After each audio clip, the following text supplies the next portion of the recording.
Oh, they're implementing the Great Reset. You don't believe me? I've seen the tapes. Watch it, folks. Watch as these pot-bellied Zoomer goblins work with the Illuminati to pit us against each other. I promise I'd be a good boy. Ugh, I'm a good boy. There's only one cure, folks, and that's liberty. And there's no better channel to find freedom than Fabian Liberty. Anarchy is order. Government is civil war. You're offensive. Police lives matter? We're just trying to do school. What? You guys have the same sticker as the others. But this is our space. You're making the space uncomfortable. But you're white. You're fucking a white male! What is one way you combat racism? I don't root for white people on the sidewalk. They want your wallets, they want your guns, they want the wieners off your sons. Democrats. Oh no, we should film it.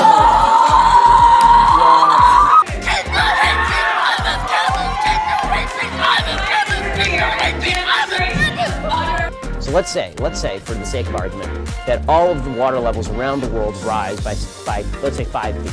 You think that people aren't going to just sell their homes and move? Just one small problem. Sell their houses to who, Ben? Fucking Aquaman!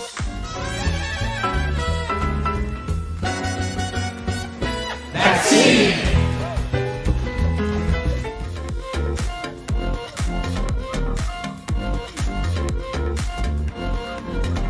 Children, they're spreading COVID throughout the population at higher numbers.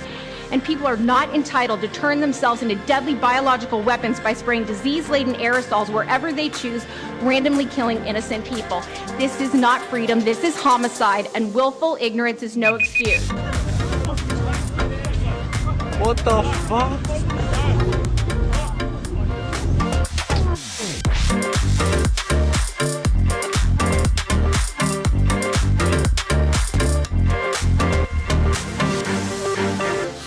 Margin of victory yet. It's really impressive, though I'm starting to think he might have had help from the Russians.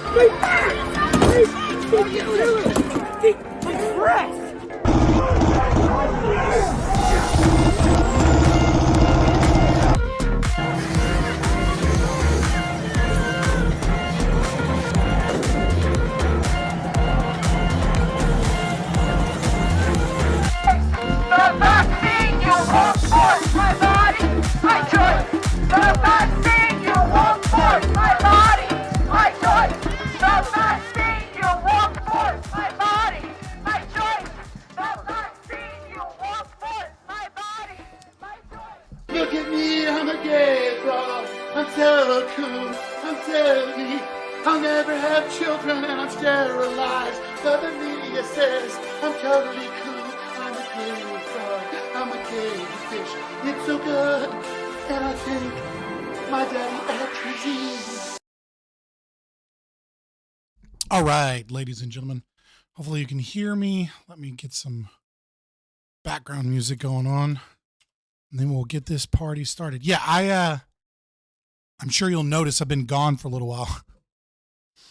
Fun thing about being disabled, having a joint disease, most days are normal. And then there are days where you fall. And then, I happen to be on one of those days where I fell and I busted my ass. So that is what it is. But yeah, I've been recovering. It's fine. It's just part and parcel of having a broken body is, like an old person, occasionally I need a life alert. And then it takes a while for me to get back on my feet. Literally. But yeah, I'm doing all right. I also have it's kind of funny, if I talk to the doctors or anything like that, they have to inform me that I have an extremely high threshold for pain. Because I've just kind of been in pain my entire life. I did not have a get to save me. I did not. The Lord took everything from the back and added it to the front, unfortunately. But yeah, if I go to the doctor, they'll just be like, how are you walking on this? Like, I don't fucking know, dude. Like, I just am. Like, I remember when I went to the doctor in AIT and I had a fractured hip. And they were like, dude, you walked here in like kit.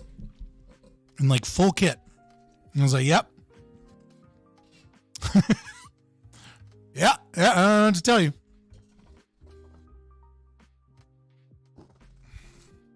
There we go. Camera's a little too downward angled. I'm going to fix it.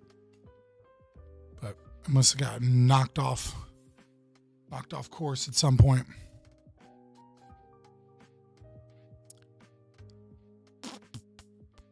Well, not that way. There we go. Angle felt off. I was correct. Retelling the Army days? No, I was just explaining that, like, I have a high threshold for pain. I walk around on fucked up joints all the time.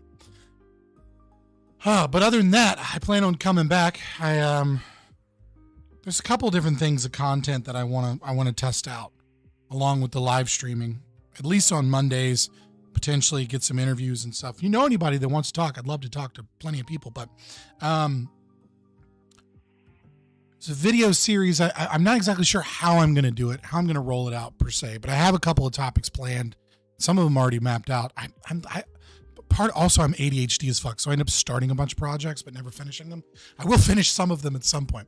While I was gone and recovering, thinking about doing something like a series of videos called Show Me the Incentives, where I can kind of have fun with hyperbolic statements and over-the-top drama and ridiculousness in a little bit that people kind of crave, whilst being honest, which is like, show me the incentive and I'll show you the outcome kind of situation, where I plan on explaining how certain government incentives are designed in such a way that lead towards catastrophic ends, and then explaining those catastrophic ends or the potential good that has been avoided. So like judicial system, and how the judicial system is not incentivized on appropriate justice, but is instead incentivized on order, or like our debt collection system, and how, like, you know, and like social security and welfare and things like that, where I can kind of like, because I noticed that like so many people seem to desire content that is catastrophic or overblown or hyperbolic. And I hate doing that type of content because I don't want to lie or bullshit. Like, I try to be honest with what I'm doing.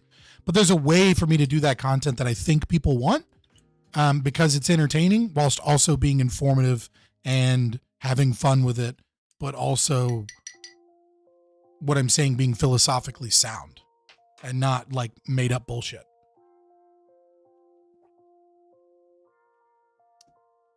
I don't know. It might fall on its face. It might not work. But it seems to be a better form of content, at least so far, from what I've noticed in other people's channels. There's not a ton of people that want a video explaining argumentation ethics. But I feel like there'd be a lot of people that might want a 10, 15 minute video explaining how, like, if we don't get rid of Social Security, here's what happens. Here's what happens if the reserve currency stops being the dollar. Here's what occurs. This is how you get CBDCs and, a depression worse than the Great Depression. People are like, oh shit. Like, I feel like that'd be a cool video to do. What's up, Blight? Actually, 15-minute videos would be nice. Not saying that the streams aren't nice, but you got to switch sometimes. Yeah. I also think the algorithm is switching on YouTube slowly. It's going towards like vertical kind of shit. If that makes sense. Like seeing someone on a YouTube short and then seeing some of their shorter videos and then seeing some of their live streams. I think it's switching from like the way where like people needed their videos to all be the same type of content. So they'd be like, oh, I need a live stream channel to keep from, I think they're trying to fix that issue. And so now it's more like they're far more likely to send you someone's content if you've watched some other form of their content. And I think they're getting smarter with determining that the reason that someone didn't like your content wasn't because they don't like you, but because that specific viewer doesn't like long form content or doesn't like shorts or doesn't like, et cetera, et cetera. Like, I think they're getting better at understanding what they call, quote, meaningful watch duration as opposed to just pure watch duration. I've been sending out a lot of videos hyping it up, and I think their AI is beginning to figure it out. So I think the future is going to be them trying to compete with TikTok, well, you know, whatever becomes a TikTok, other platforms, etc., by like not forcing content creators to have their short form content on IG or TikTok, but instead they want people to put all of their content on YouTube. But I don't know. We'll see. I've been wrong before. I'll be wrong again. Yo, what is... But for tonight, as you can see, going to be debating Ozempic, GLP-1s, you know, not necessarily just Ozempic, but GLP-1s, being FDA approved for children and minors taking GLP-1s. So glucagon-like protein 1 antagonists, etc. And then, well, Scott, with the banning of TikTok, we will get an influx of children needing shorts on. Yeah, I mean, I don't see TikTok actually being banned, assuming that it stays via the Supreme Court, right? Because like, assuming that this doesn't go to the Supreme Court and immediately gets struck down, right? Assuming that doesn't happen, you're just going to see an American company take it over. It's not like TikTok is actually banned. What it is that they just want state American control so that they can, you know, make the algorithm favor their views, get rid of a few people that they find problematic, you know, and have, you know, backdoor access so the State Department can ferret out some people. Right? Like, I don't think TikTok is actually going to get banned.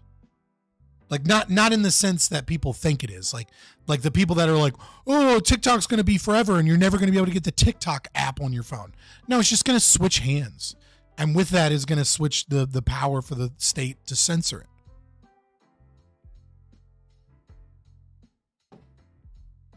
I mean, it might piss some people off in China, but I mean, whatever. I mean, I don't think it's a good precedent to set legally. Like, I'm definitely upset about it. But I just want to be realistic about what it is. I think there's so many people on this platform that are just constantly pushing this fear-mongering bullshit. Oh, Prime Guy said that he would probably be late, and then he just puts in at 7:57 the links and goes, "I'll be on time, everyone," which means he'll be there in 2 minutes. So let me hop on over. It's funny. Oh. Grab that. Grab this.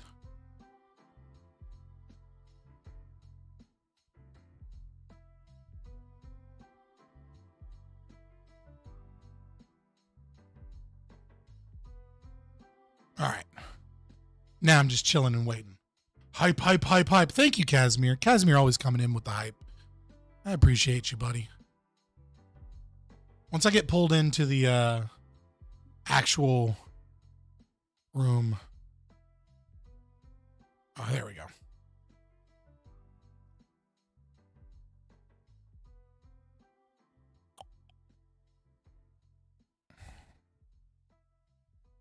Testing. Can you guys hear me? Yeah, loud and clear. Sounding good. Nice. Hopefully, you're feeling good or feeling whatever, decent. Yeah. I don't know. I got an old man body. I fell. I understand. It's not the most cool thing to let the world know about, that you have like like sometimes you just fall and then you're injured and you can't do shit. I would hope. I'm pretty sure at some point, you know, it's a universal human experience, like no matter what, regardless of age. What, falling? Yeah. Yeah, but not like life alert, I fell down the steps type shit. I mean, sure. Fair enough. It's a universal experience. It's universal. It just happens to me more often. Sure. I don't have like weak hips. Dude, what just happened to my...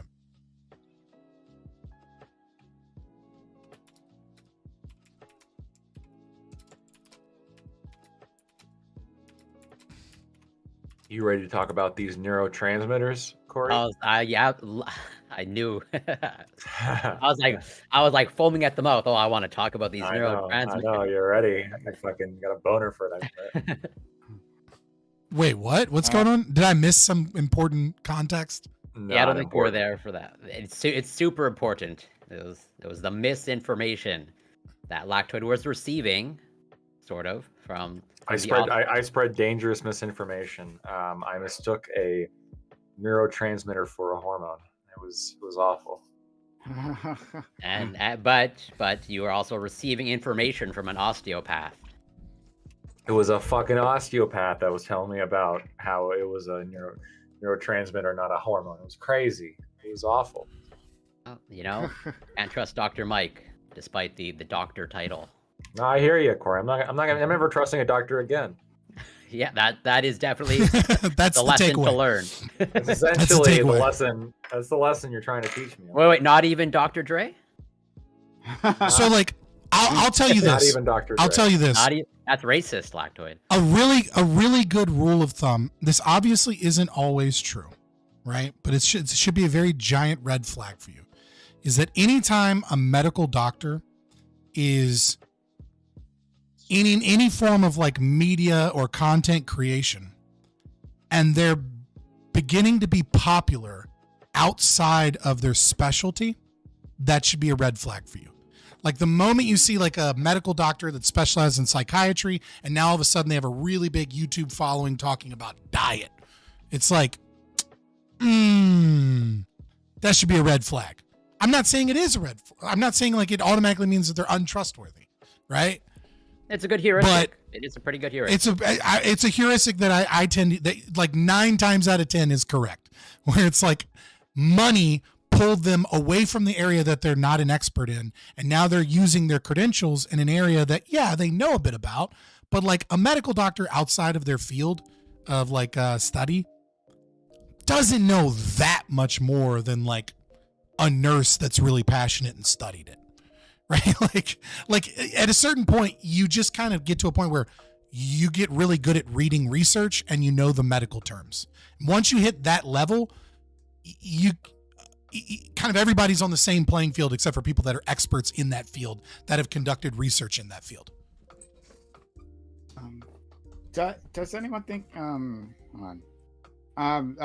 Your mic sounds a little harsh to me, like a little harsh, Scott. But I'm not sure that might just be me. It's like it's not quite peaking or anything like that. It's just like like it sounds like it's gainy. It's gainy. A little gainy to me, but not like a whole bunch. So I don't know. Consider that. Got some extra pop to it. How about this? Is this good now? Actually, does sound better. Mm-hmm. Yeah. All right. There you go. Yeah.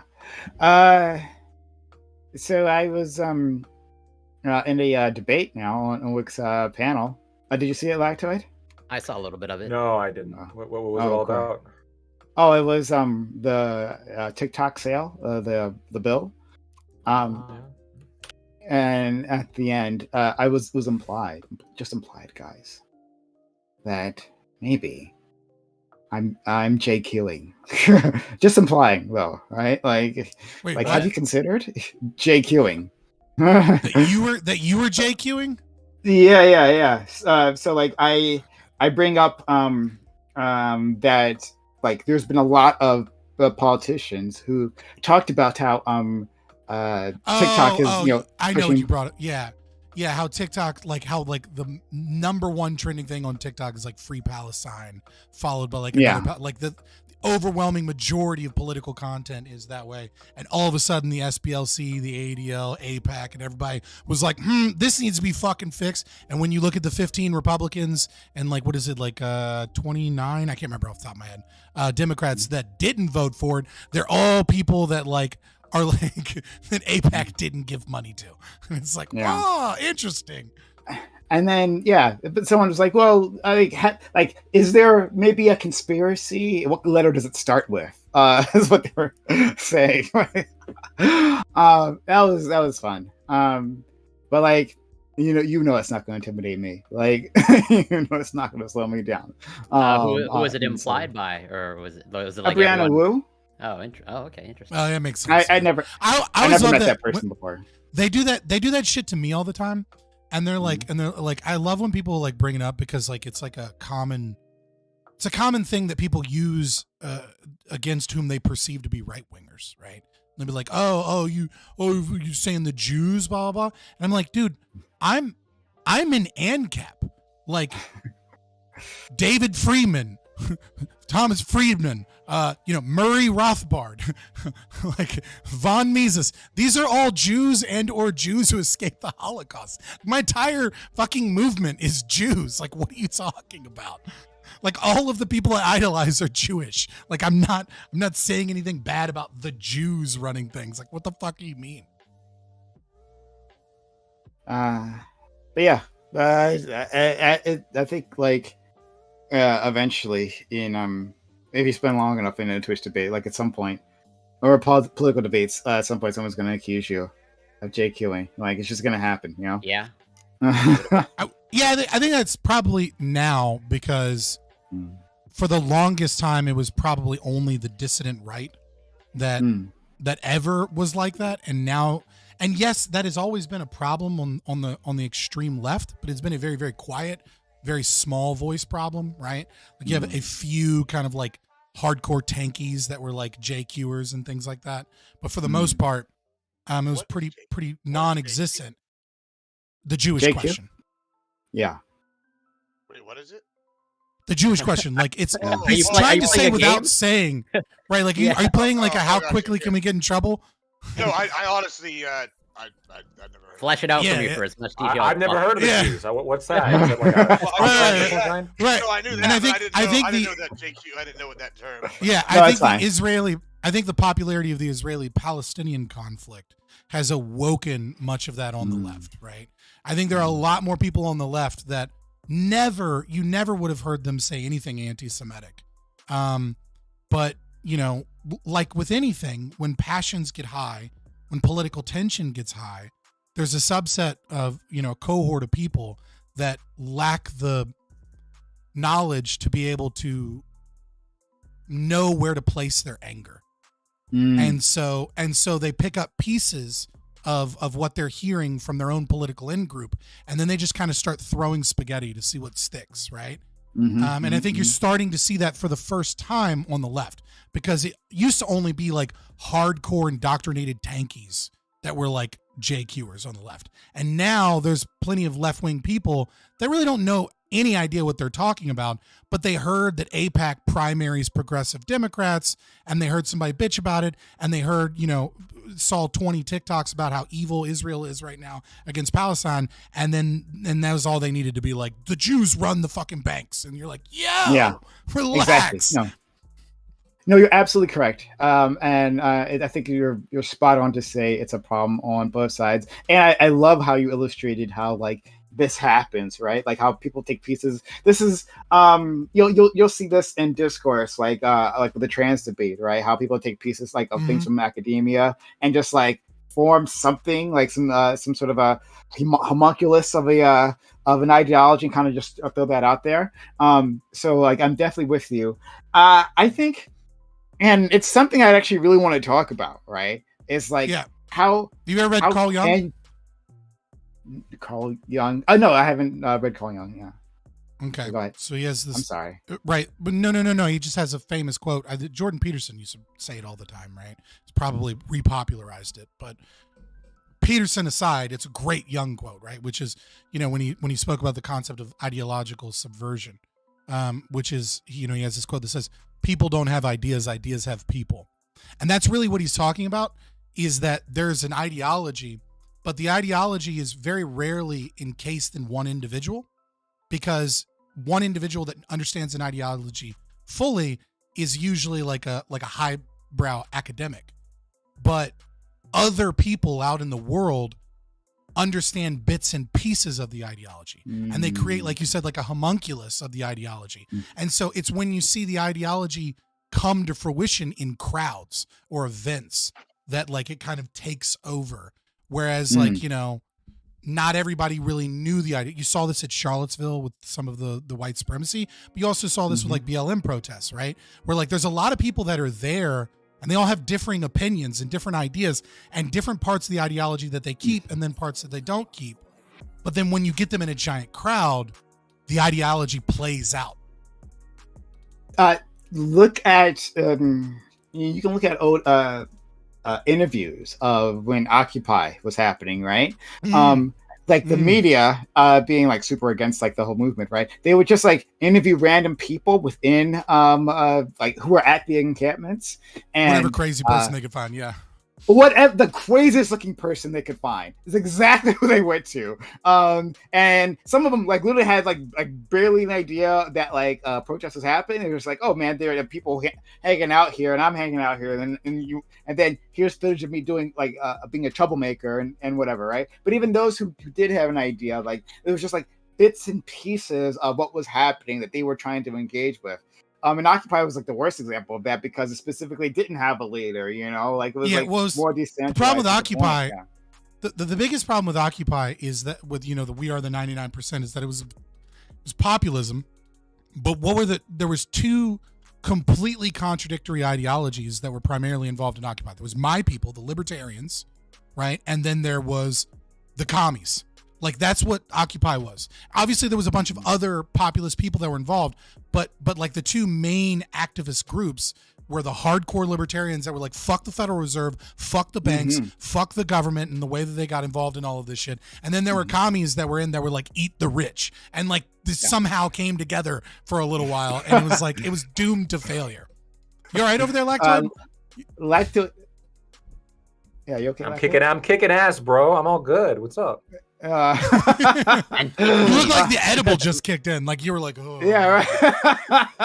No. Lactoid, I would have been friends at Occupy for sure, right? We had a lot of friends on the side, like lifelong, close-knit friendships. But like, the thing I wanted to bring up though, we're waiting on a bunch of people. The three individuals we're in Doobie, we're waiting on yeah. Ali. Oh, Ali. Yeah, Ali's gonna take a little bit because it's still Ramadan, so he's doing his thing. But he'll be here soon. And in any case, the thing I want to bring up, and I don't know how to address this without it going into without one being perceived as anti-Semitic, but I don't think it's gonna happen one way or the other, right? But without it actually being anti-Semitic, is talking about like Jewish coordination, right? Like, so pick a better word first. I know, but I don't know.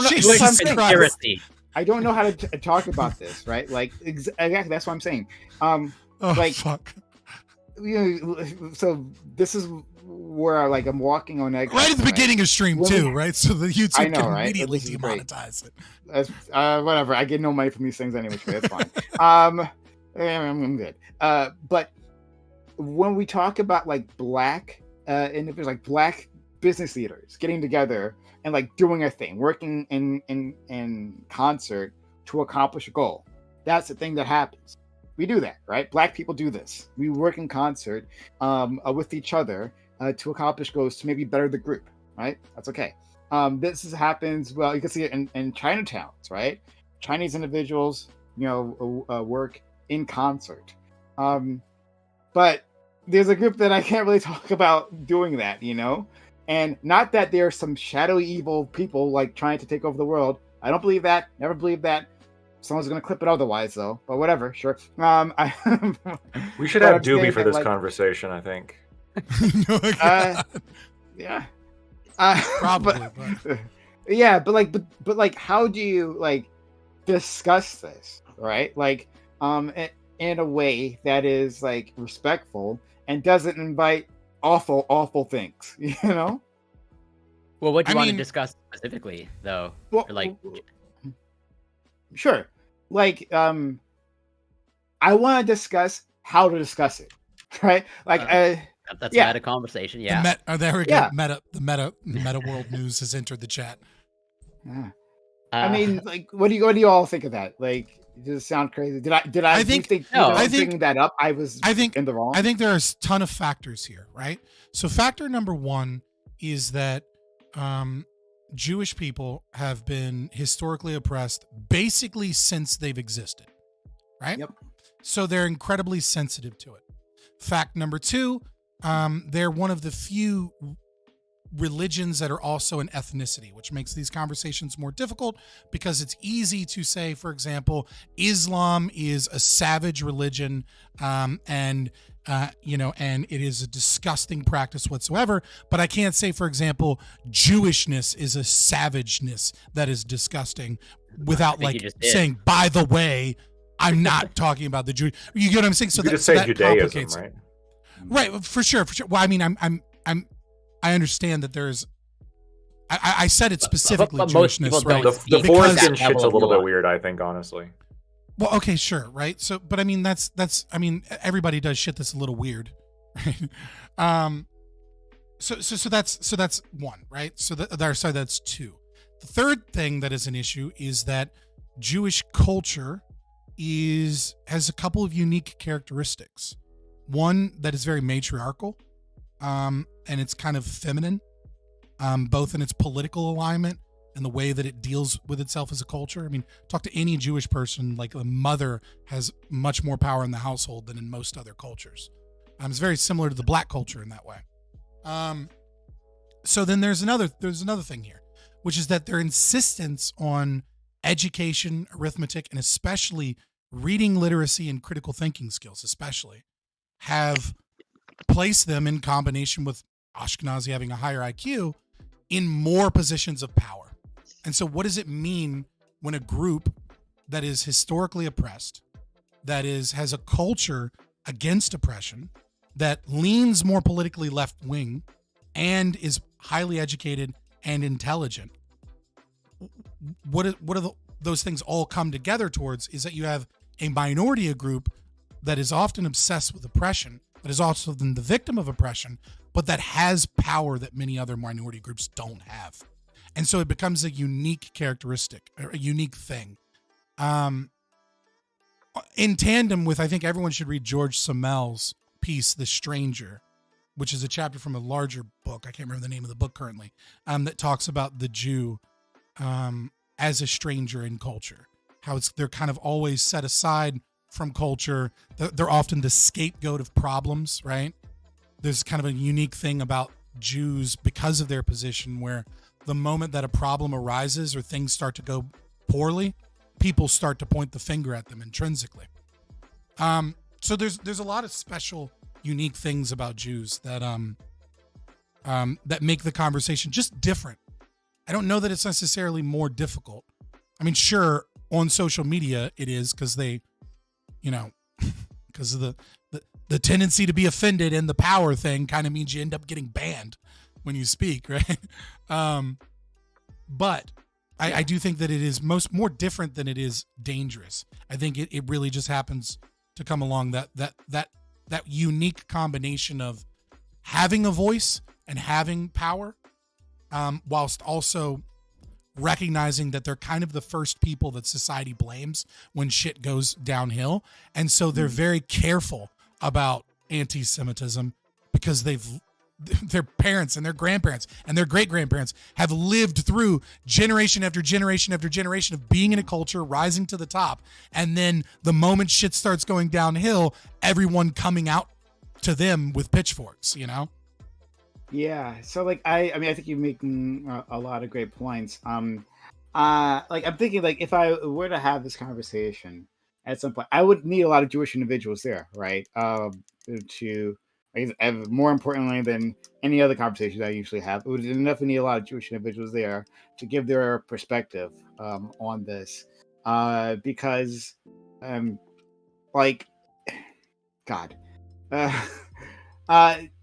sometimes these things come up and we don't have appropriate language. I think people will inevitably go into extremely anti-Semitic talking points because they haven't been given verbiage that works, here that we can all agree on. It's because it's been so taboo to even discuss that when something becomes taboo to discuss in the public, right? What happens is twofold.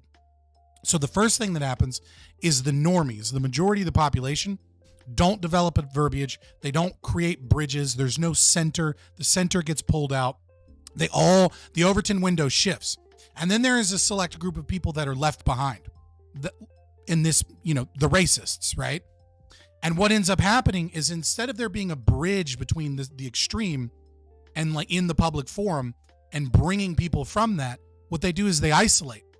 And then they move themselves into other spaces and they develop their own language for discussing these things. And they develop their own theories, and these theories go unchallenged and they become deeply ideological. Lactoid, what? My chat wants to know. So, who here is circumcised? I'm not, so I won't raise my hand. I am not. I am, unfortunately. But I did not circumcise my child. All right, I made sure my child wasn't circumcised. So I am the victim. Yeah, I was the victim, but I did not do that shit to my kid. My mother was very progressive, very left. Yeah, I am circumcised. I'm not sure if you are asking her I'm circumcised or I am circumcised though, and it's really fucking unfortunate. I literally remember like learning about this. It was like an ABC News special talking about like the idea. And I'm like, well, my parents wouldn't do that to me, right? And like as a child, like it was like a 11-year-old. I'm like examining my penis. It's like I can roll some skin up over the top, right? That's like I'm good, right? No, I'm not good. I was fucking devastated. And piercing your child's ears is the same type of violation. I don't think so. Except that shit grows back, right? The little thing it grows or whatever. So you guys are never getting the other shit back. But I'm just saying, from a libertarian perspective, until they can consent. Just wait until they can consent. Well, they can't consent until they're adults, right? Like, so the thing here is like, if they can consent what they want to have for breakfast, they can. Boy, you better fucking be real careful about the conversation saying children can consent to things. Right, you might want to clean up your language on that because you can get into a dangerous clip. Do you want Frosted Flakes? Might be or Honey Nut Cheerio. Do you want to dream? Do you want to dream? The way you're bit, phrasing that, you're not me. making a great case here.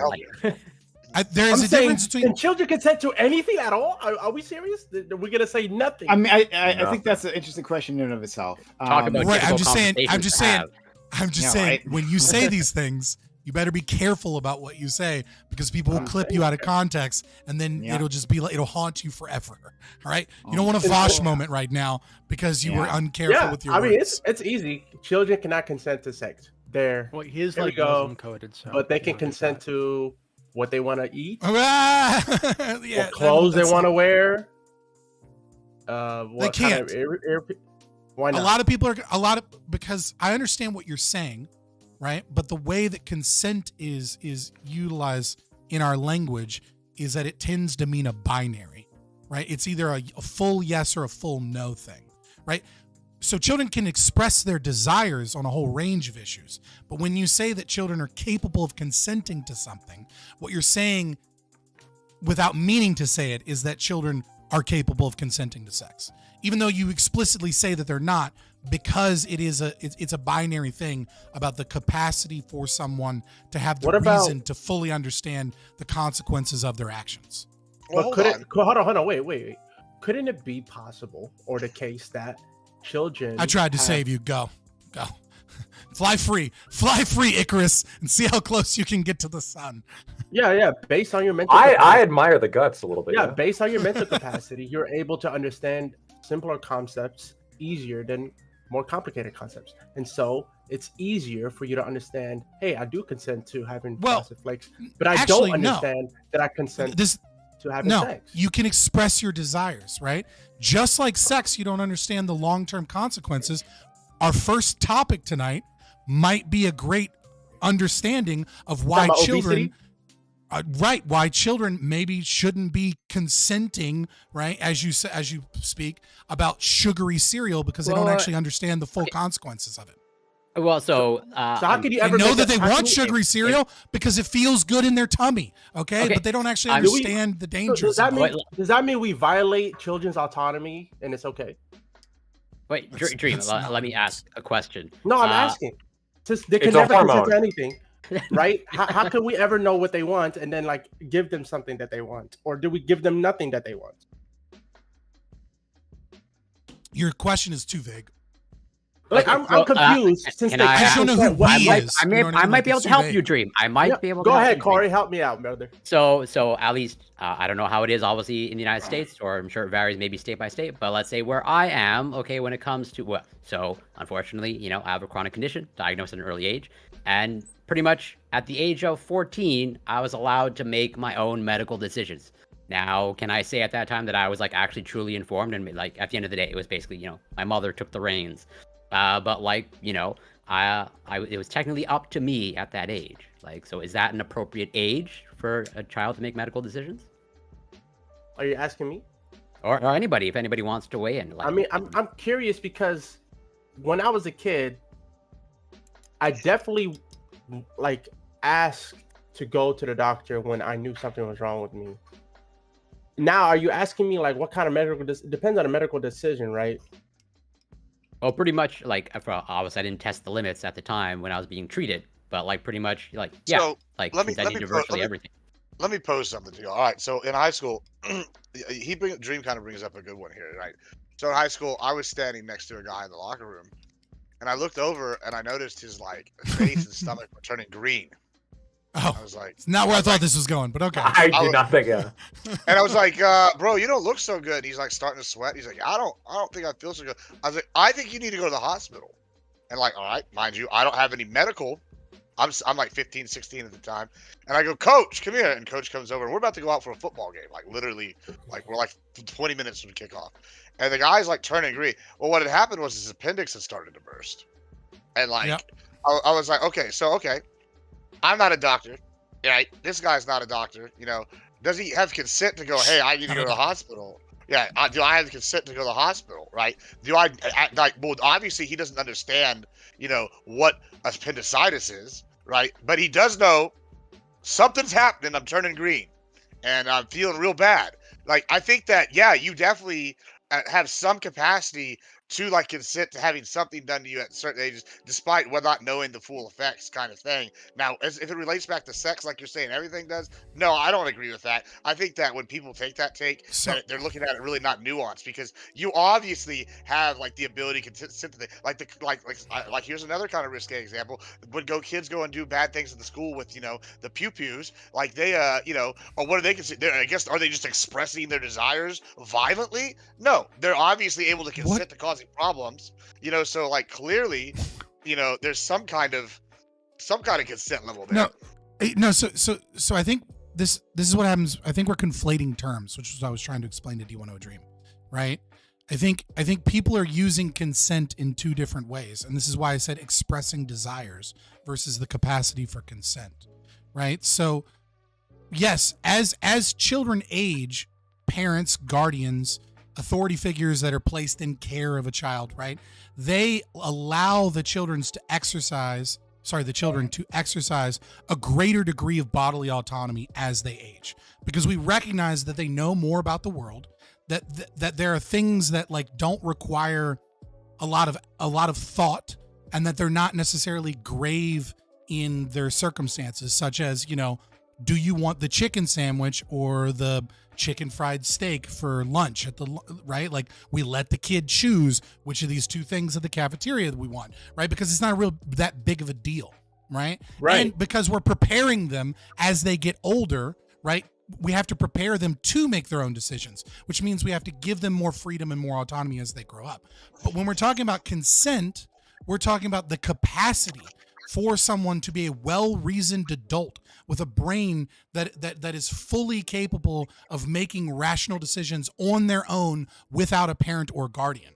And that's why I think it's difficult to not use consent in places where we're talking about like menial small things, like, you know, a child consents to having corn versus, you know, peas and carrots with lunch, right? Like, that's just a choice they're making. I don't necessarily know that is like they're giving or expressing their consent fully in that regard. And like I said, and that's why when we look at, let's say, the sugary cereal, you can see how a child might lack the ability to consent. Even though they want the sugary cereal, the parent might know that it's bad for them and that they're not going to necessarily give them a bunch of candy for dinner.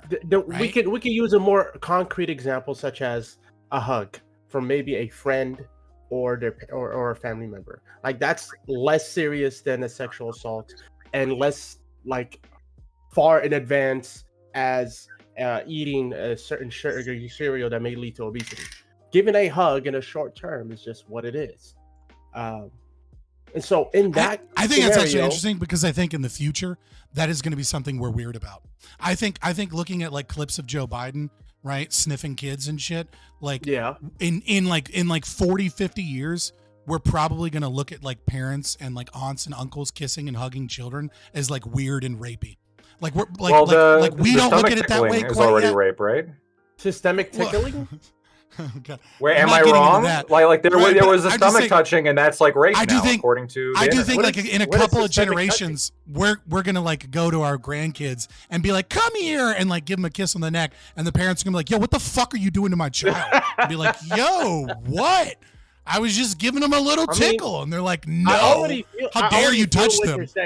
I already feel what you're saying, and like in a workplace, like we have this culture of, "Hey, how you doing?" Everybody hugs each other, but there's no necessarily like, like explicit consent of that this is okay to do so. But you just like, let me just roll with the punches, and it's not a big deal. Yeah, I mean, it's, when you have a system of ethics, right? The system of ethics is always negotiated with all of the members of society. And so like what is and isn't perceived to be egregious or perceived to be some form of aggression or, some form of imposing yourself against someone changes as the culture changes, right? And so what may have been socially acceptable in terms of personal space or comments and things like that, 50 years ago will change as time progresses. That's kind of part of the intersubjectivity of ethical norms. But setting that aside, given the case, I get what you're saying with the hug, right? Like the hug is less egregious because there's not really we recognize that there's not going to be like long perceived childhood trauma from a hug, right? Like, so we kind of let that slide and we let the kid determine whether or not they want to do that. We give them some level of bodily autonomy there. But I think we might actually change our opinion on that. Tickling, but so as of right now, according to our current standards, we do allow children to consent to at the very least a hug. I don't think that word applies there. I think the word is being misappropriately used. Implied that that's what's going on. You just implied. Yeah.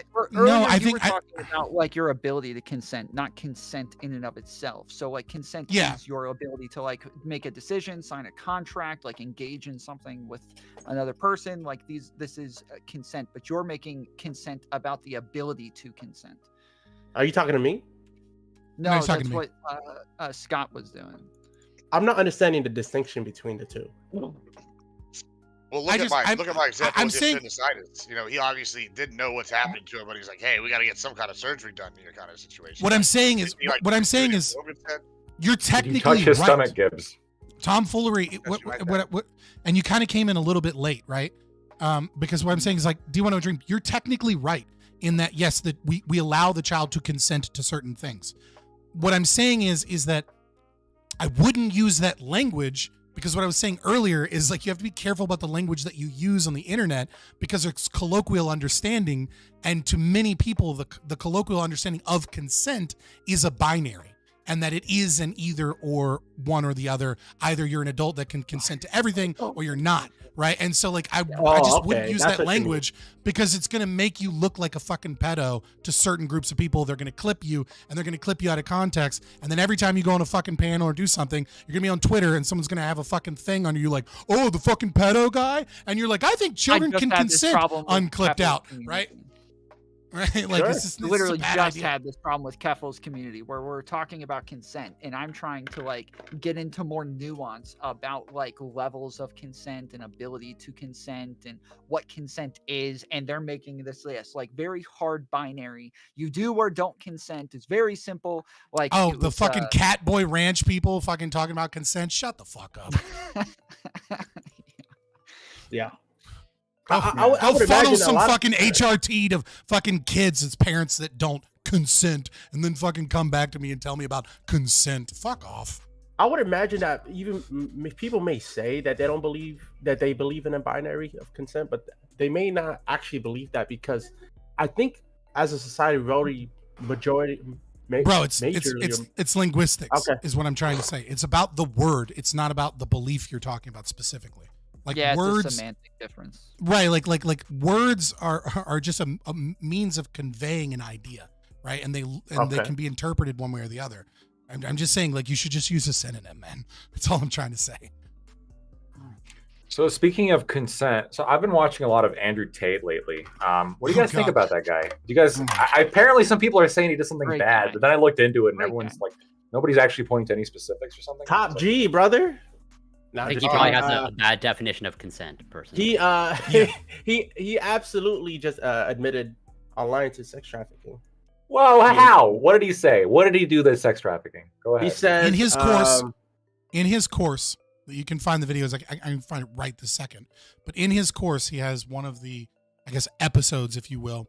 He specifically talks about a young girl who is either 15 or 16 at the time that he's describing it, which is legal in Romania, where he describes how he made her his bottom bitch and how he utilized her to gain the trust of other women and to engage in threesomes and sex with this teenage girl as a means of making them more comfortable so that they could be more easily like entrapped into the concept of like the love that they have and be more willing to funnel all of their money over, right? So like he describes the process. Now, when you want to talk about the strict legality in the country that he's in, what he's doing is technically legal, at least so far as what he's admitted to. I don't know what other evidence they do or don't have.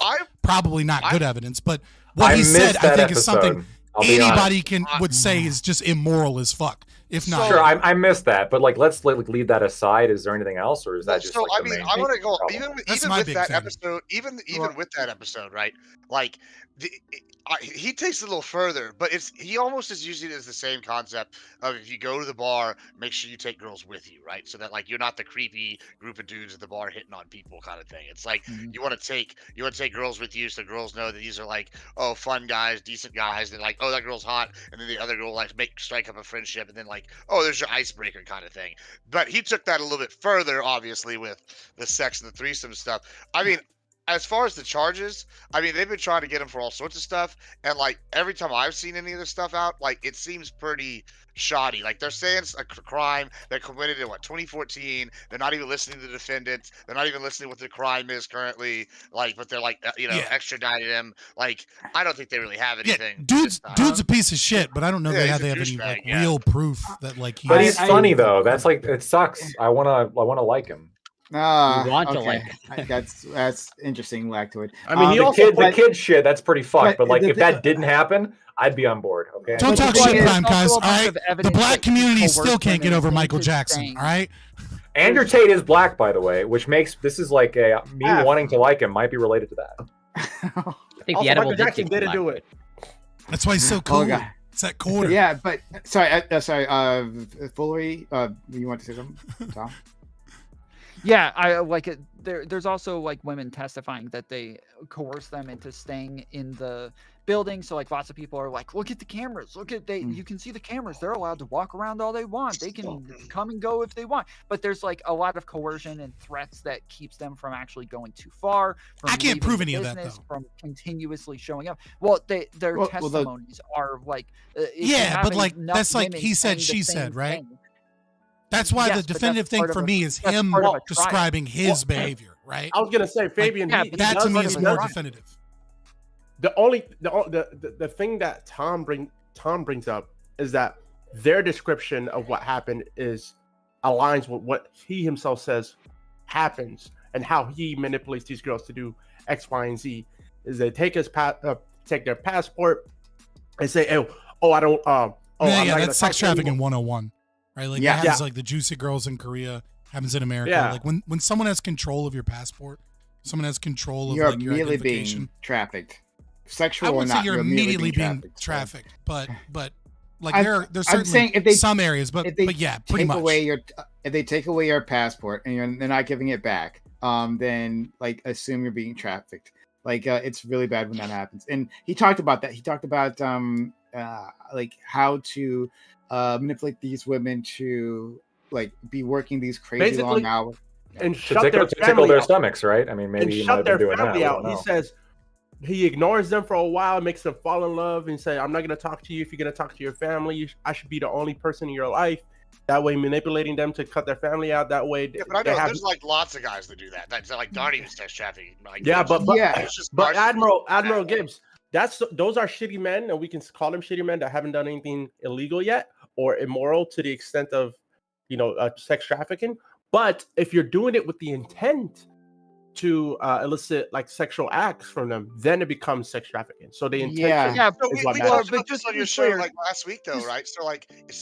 Say we all were basically saying, oh, when you were at these sex parties, you knew there was some kind of implication of what's going to go down when we were talking about the Diddy stuff, right? And like y'all are saying, some of y'all were saying, well, some of these people should get a pass, or so we shouldn't be so sad because they knew what was going to happen. Well, same thing here. If you're telling me these hot models that are like OnlyFans girls already, or adjacent to OnlyFans girls, or like in that crew, are going to go hang out with Andrew Tate and his brother in a like random ass rich like area and like go on their boat and hang out with their cars, you're already telling me that there's not like some implication that you're fucking at some point there. Like, sorry, I'm not buying that. That's not the extent of the lies, bro. Yeah, it's a lot of it though. It's a lot of it. Yeah, but all you need is deception or to demonstrate that is sex trafficking. Right? It's not enough. Oh, hey, they told you come over, let's have sex, and that's accurate, and that's what happened. No, it has. I don't know why we're still on this topic, but like, come on. The lie is a different part of it, but the point, like, we're not just talking about eyewitness testimony. We're also talking about phone recordings. We're also talking about text messages. We're also talking about like, there's a ton of information here that says that they were coerced into staying and that they weren't allowed to leave. Apparently not, because that case was dropped. Now this is a new case. It wasn't dropped. No. There was there was a case in the UK. So fuck. The UK. Britland, there was one. There was the one that they refused to prosecute. But the Romanian case is ongoing. The UK case is a civil case now that they're willing to extradite over. So. Yeah, but I'm saying like the prosecutor didn't want to do that, and then they have a separate civil case. The Romanian case still on. Yeah, and the Romanian case is still on. So there's two things that are still happening here. It's just that they refused to do a criminal prosecution in the UK. And they also got arrested again in Romania for supposedly trying to flee the country, but it turned out it was a hoax. They weren't actually trying to flee the country, and so they were released on that recently. But that was a totally separate thing. Yeah. They probably used the defense. I'm just bullshitting to Aiden Ross, bro. I just think it's interesting that Lactoid, like this is the type of person he really wants to like. Oh, what's so? I'll talk about it. Right, he buys expensive drinks, which is cool. He smokes cool cigars, which is cool. On top of that, he's got a lot of cool cars. He makes fun of Greta Thunberg, right? Yeah, he's funny. Super cool. Okay, he's got charisma. He's got he's got the riz for sure. I mean, fuck. There's a reason he can convince. That's how he convinces all the girls to come over, right? Because he's got the riz. And the riz is money. So the money, that's what it's not just the money. It's not just. I disagree. If you watch him, it's not just the money. He has a way of making you feel motivated to like. You're right. Take that course. Go out and take on the world. And this is just like weak genetics with balding. Like that's impressive. So you're right. The balding's a problem, but like he's ripped or whatever, right? And so the riz is money. Good genetics overall, right? Are you like hoping to get invited to Romania? Like, what's I'm just going saying. on? No, this is back pocket career. You're trying to join the legal team. Trying to join the legal team for Tate. Not a bad idea. But no. So I think I don't know. Like if it wasn't, if I did not find out today the whole 15-year-old thing, I would totally be on board. 15 or 16. It's not clear. Yeah, what actual either age or, is at that either time. or, man. Look, I would totally hang out. That's with where you Andrew draw the Tate. line. That's where I draw the line. Yeah, you're right. Yeah, if Andrew Tate had only been banging 18-year-olds and up, I'm cool. I have to say it, Lactoid. You have poor taste in men. I'm a principled man. Okay, I don't fuck 16-year-olds. That's not my thing, right? 18 and up, baby. That's like. How old are you? I'm 28. Okay. It's fucking Well, hilarious. if All right, let's get this started. It's legal to fuck a 16-year-old, so like it's fine. Yeah. No. I'm pretty sure, like, if you're a U.S. citizen, it also may not be, actually. I don't think he's a U.S. citizen. 16's age of consent in most of the United States. Is he? Well, so you got to be real careful about that, Doobie. Yeah, this is the Romeo and Juliet laws. Is how that I need to implies. redo my date. What does it mean? Be careful. What'd you say? Nothing. We were talking about Jews earlier, Doobie. We missed you though. Mr. Why do you keep trying to get us? Why do you keep trying to avoid the topics, Lacto? Lacto, hold on. I'm curious about the. Since you're a No, lawyer. I like these. About the Jews. Go ahead. Well, Oh, sorry, no, it's just lawyering. so, Okay. so Jeremy, it's just so it's technically 16, quote unquote, but there's like typically like a 3-year like range, right? So 16, but within like. Does 3 that years. mean like 2 15-year-olds? It's different from state to are state. going to prison? Yeah, different. Yeah. Does that mean like 2 15-year-olds? There are Romeo and Juliet laws in a lot of states, right? Which is like they don't care if you're having sex with a minor as long as you're within a certain distance in age from that minor. So it's like, yeah, 16 will be the age of consent, but that's like for a 19-year-old and 18-year-old, not for a Right, fucking but most 40-year-old laws don't dude. actually what about- address if you're under 16? So he's saying like if 2 15-year-olds have sex, technically also depends there on the aren't state, laws actually. that actually address whether it's legal or There is a law in illegal. my Both of them state. just have nothing. So under technically it'd be statutory rape on both of them. Yeah, I was But, going to say, what happens to them? in my state, they have a separate statute called underage sexual activity, which is a misdemeanor. They would actually have a criminal record as a misdemeanor if there was. Misdemeanors are going to get wiped when you turn 18. Like I Yeah, it's remember really- it's in really Georgia good. when A lot I of was these- a lot younger, of these 2 states kids also, who were like 12 had sex, and they both got sent to like therapy and had to go to court. Yeah, and- so they're both the 12-year-olds get charged with like the misdemeanor underage sexual activity. The punishment's gonna be therapy, community service, et cetera, et cetera. Why would you want to have sex with a girl? They turn 18. That shit's gonna get wiped, and then that's how it works here. You can have sex, yeah. It's really interesting. A lot of states actually have like no or very little like limitations on like child marriage even. And so long as there's like I think a judge needs to sign off on it, and the parents need to consent, and then you can marry a kid. Like it's very strange that these laws are still on the books. Like that fucking state senator in Tennessee. I think a lot of them have been rolled back relatively recently, though. I remember having these conversations with somebody, and then I actually like looked at the laws, and it's actually more difficult to these days. There's still, I think, a couple states where like they It's a allow... lot. Like California, for example, allows child marriage in that way. So there's parental consent. And How young judge is the that. child? Fuck, I don't remember. I was Why are we having talking an about argument child with marriage? I don't know. But Well, we are talking about California.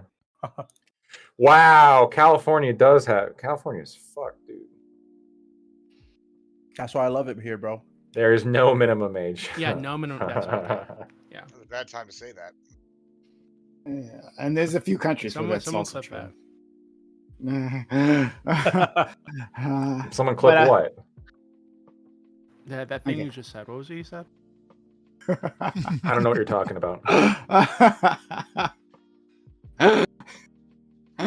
You guys are great. All right, so let's get started. We'll have another guest join us, but they're off doing a little busy with family related things. But thanks all for being here. This is a Reverie Roundtable, which we have Mondays 8 p.m. Eastern. Whenever we get around to it, we have a great group of guests here. I'm really excited to talk all to these individuals. If you've enjoyed the conversation so far, consider supporting the channel. Subs to the channel, get bits of getting subs. Or consider hype chats or super chats. I gotta get that out of my usual spiel because apparently you can't do hype chats anymore, which is really why. That was a great idea. They should have totally copied that thing from YouTube. It doesn't make sense. How would Twitch want good ideas? That's not their business model. That's antithesis. Yeah. But anyway, super chats anyway, which way are appreciated. We'll read those. We'll respond to them. So consider support the channel that way. All right. Start with our friend Lactoid. Lactoid, how are you? Are you He's drunk. 100% sober? Okay, good. Yeah, I was gonna ask. Are you sober? I'm completely sober. I am filling a market void caused by Andrew Tate's arrest, but in the good way, not the bad way. So I'm the new top G. The good but kind of thing. without the kid stuff. Yeah. You can find me at Lactoid TV on Twitch, Twitter, and YouTube. I think Can we Tom quote fits that Can I description get better than Can you. I get that as like a piece of merch from you? I'm the new top G, and then like with like an asterisk and smaller without the kids stuff. Can you show me your abdominals? Not yet. I'm working on that part. It's a little, I'm sure the I beer might will need. help. I might need some Ozempic. I mean, shit. We gotta work on it. What color is your Bugatti though? I'm working on that one too. But You don't even thank have you. a Bugatti. So really, it's Got just a the drinking sick that's bus overlapping. Yeah, it's just it's a drinking. Maybe he also smokes cigars. Yeah, I don't know. I do. I got some Black and Milds. Do you? Why? Those Do you, are does your not- breath those, smell horrible? I feel like your breath smells horrible. My breath smells just fantastic. It smells What are like you, like, cigars. Is what it fucking smells like. 19? It does not smell like cigars. Yeah. What are you talking about? I know. Yeah, why would the cultured, cigars okay? affect your breath? I You're don't know. cultured. You're smoking milds. That's cultured. Stop. I brush my teeth with an electric toothbrush, and I use mouthwash. So I mean, I'm good. Okay, here's the thing. What a Smokers- renaissance man. Yeah, smokers don't understand this. Like I've made out with a few women here or there, right? Ooh, very proud of nice. myself. Maybe Very I'm not proud. top G. Maybe I'm Maybe, maybe you're not, right? But yeah, I've like made out with like smokers, and you can tell the moment you come in contact with them through smokers, right? Even Dude, before you can maybe tell when you even get within actually, 5 feet of them. kiss them. But no, like I've been in contact with smokers who are very good with like making sure they don't smell otherwise. Like the clothes are good, and they brush their teeth all the time and they use a mouthwash. But here's the thing: it gets into your lungs. So when you're kissing them, right, or even they breathe on you, right, you can smell it absolutely. Okay, you don't inhale cigar smoke. Okay, you only inhale cigarette smoke, so it does not get in your lungs. First of all, and second of all, I literally got the mouthwash that you recommended, and it works pretty damn good. So I recommended mouthwash to you. Yeah, you did. Lactoid, how do smokers get lung cancer? They inhale the smoke. Oh, okay. Well, that's what cigar All right, smokers Bill get Clinton. lip cancer. Got him. Do say Cigar I don't know. smokers get mouth Cigar cancer. smoking is Got it. not, from what I understand, Corey, correct me. The studies I've seen on cigar smoking is it's not significantly correlated with lung cancer. Yeah, but it's It's not not it's not disease free or risk free. You gotta like, I don't. But vaping. Oh yeah, that's an What's aside. life without a little bit of risk? Come on, dude.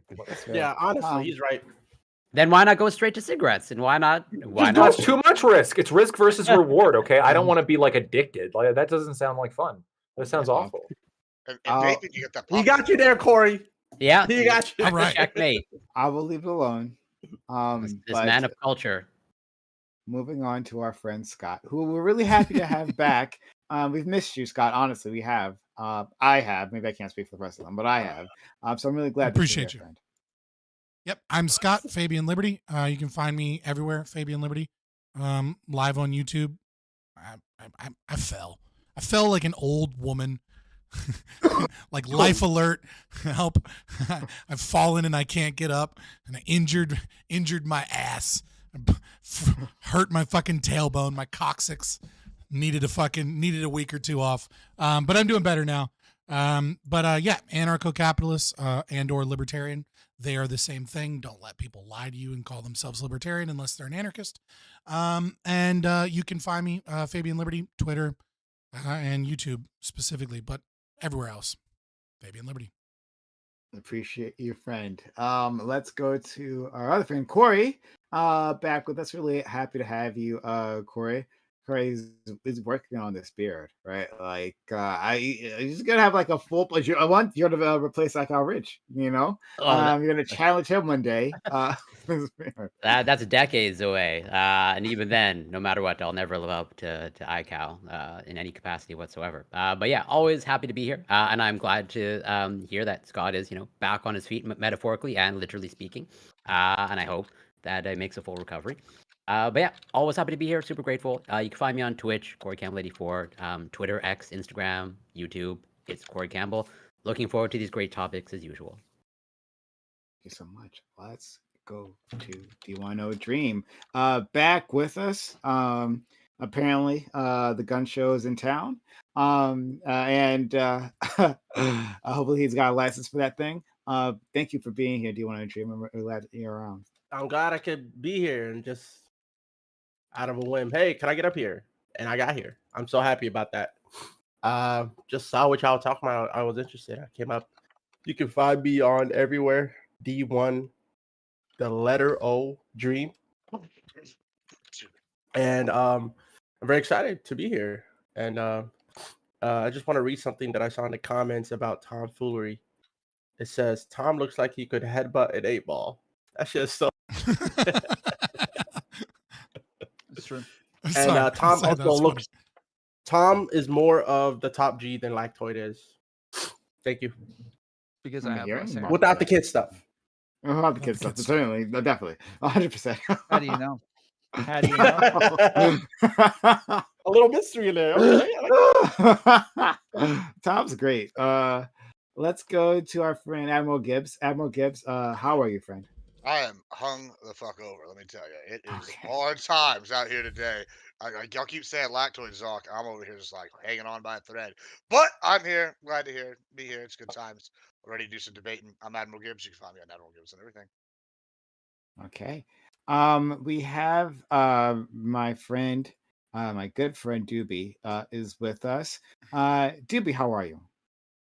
I'm doing well. Thank you so much. All right, Tom Fruley, thank you also. It was very nice to have our friend Tom. He's it's really good to. I'm just glad your presence is here again. I really missed you like before. You know, we went for a long absence without you, but you're around now, and it makes me happy. Yeah, I appreciate it. No other debate panel will have me anymore, so now this is the bottom of the barrel. I'm back. That's high praise for Prime. You're the only one that'll accept me. Whoa, dude. Tom was a Chad, and You were my last choice, by the way. Anyways. Yeah, follow me on YouTube, Tom Foolery Show, youtube.com/Tom Foolery Show. I like to think of my my channel as the dregs of Twitch. No, that works for me. I'll take it. My shirt's gonna say the real Top G without all the kid stuff? Question mark.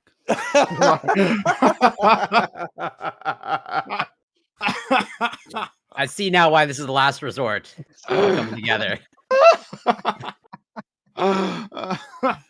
Wow. Tom, he's coming out swinging today. We love to see it. Hey, yo. What?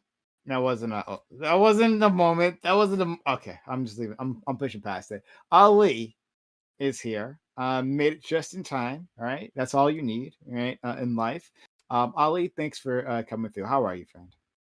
I'm doing great, man. Just had dinner. About to have a pineapple juice from Lebanon. Comes in a triangle triangle pyramid container. You broke fast? Oh yeah, yes. Where do we go around on that one? But yeah, how's everyone else doing? We're doing all right. When I went to Japan, they sell in their convenience stores. They have great convenience stores. They have interesting things there. But like one of the things they have are these like sandwiches. They sell them as like these triangle wedges. And they're starting to infiltrate the West now. But the ones that you open them up and you make the sandwich as you open up the wrapper. Pardon me. No, it's pre-made. It's put together. Oh. Yeah. And it's really good. Oh my god! Like they had these I had like this egg sandwich. Like they had these I don't know what it was, but like eggs in them, and it was fucking fantastic. Oh, I like lived on that when I was there. They also don't put eggs in the fridge. Most people don't do that. Fridge? Yeah, most countries don't. We do it, right? We're the only ones that have eggs in the fridge, right? Yeah. There's a specific. It has to do with the way you prepare the eggs and keep them from being spoiled. And the way that America does it, you have to put them in fridges. In other places, you don't. But yeah, there's advantages and disadvantages. And we got lost in that. Let's go. We've gotten lost a fucking lot tonight. All right. It is 8:59. It's 8:59. Indeed it has. All right. So topic 1. New miracle weight loss drugs have been approved for teens. The drugs, like Ozempic, work by massively suppressing appetite. They may also help prevent heart disease. However, giving them to children has received pushback due to questions about how this will affect development, especially since these drugs require you to stay on them permanently. On top of that, the drugs aren't being covered by private insurers, partly due to their expense. Do you think children should be allowed to take such medication forever, rather than dealing with obesity through other means? Is this sending a poor message to children? And should efforts be made to allow for widespread distribution of this drug in a nation with stubbornly rising obesity rates? So yeah, there I saw an article showing how this is now being introduced into the teenage population as an answer. I'm not sure it necessarily should be that answer. So I'll leave it at that. And everyone, let's try to keep our intro short to make up for everything else. So like that. My take on this is super milk toast. Like generally speaking, because it seems like a band-aid, you want to teach the kids how to like not get fat or whatever, and punish the parents if they keep doing it, right? But for the kids who are like really fat, like we're talking like they're spilling over themselves when they try to get in the desk or whatever, it's not functional. Like those kids, maybe they get a shot or two. Okay, that's my opinion. Thank you for that. Oh boy, I think Black Chit's gonna be fun tonight. I got a feeling. For once. Let's go to Scott. Feeling Yeah. zesty. So the first thing I want to say is we should always celebrate when a new drug hits the market because of the innovation and the ability for us to be able to manage diseases. Like that's always a good thing when a new drug, new things are out there. The problem is a much greater problem than this specific drug, which is that our healthcare system, this is not just America, but Western society in general, is a disease-managed care system, not a healthcare system. We do not have a healthcare system. We manage chronic disease, and we find out ways by using intellectual property to keep people on drugs for a very long time. Somebody's moving all around and typing, I can hear it, but it's tomfoolery again. It's almost definitely Tom. Yeah, I saw him light up. But so that is a huge problem. It is a fucking travesty that any doctor would prescribe a child a GLP-1 before getting them genetic testing. That right there is fucking insane. That you can spend a few $100s to find out if you have the motherfucker gene. So for people that don't know, there's just one of many examples. MTHFR gene is a gene that roughly 10 to 15% of Europeans and something like I want to say it's like 30% of Hispanics have both alleles. And this mutation makes it difficult for you to process folic acid. And if you can't process folic acid, what you end up with is an overabundance of homocysteine. Okay, so what does that mean for 10 to 15% of white people and 30% of Hispanics? That means that you can't eat bread, you can't take normal vitamins, you can't eat leafy greens that are sprayed with folic acid. Folic acid is fucking everywhere, and a massive chunk of Americans are just allergic to the shit. Or at the very least have, I won't say allergic, but they have difficulty processing it, which builds up too much of one hormone that's been linked to cancer. It's been linked to like dementia, stroke, heart disease. It's a 5, what is it, like molecule? It's not molemules or whatever, per liter. Millimoles. Millimoles. Thank you for the term. It leads to 33.6% increase in all-cause mortality. Like, the idea that we're giving kids Ozempic is fucking insane. I have a lot more to say about socialism, about time preference behavior, about the government, etc. But yes, I celebrate Ozempic existing, but it is a symptom.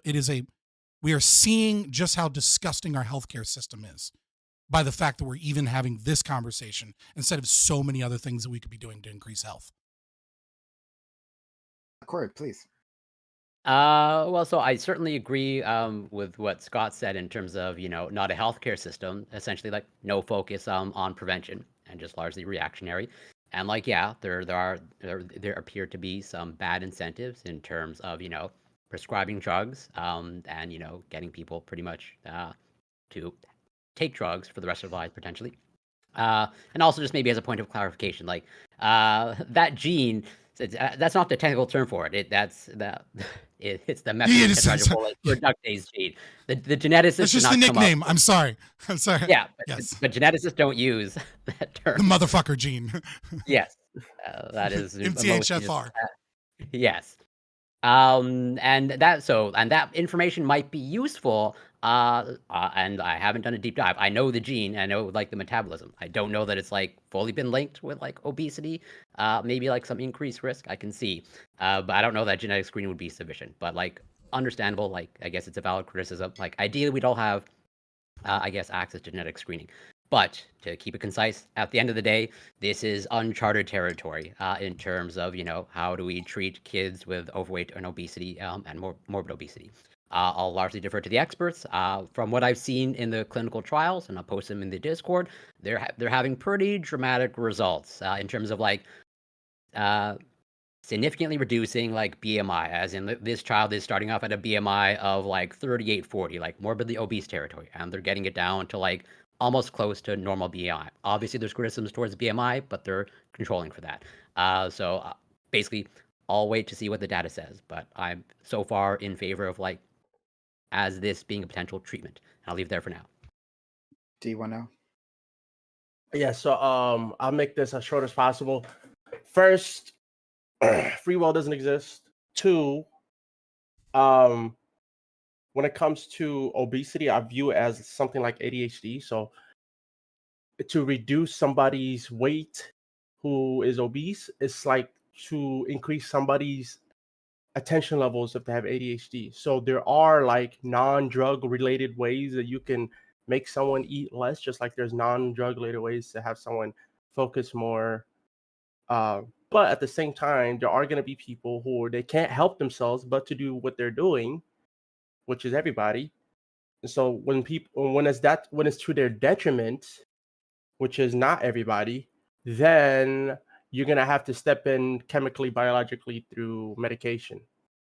If society is not already doing the prevention of like setting people up socializing them to be better people. There you go. Thanks so much. Let's go to our friend Admiral Gibbs and his cat. They threw away. Yeah, I had to put the cat down real quick. She'll come back, but she's gonna scratch me during this opening because when I get loud, Who might need Ozempic themselves. Yeah, let me tell you something. I don't have. I have the solution. It ain't no mono mules. It ain't no Zempic. It ain't whatever this weed got me. You know what it is?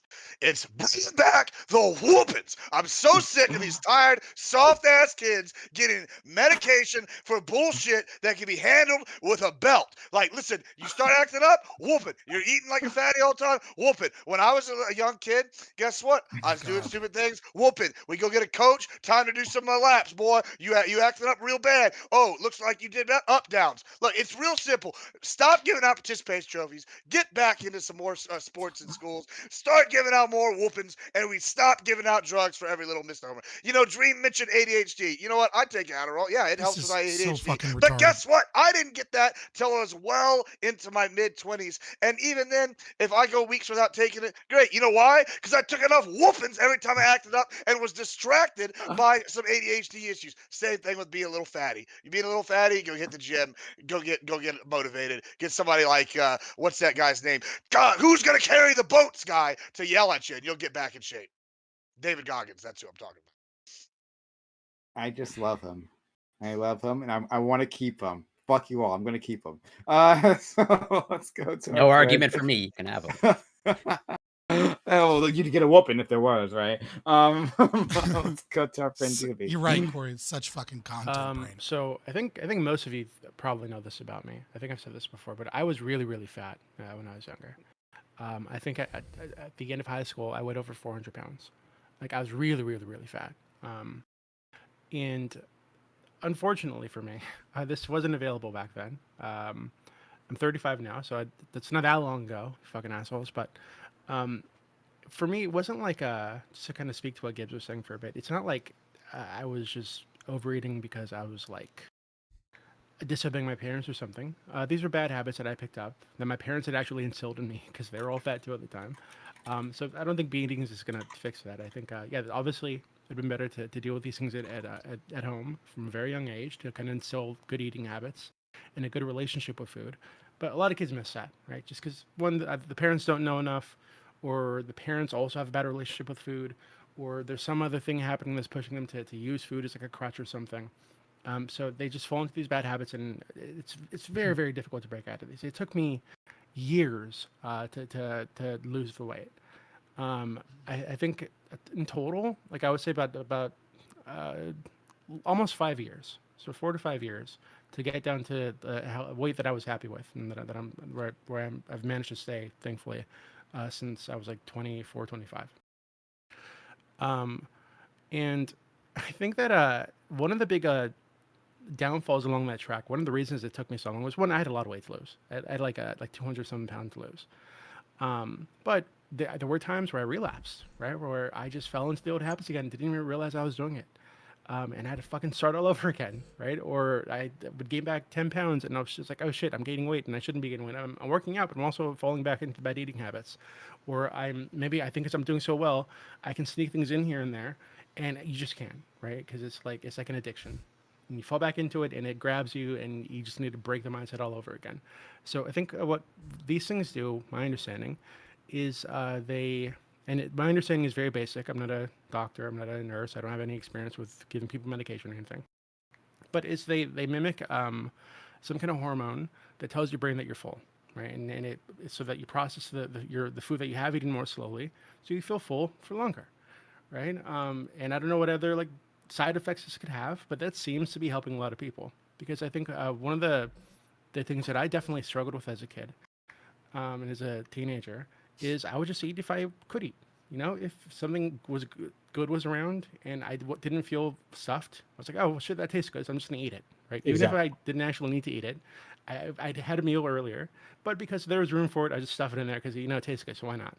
So if this is allowing people to kind of break through those kind of the situations because they still feel full, and it's making it easier for them to work out. Because another thing that I definitely struggled with at the start, was like working out, going to the gym, walking, is just the fucking pain that comes when you're 400 plus pounds and you're trying to walk for any longer than fucking 15 minutes, okay? Or trying to walk upstairs, or trying to run, or do anything. There's a lot of pain that's generated when you're going through this. So like anything that I think will have them break the food impulse, the eating impulse, and stay on the track to losing weight, I think is beneficial. And again, obviously, I'd hope they'd have access to other resources before they get to this point where they don't need to do this. But if they do need to do this, I think it's better than letting them stay fat longer. Thank you so much, DB. And thanks for bringing up that point about the pain. I hadn't really considered that, especially when you're talking about young individuals, maybe for older, but like not really for young individuals. But that's really good to know. I kind of want to hear more about that at some point. But thank you so much. Let's go to our friend Tom.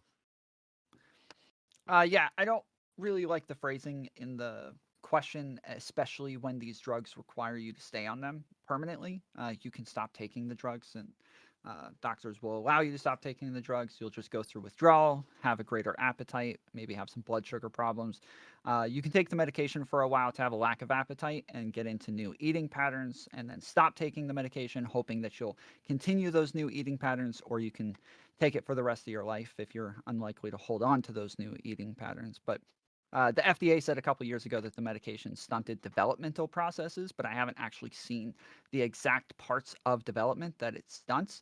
So I like to see that. If it's something like height or some shit, it might be worth it to live a healthier life and be more in shape, just to be a little bit shorter. If it's cognitive processing or like something with the prefrontal cortex that's stunted, then I think I'd be a lot more against it. I like to hope that we get into that at some point, but we're probably just going to talk about whether or not the FDA should exist in the first place because of all of the libertarians on the panel. So looking forward to that. We only have one, Scott. Because Lacto is not an anarchist. I'm a socialist, apparently. Don't ask, bitch. I won't tell you. All right? Treat me like fucking the military under Bill Clinton. Oh my God. I think that's an interesting question that Tom brought up, and it's a question that, like, I think all guys have been asked in one form or another, right?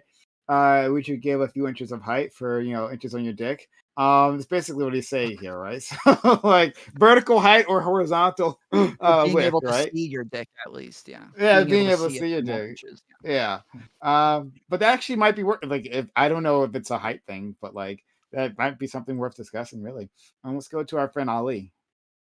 Yeah. So the nice answer is we got to find a way for low income people to be able to eat better, cheaper, without having to resort to like McDonald's and things, because even that's getting to be expensive, right? If that's what they're resorting to eat, and that's bad for the other people. Every time I get on this panel, it seems more and more I just want to sue the parents for negligence. It's the parents' fault that the kids are getting fat, and so us giving like a band-aid of here's Ozempic. All right, cool. So they're getting fat. Here's Ozempic. They're not listening to you. Here's a streamer that you can give them the iPad to and like drift them away. I'm working. They need their time isn't full, so I got to put them in school for this amount of time. It's just at a certain point we're just encouraging negligence. So I feel like in order to get these parents back involved in the kids' lives, negligence becomes more of a regular thing that we sue them for. And yeah. Okay. Yeah. Opens the panel. Well, yeah. So can I just like say a couple clarifying things before we get started? So yes, Tom Fleur, you're correct that you can go off of it, but it is going to be difficult to go off of it. There's going to be a lot of fear there, and the doctors are going to do everything they can to keep you on it, as well as everyone that has an interest in making money. So it's kind of like you're right that it's maybe not fair to say that it is permanent, but it is intended to be a long-term medication, etc. Also, when you were asking about the giving up height, so yes, it is height that we're talking about, right? It is physical mass, but we're also talking about bone density, right? And so when you give up height, you give up bone density. And so when you give up bone density, that's when you start talking about risks of osteoporosis. You start talking about risks of like back injuries as you get old. Like it's not just height that you're losing, but like the strength of your spine. And that might not be something you notice when you're younger, but as you get older is going to be a pretty serious fucking thing that you gave up. So it's not just going to be like 1 or 2 inches of height, but 1 or 2 inches of height you lost because your bones didn't strengthen up. You might float better. Like you might be decent at swimming, but for everything else, it's not going to be great. Scott, just to dig into that, because I didn't read anything about the bone density thing. So do you know if like how long into somebody using it does this become a problem? So if they were to do it for like 3 months, I don't think there's nowhere near enough data to we're at the data suggests this occurs stage, not like the mapping the exact. Like there's nowhere near enough data, because that's the thing about ethics in science when you talk about medication and when you talk about psychology, right? Is that there's a ton of things that you can't do. Mainly what those things are that are like the main unethical things, right? Is that if you're curious about whether or not something's bad, you can't just give it to people to see how bad it is, right? Like it has to be something that you think is good and then you study it and then you learn is bad, right? Yeah. That's like the super simplistic version of it, right? No, I think that I didn't include this in my opening thing, but I think it would make sense to say that because if there's a risk that if they were to get off this thing, like let's say they lose all the weight and they feel like they're able to get off of it and then they start getting it back. Well, obviously, the things that led to them gaining all that weight in the first place weren't dealt with, right? Yeah. Like these are probably going to be issues at home, maybe some mental health problems, maybe something, right? Some other thing that is leading them to eat this much. Right. Some other medical issue. Yeah, for me, it was definitely that, right? I didn't realize this till as an adult, but it was definitely like the kind of like abusive environment I grew up as a kid. I think I retreated to food as for like comfort or some shit. And I think Admiral Gibbs would just you haven't been beat enough. You need to be beat in association with your eating, and that won't cause an eating disorder because reasons. I'm just saying, like if you go run like 6 miles, You know, it doesn't matter how much you're eating. But Gibbs, I know this from experience, right? So when you're 400 plus Can't argue pounds with that. and you're running Down. for fucking 500 feet, your ankles, your knees, everything's gonna be burning for the next week. You're gonna be Yeah, but you have to get to that point. You have to get to But you that burn point more as a weight, though, kid. right? But Juby, all right, I actually like very sympathetic to that. You're right? you're I would- moving more mass, right? So it's like you're burning more for 500 feet than maybe That like was I actually- would for maybe 2 for that- miles. maybe That was actually the that minute, philosophy but- that I grew up with. The philosophy I grew up with is because I ate like a I don't know how to describe it, but I ate whatever I wanted at any time that I wanted, is because I was actively working out, doing every sport that I could for like 4 hours a day. So like it didn't matter what I ate because I always burned it off. Yeah, Juby, I want to address that exactly though, because I actually went through that when But I was not going anymore. from high school to. I know I'm fat now, but my body's just destroyed from sports now. But like back in high school, I was all state everything, right? And like I got real fat towards the end, like after my senior year, because like whatever. And then I wanted to walk on A&M's wrestling team, and so I had to lose the weight, and it's real hard when you're walking around 330 and your weight class is supposed to be like 155 or 159 or whatever. And like yeah, you're right. Like it sucks. You go run 500 feet, you're sweating and you're already chafing. Well, you know what? Guess what? Tough titties, boys. Time for you to go get some baby powder. Throw that on your legs. That way you don't get the chafe. Maybe then start running. Like, I mean, I'm sorry, it sucks to Gibbs, suck. this but, makes sense you know, if you built tough up it out. that kind of tolerance before you got that fat. But the people that we're talking about, me, I mean, I was in high school football, right? So and before that, I was active in a way. I was obviously not very active in the way that I should, because I weighed almost 400 pounds out of high school. But I was the family mule, right? So I lifted all the heavy shit all the time. Right? Anytime there's yard work to do, I did it. I was either digging holes and all that shit, right? So I was used to like physical labor. That is an issue. But when you're actually like focused and working out and trying to lose weight, you're gonna run, you're gonna get on the treadmill, you can do all this shit. And if you try to do that at 400 pounds or 300 pounds, and you don't have that kind of tolerance built up, it's gonna knock you out for an entire week. So you're gonna work out for that one day, and then you're fucked for the rest of the week because you can barely move. Well, So then you have to get up and go the next day. Working Well, out isn't even it's- the primary it's way to called lose mental weight. fortitude. It's called mental I would. fortitude. I think you're Diet is the underestimating. primary way to Try Yeah, about diet is the 80% primary way diet. to lose weight. I Yeah. think you're underestimating just like how much it is ingrained, the culture of how you eat as you grew up. And so like there's like I think one of the most, if not the number one contributing factor whether or not to predict somebody's going to be obese is whether or not their parents are obese. And that's because of the eating habits that their parents do in front of the kids and like do to their parents. And then the chances of the reason why they're obese is because their parents are obese, and et cetera, et cetera. And so what I'm trying to say is, even though I had this philosophy of, and I was really fit all throughout my life until like later years of college, where I kind of gained some weight, as you can see right now. But I was super fit because I worked out everything I ate, but those eating habits didn't stop when I stopped working out. Because when I went to college, I didn't do any sports. So it's here's like I maintained the eating habits, and that's why I've kind of gained the weight. I should be at 180, 170 right now, but I'm at 200, and I am. Listen, it's hard to like go and do a good, healthy diet that I know is good for me, but the habit is hard to do from just a psychological standpoint. Even though I know what's good for me, it's just hard to do. So hold on. The question at hand is: ought we be giving children Ozempic? Right? Ought we be using drugs? And I'm not using drugs as like a scary word. I just mean like an intervention that costs money, that is very expensive for a lot of people. I mean, I'm sure. Although it shouldn't be. That's an inflated. Yeah, I absolutely agree. Like, it's a GLP-1. It's a fucking peptide, right? Like, it should be like $40. It's intellectual property that has made the GLP-1s so fucking expensive. And there's a reason some of them are like $300 and some of them are $1,000, right? Ozempic is a big name brand, right? But there are other GLP-1s here that are basically the exact same fucking thing that are cheaper. But regardless, setting that aside, right? That's the question at hand. And so when we're talking about weight loss and diet and things, there's a lot of things that we can discuss about how to correct these things. But the question at hand is, ought we be giving them these drugs? And I think the answer is, well, we shouldn't be stopping anyone from this, right? Especially if they seem to be getting good results. But we also should be looking at the underlying problems here. And the underlying problems here in America are not, hey, I used to be fat and this is what happened. And I appreciate that anecdotal evidence. I do. But the underlying problem here is that it's roughly 80% diet and it's roughly 20% exercise, right? If you talk to any nutritionist and most doctors, most researchers, they'll say it's overwhelmingly diet with exercise having some effect. Yes, the golden rule is calories in, calories out, but there's a lot of other factors here.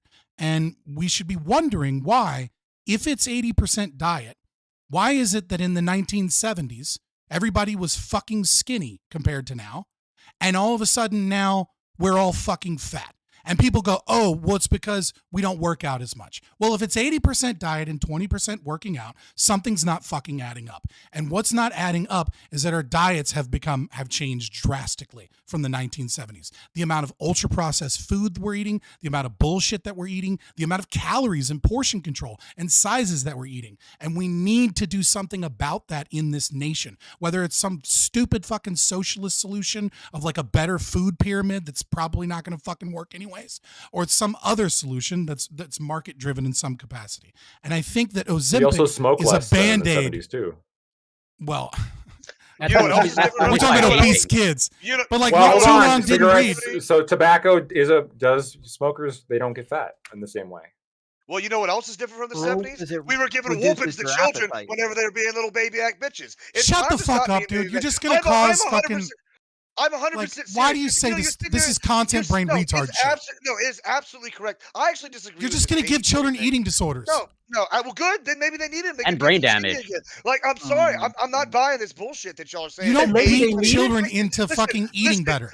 Listen. Whenever I was working out back in the day, getting all in shape and all that goodie, I was eating like dog shit. You know, it didn't matter because guess what? You were spending the time in the gym getting in shape. Anybody can get in shape, eating almost whatever dog shit you want, as long as you're actually putting in the work. So don't be sitting here telling me it's only diet, lordy. No. It's Nobody soft-ass said that. You're being soft-ass stupid. That's not what he said. If you're That's not the getting opposite of what he protein, said. if you're not getting Like, protein, this if is you're not just- getting protein, you're not gonna This get is like muscle. So if TikTok your brain diet- shit. Your diet is all Yeah, sugar. this is you trying to get a Your diet is all Gen X sugar. moment. You're just not. Yeah, like you're just. Yeah, not let me give gonna you an get- example. So, like when I was in high school, I was playing football and basketball the entire time. But like the amount of intake that I had was way higher than it is now. But if I have that same intake today, I'm going to get super fat because I'm not playing football and basketball every day. I'm not going through puberty. I'm not like the what it is that my body's using this shit for, the energy and the growth and all of that. It's not the same anymore. And so like the diet is only one small part of what it is that you're doing, but also like how your life activities, your lifestyle,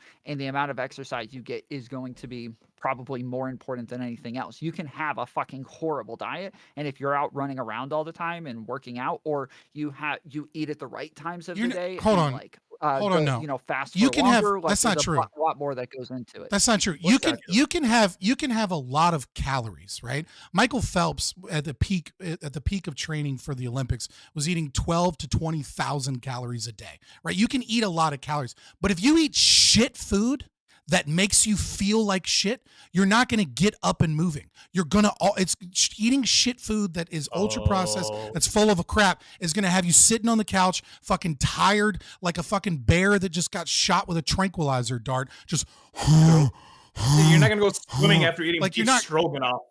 Right, like if you're drinking a bunch of soda and you're having these ups and downs from all this sugar and caffeine, up and down, as opposed to getting the same, maybe like a third of the amount of sugar from a bowl of grapes that actually is going to like be somewhat fulfilling. There's going to be two totally different things. Like I do agree that it is calories in, calories out at the end of the day, and there are factors that change that, such as like the length of your small intestine and you know how your metabolism might be because of certain thyroid issues or certain chemical issues, the way that you process food, or you know, et cetera, et cetera. But for the most part, it's calories in, calories out. And if you work out more, you will burn more calories. Therefore, you can eat more. But if you eat crap shit food, yes, if you go work it out, you'll burn it off.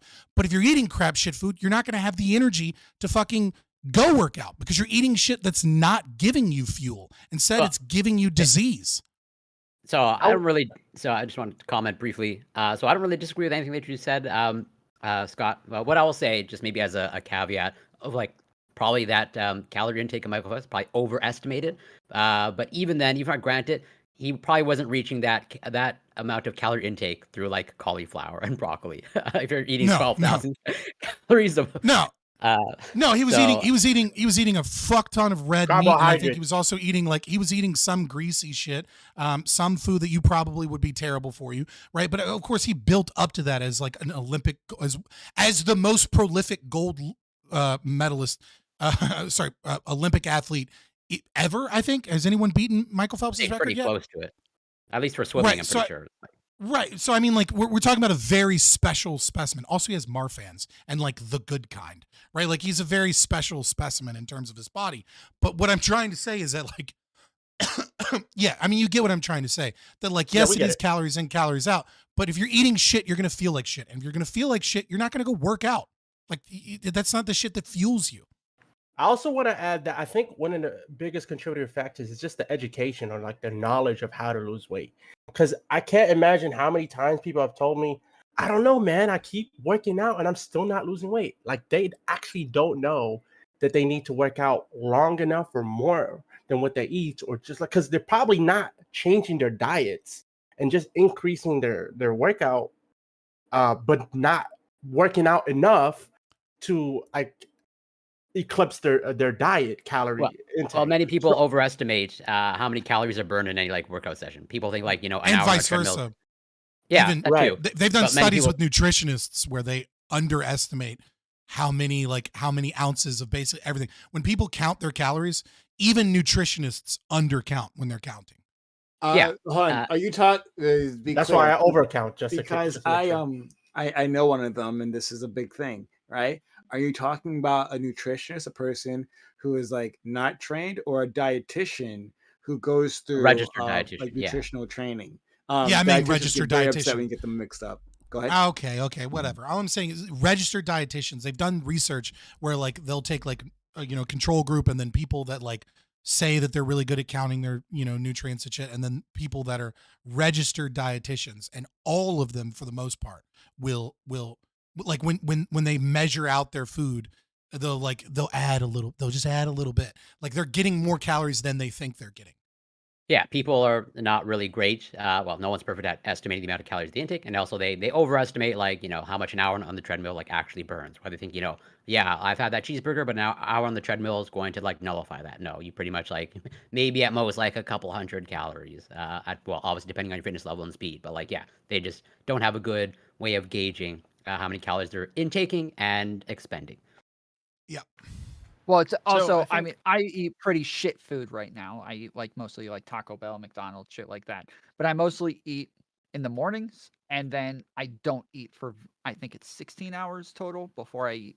Yeah, you're doing that another meal. Ramadan, So I'll eat but in the morning. Yeah, so it's intermittent Reverse fasting. Ramadan. where I'll eat, Yeah. it's intermittent fasting where I'm eating like lunch, early breakfast, and then don't really eat for about 16 hours, and then eat again. So can I drag the this next back morning, to? and that seems to do a lot to keep me in shape, keep calories burning at a high rate. So it's not even just like your exercise or calorie intake, but also when you eat and how long you go without eating. Right. So the point that I was going to get to before Gibbs distracted me with that line was I think it makes sense to if people were gaining weight back when they get off this stuff. I think it obviously makes sense to like use the time that they are taking this to have them try to track down the reasons that they're getting this fat. In the case of children, they're probably not buying their own food. They're probably not making their own food at home. So it's probably going to be some issue they need to talk to the parents about. And I think that at some level, right, I think you do need to consider this a type of neglect. If parents are allowing their child to get this fat, right? And when I say this fat, I'm not talking about, they're like 50 pounds overweight. I'm talking like 100, 200 pounds overweight. Barring a serious medical issue, of course, right? Yeah, of course, yeah. If it is just that the parents aren't watching what they're eating, or the parents are giving them access to way more food than they should have, then yeah, I think you need to treat it like a form of neglect. And I think that if that just means that the parents need to be educated too, right? About like, hey, stop giving your kids this kind of food because it's bad and yada yada. That's fine, right? But there needs to be something done to correct the actual causes behind this. I mean, we're seeing So I like think a lot even of it has adults, to do even, with even, the even amount adults that of take. time that they have to cook food. Like my mom cooked like every meal of the day for us when we were kids. But lots of parents don't have time to do that, and so they fall back to just like ordering. Yeah, that It takes like 20 minutes to make food, man. That's not that's not a real thing. Yeah, it's cap. Most people are lazy, and even you see adults like 20 throughout my minutes lifetime, is we've had still a bunch of good. weight loss pills that people take. We see like with Ozempic, I see a bunch of adults on Ozempic that just do it. They do the Ozempic, they lose the weight, but they don't change the diet. They don't care. All they care about is the aesthetic of the weight loss, and that's what's happening with the kids. Is no one really seems to care about the diet or the health of the kid. They just care, oh, they're fat, let's get them skinny, and then we're done. And so even so we can't just expect kids that are on Ozempic to learn on their own. Hey, let me form a proper diet because I'm losing the weight. Devil's That's advocate it's the here. parents' responsibility. Hold on, devil's advocate here, though, right? Like, just to be fair, I'm not a big fan of Ozempic, obviously, but No. just to be fair, if you have someone that is, let's say, 5'5" and 350 pounds, right? And you can find any way to get 150 pounds off of this person and get them to be 200 pounds, it is going to drastically open up more opportunities for them to be able to be healthier. Right. Number one, it's going to change their eating habits, at least in some regards.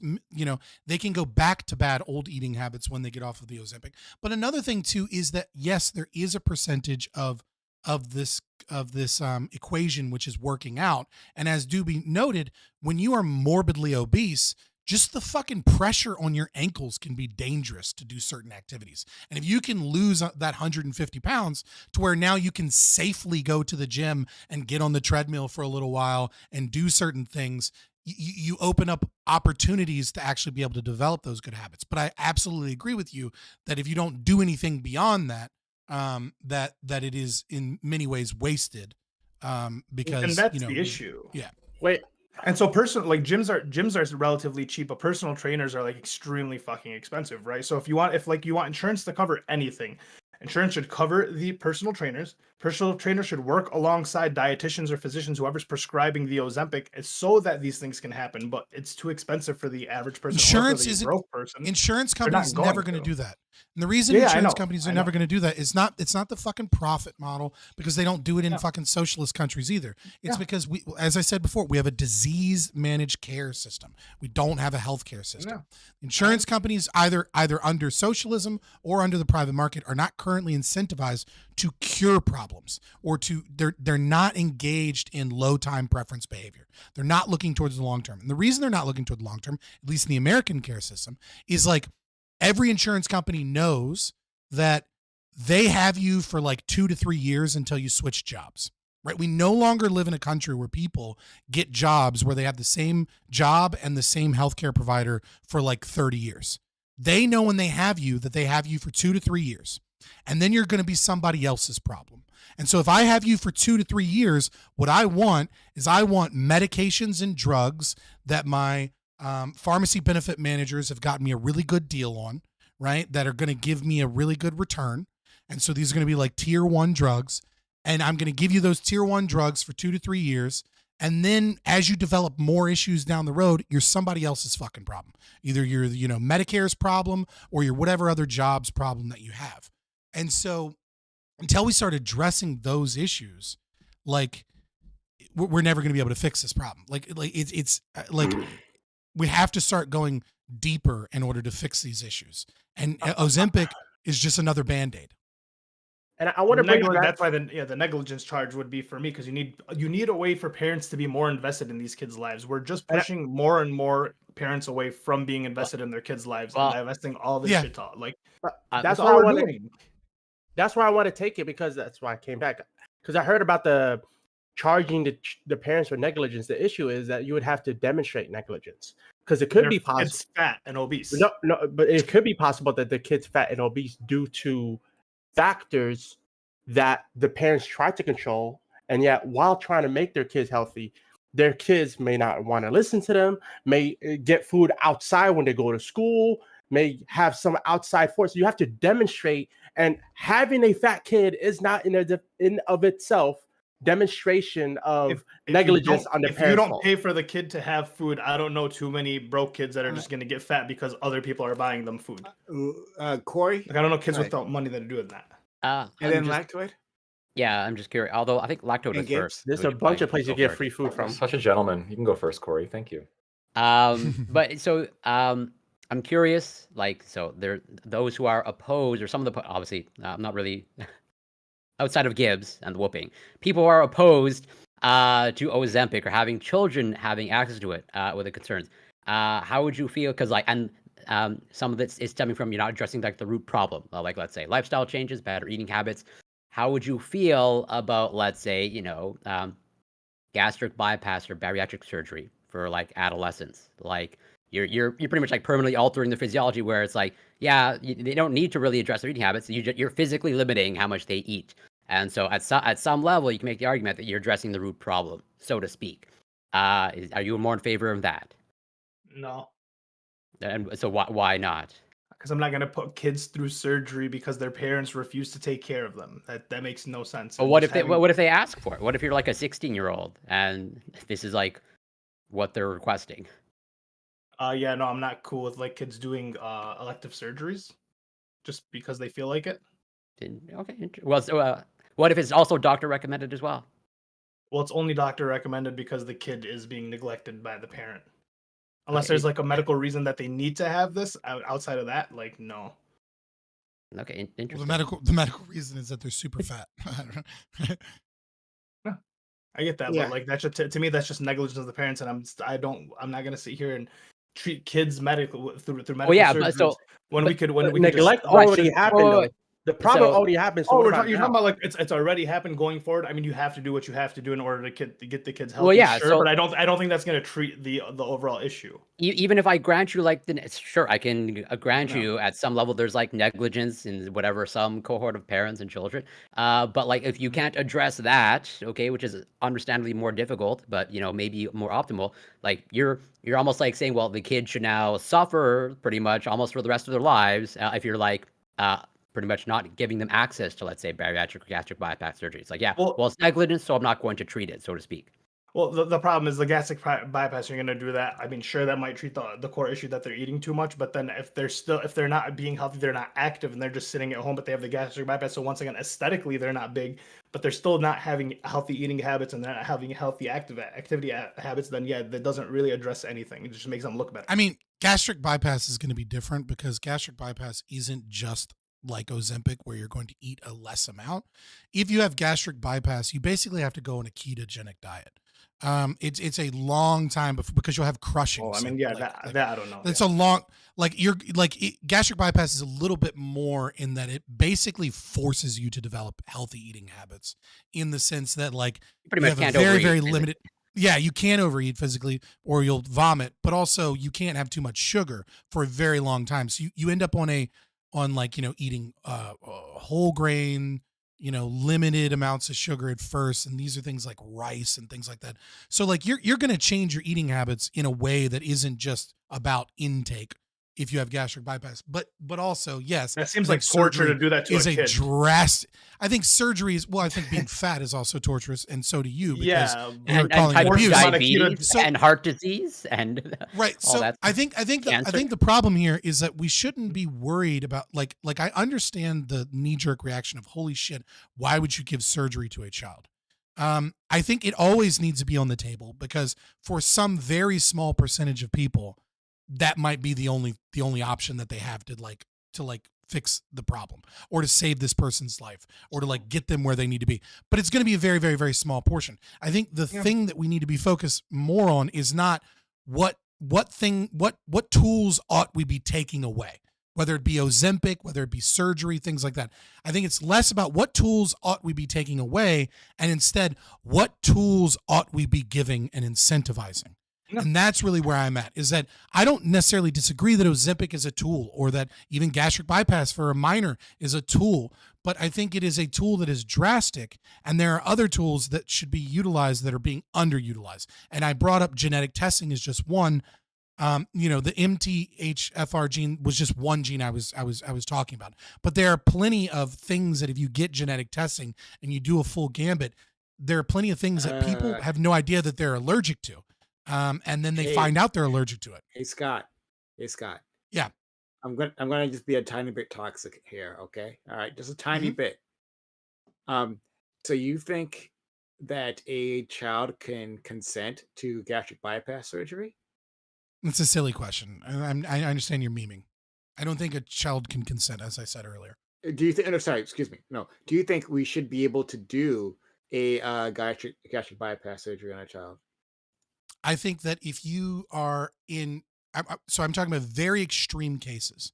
So as I've stated multiple times on this program before, my philosophy stems from the parent only doing interventions that are permanent if they're designed to get a child to their natural body state. And if a child is morbidly obese and you have tried everything that you can, I think that gastric bypass surgery at that point is an attempt by doctors and parents to get the child to a natural body state where their body should be healthily. But if you just do it randomly, I don't know that it is an honest attempt at doing that. Okay. Like if you've exhausted everything and you can't figure out why this child is obese and like it's becoming, a serious problem and their life. The trans question's coming, Scott.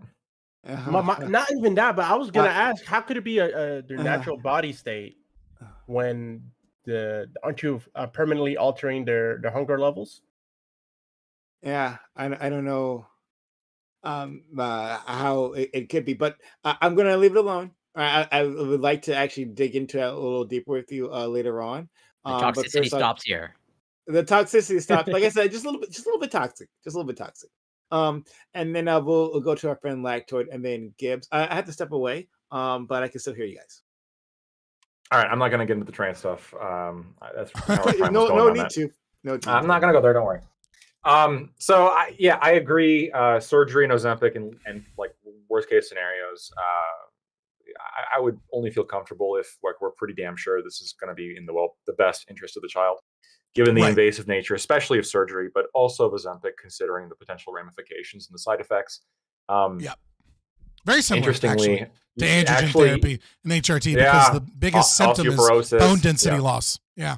And I don't know about cancer, but we'll see. But maybe the thing is, like, I think there's steps that could be taken beforehand. So we're talking about negligence on the parent and how, like, well, we can't, we can't necessarily go after the parent because maybe the kid's like, involved in the blood, like the zebra cake black market or something, and getting a hold of this shit when they're not supposed to, right? It's possible. Yep. It's possible.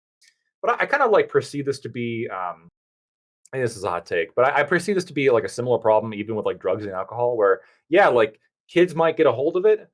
But if we have a reason to believe your kid has a problem with it, and then like we find out that you are providing this for your children, now we got a major problem. Now we're probably going to step in and like charge you. So I think here's two solutions. You remove junk food from being able to be purchased with food stamps, so in the same category as cigarettes and alcohol. And second of all, if your kid gets fat enough and we find out you're still giving your kid soda, you're in trouble. You start getting tickets. And then there you go for abuse of a child. And then we're going to ticket you until you stop. So like I kind of understand, right? Obviously I'm an anarchist, so I'm not in favor of creating new forms of laws against parents, but protecting children. Yeah. But yeah, there's a little bit of an issue here, right? Because it's kind of obvious when I'm watching you guys bob your head that none of you have children. Right. So if you actually have children, what you'll notice is that they have growth spurts. Right. And so it's super, super natural when you have a kid where one day they're eating, let's say, X amount of calories. And then the very next day, they need double the amount of calories. Like for like the next 2 or 3 weeks, they need double the calories that they needed before because they're about to hit a growth spurt. And so when we're talking about children, especially from like toddler age to like right before high school age, like in this area where there's a lot of random growth spurts that occur, there are plenty of times where the problem can get ahead of you before you know it, right? Because what ends up happening is they need a bunch of calories. You're assuming they need a growth spurt, right? They start packing on stuff and you're like, oh, they're gonna shoot up and be tall soon, and they're gonna drop all this weight, because it's happened like 6 or 7 times before. And now they're developing really bad eating habits, but like the kid's hungry and you love them and you're just trying to make sure they have everything, and like you're busy and stressed or whatever, and you give them the food, and then before you know it, the growth spurt doesn't actually come, and what you have is an obese child. So like I do kind of understand the concept of like certain things are just obviously unhealthy, like soda and things like that. But I do think that it is a little bit more complicated, and we need to be a little bit careful about the concept of just, if you have an obese kid, this means you're neglecting your kid. No, we can be careful. A problem that gets away. Yeah. Well, hold on. Yeah, we can be careful about this, right? I'm not saying. No, that's not how growth spurts happen. They pack on pounds for a couple months. Yeah, you cut off the soda though. Yeah, the soda has no pounds nutritional value. There's no nutritional value for soda. But I'm saying, like, you got a kid who's medically obese, and like the doctor tells the parent, stop giving the kid this shit, and the parent continues to do so. I mean, for fuck's sake, we can't have this kid just like, be dying. No. I think so. We're not arguing. I think We're not picking them arguing is at good. cross purposes, right? I'm just saying that that these things can happen in a way that surprisingly fast, in a way that you didn't expect it. Like what I'm saying is that like it's not like this long storied tradition of overfeeding this kid junk food for 3 years, that sometimes these things can happen in a couple of months, and then all of a sudden you have an obese kid, and then what you do in that moment certainly defines you as a parent, whether or not you're taking care of your child. But I'm just saying that these things can get away from you, and you can develop these bad eating habits almost without even knowing that you're doing it. I'm gonna speak from intuition here. It's possible this person that you're describing exists. I'm not denying that. I would guess though, yeah, I'm sure it's super common, but I would guess that a lot of this has to do with changing general eating habits, because I'm sure this shit happened back in the 70s and 60s, and like you astutely pointed out, we didn't have a bunch of fat kids back then. So obviously the problem is, I think most of the time the problem is the parents just probably just don't give a fuck, or they're ignorant as to what they're doing. That's probably like the number one change. They're bringing in soda, they're bringing in like fucking like moon pies and McDonald's, and they're eating this every day because that's what feels good to them. They're acting on their impulse. And the kids are picking up those diet as well. The number one thing you can do, just public service announcement very quickly. If you want to dinner with your kids. If you want to stop, eat dinner with your kids. Eat dinner with your kids, but not just eat dinner with them. Eat at the dinner table. It is the number one intervention that you can do to stop not only overeating and obesity, but also anorexia and bulimia. If you want to stop your children from having eating disorders, the best thing you can do is make sure that the family sits down at the dinner table and that everybody eats together, and that you talk about your day, you talk about things that are going on, and that you eat together, and that you watch each other eat, and that you eat the same meal, and have intentionality in what it is that you're eating. It also, you end up eating healthier when you do that too, more often than not. Let's go with Gibbs and then Ali. Yeah, I don't know. I got to really push back a lot of this. I really do. I'm sitting here and hearing this, and the only thing that keeps coming to mind is this participation mentality that we have, like participation trophy mentality. It does not apply here, dude. It does apply, and I've let you talk, and so I've heard your bullshit for the last hour. So listen here, we're gonna learn you real good. All right, here's the secret. Everybody nowadays has to feel special. Everybody has to feel special. You tell somebody they're fat, oh, you hurt their feelings. Nobody wants to be the bad guy. Oh, it's bad. Back in the 50s, 60s, 70s, like y'all were talking about, guess what? They didn't give a shit if they hurt your feelings. You're like, hey, fat ass, and they shamed you. And guess what you did? You went and you got in the gym, and you got in shape, and that's what worked. Just like, look at Arnold. He'd be over here. People were talking smack about, like, the Special Olympics. Arnold's on steroids, or was on steroids. Yeah, that's the whole thing. He goes, oh, there's lots of people. My point was he's shaming people to go get in shape. Yeah, and guess what? He's also had massive heart surgery. He's got other issues. The problem here is obesity. Fucking Corey Campbell knows fucking Arnold's medical records. He solved obesity though with it. But like in general though, you can look at other there's other examples of people like David Goggins, all sorts of people that go in there, you get yelled at, you get shamed, and then you go and you get fucking yoked. Like, I mean, it's real simple. I don't know why people are acting like, what the fuck does David Goggins fucking who's gonna carry the boats have to do with fucking childhood obesity, Ozempic, and like that's proper the solution, standards Scott. to stop? It's David Goggins. He's the solution to the kids getting fat. I'm gonna give you an example. Doobie Just mentioned need to earlier, clone them he in said, every "Oh," household. He said, "Oh, I feel bad. I had to go and do. I had worked out all one day and I was out for the next week." And I got one response to that, Doobie. And I'm sorry, you might be a nice person, but that's pussy baby back bullshit. Like, guess what happened in 2 days? Nobody likes day 1 and 2 days. Nobody. Guess what happens? Day 2 comes and you better get your ass out there or they cut you from the team. So you get out there and you feel like dog shit and you go through another hard workout, and by the end of 2 days, you're going, wow, I'm doing pretty good. And then after that, everything's a breeze because you put yourself through something hard and you succeeded. Oh, so this idea that, oh, our lives are just so much Dude, you're harder just now. making up Oh, shit. you're 400 pounds. I'm not making up shit. I'm sorry that Yes, I played you sports are. all my life and played like at a high level. All your life, You know, like so. Right now, right now you're right. You said all your life. So currently, yesterday you were playing your entire sports. life, so you built Yeah, up the tolerance and the muscle that you needed to power through that shit. Most people don't have that. It's called mental fortitude. Hold on. Maybe we No, can it's not mental develop that. fortitude. It's It you've is been in that. sports your entire life, so you've built up some muscle and some tolerance to the muscle aches and to the pain that comes along with it.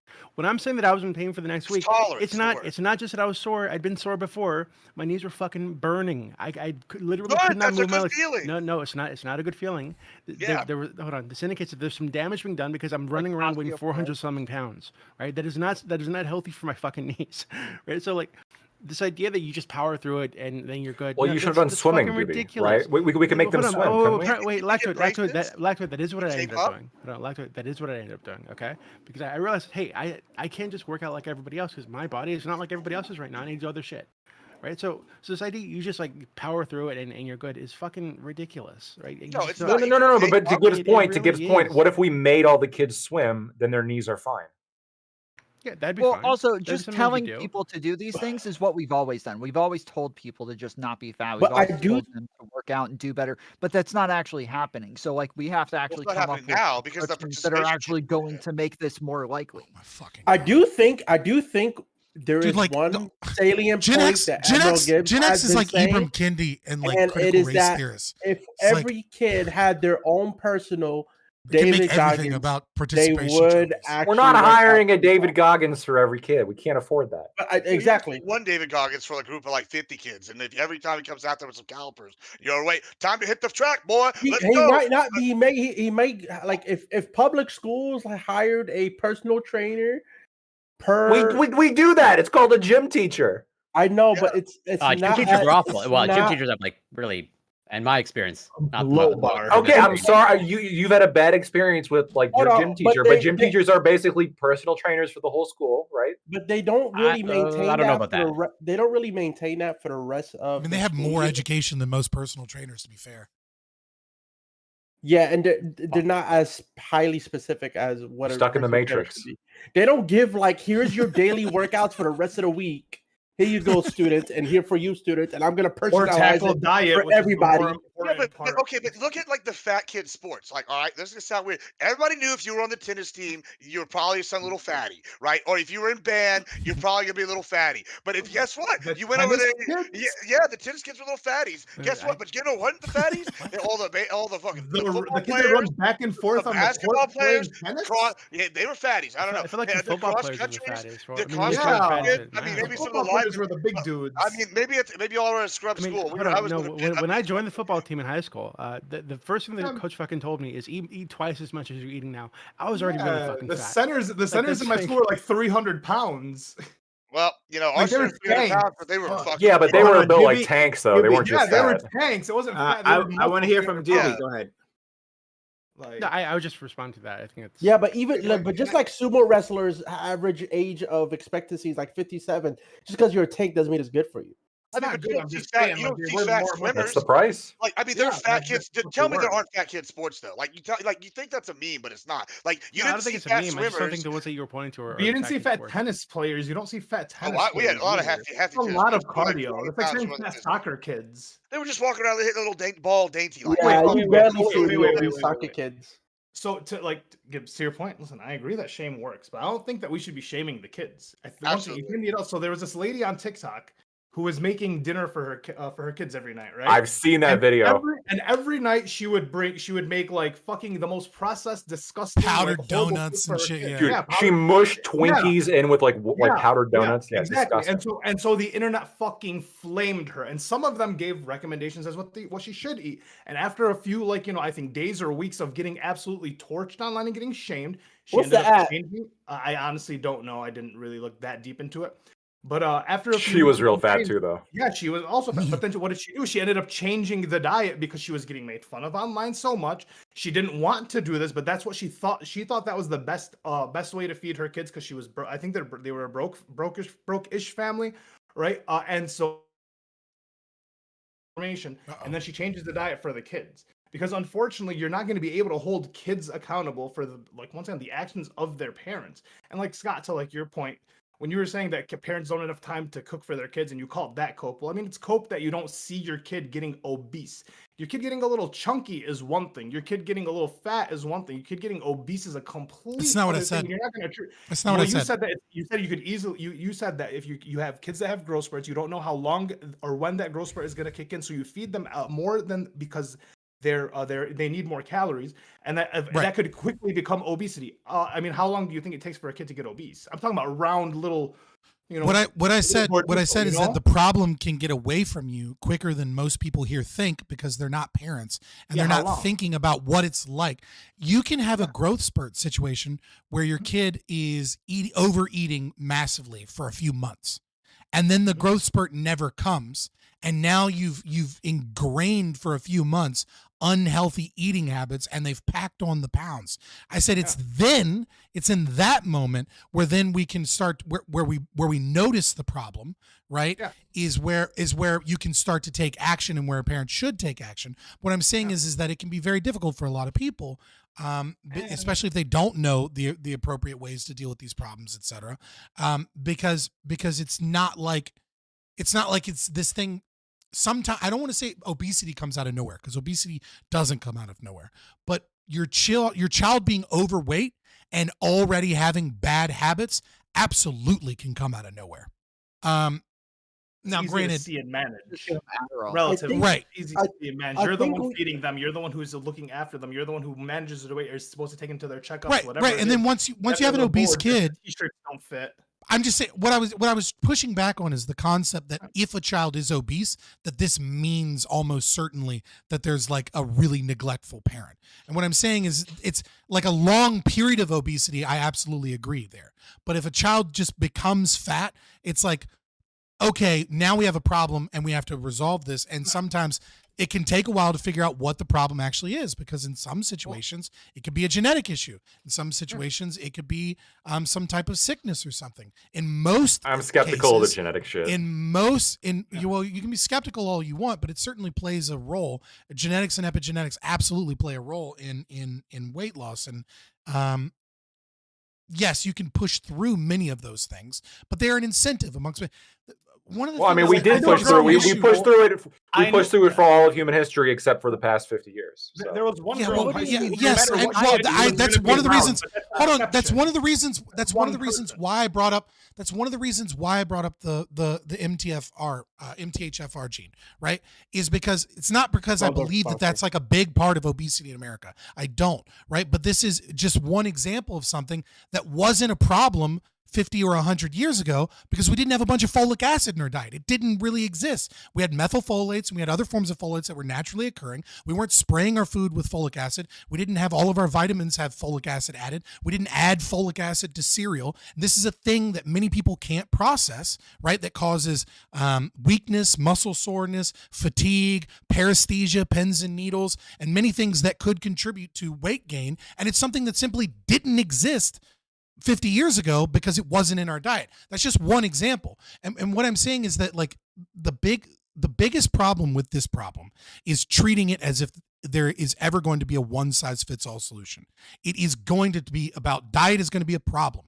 Weight, what type of food we're eating, what kind of calories we're eating, working out, whether or not we're sitting down and eating, like all of the solutions that people are giving, I kind of agree with them that they're important. But when you present them as if this is the solution, you're missing that, like, this has to be a holistic approach on top of finding out what the root problems are, because everyone's obesity is going to be caused by a multitude of factors, but there's going to be primary factors. Is it trauma and overeating? You know, like Doobie said, there are 14-year-olds out there where parents are not trying to overfeed their kids, but for whatever reason, they have trauma that they don't really understand. And that kid is sneaking out at 2:00 in the morning when everyone is asleep and eating food in the fucking pantry, right? Like there are just so many different reasons why people can develop eating disorders or have unhealthy habits. And you're going to have to take a holistic and individual approach to all of these, whilst also giving more options to everybody in society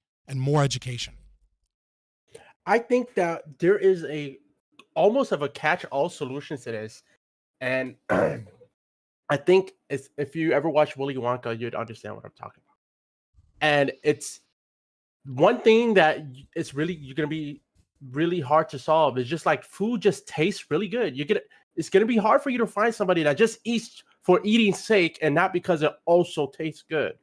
And so so you're saying we suck them up into these tubes that go up into the no. I'm saying that there was this invention of gum that you could eat and you would taste a whole meal. We just got to invent so that. like imagine technology. I feel like the everlasting gobstopper is going to solve childhood obesity. Yeah. They have that with we gotta air invent water it, man. bottles where you can smell, fucking memes. the thing. I gotta take a piss.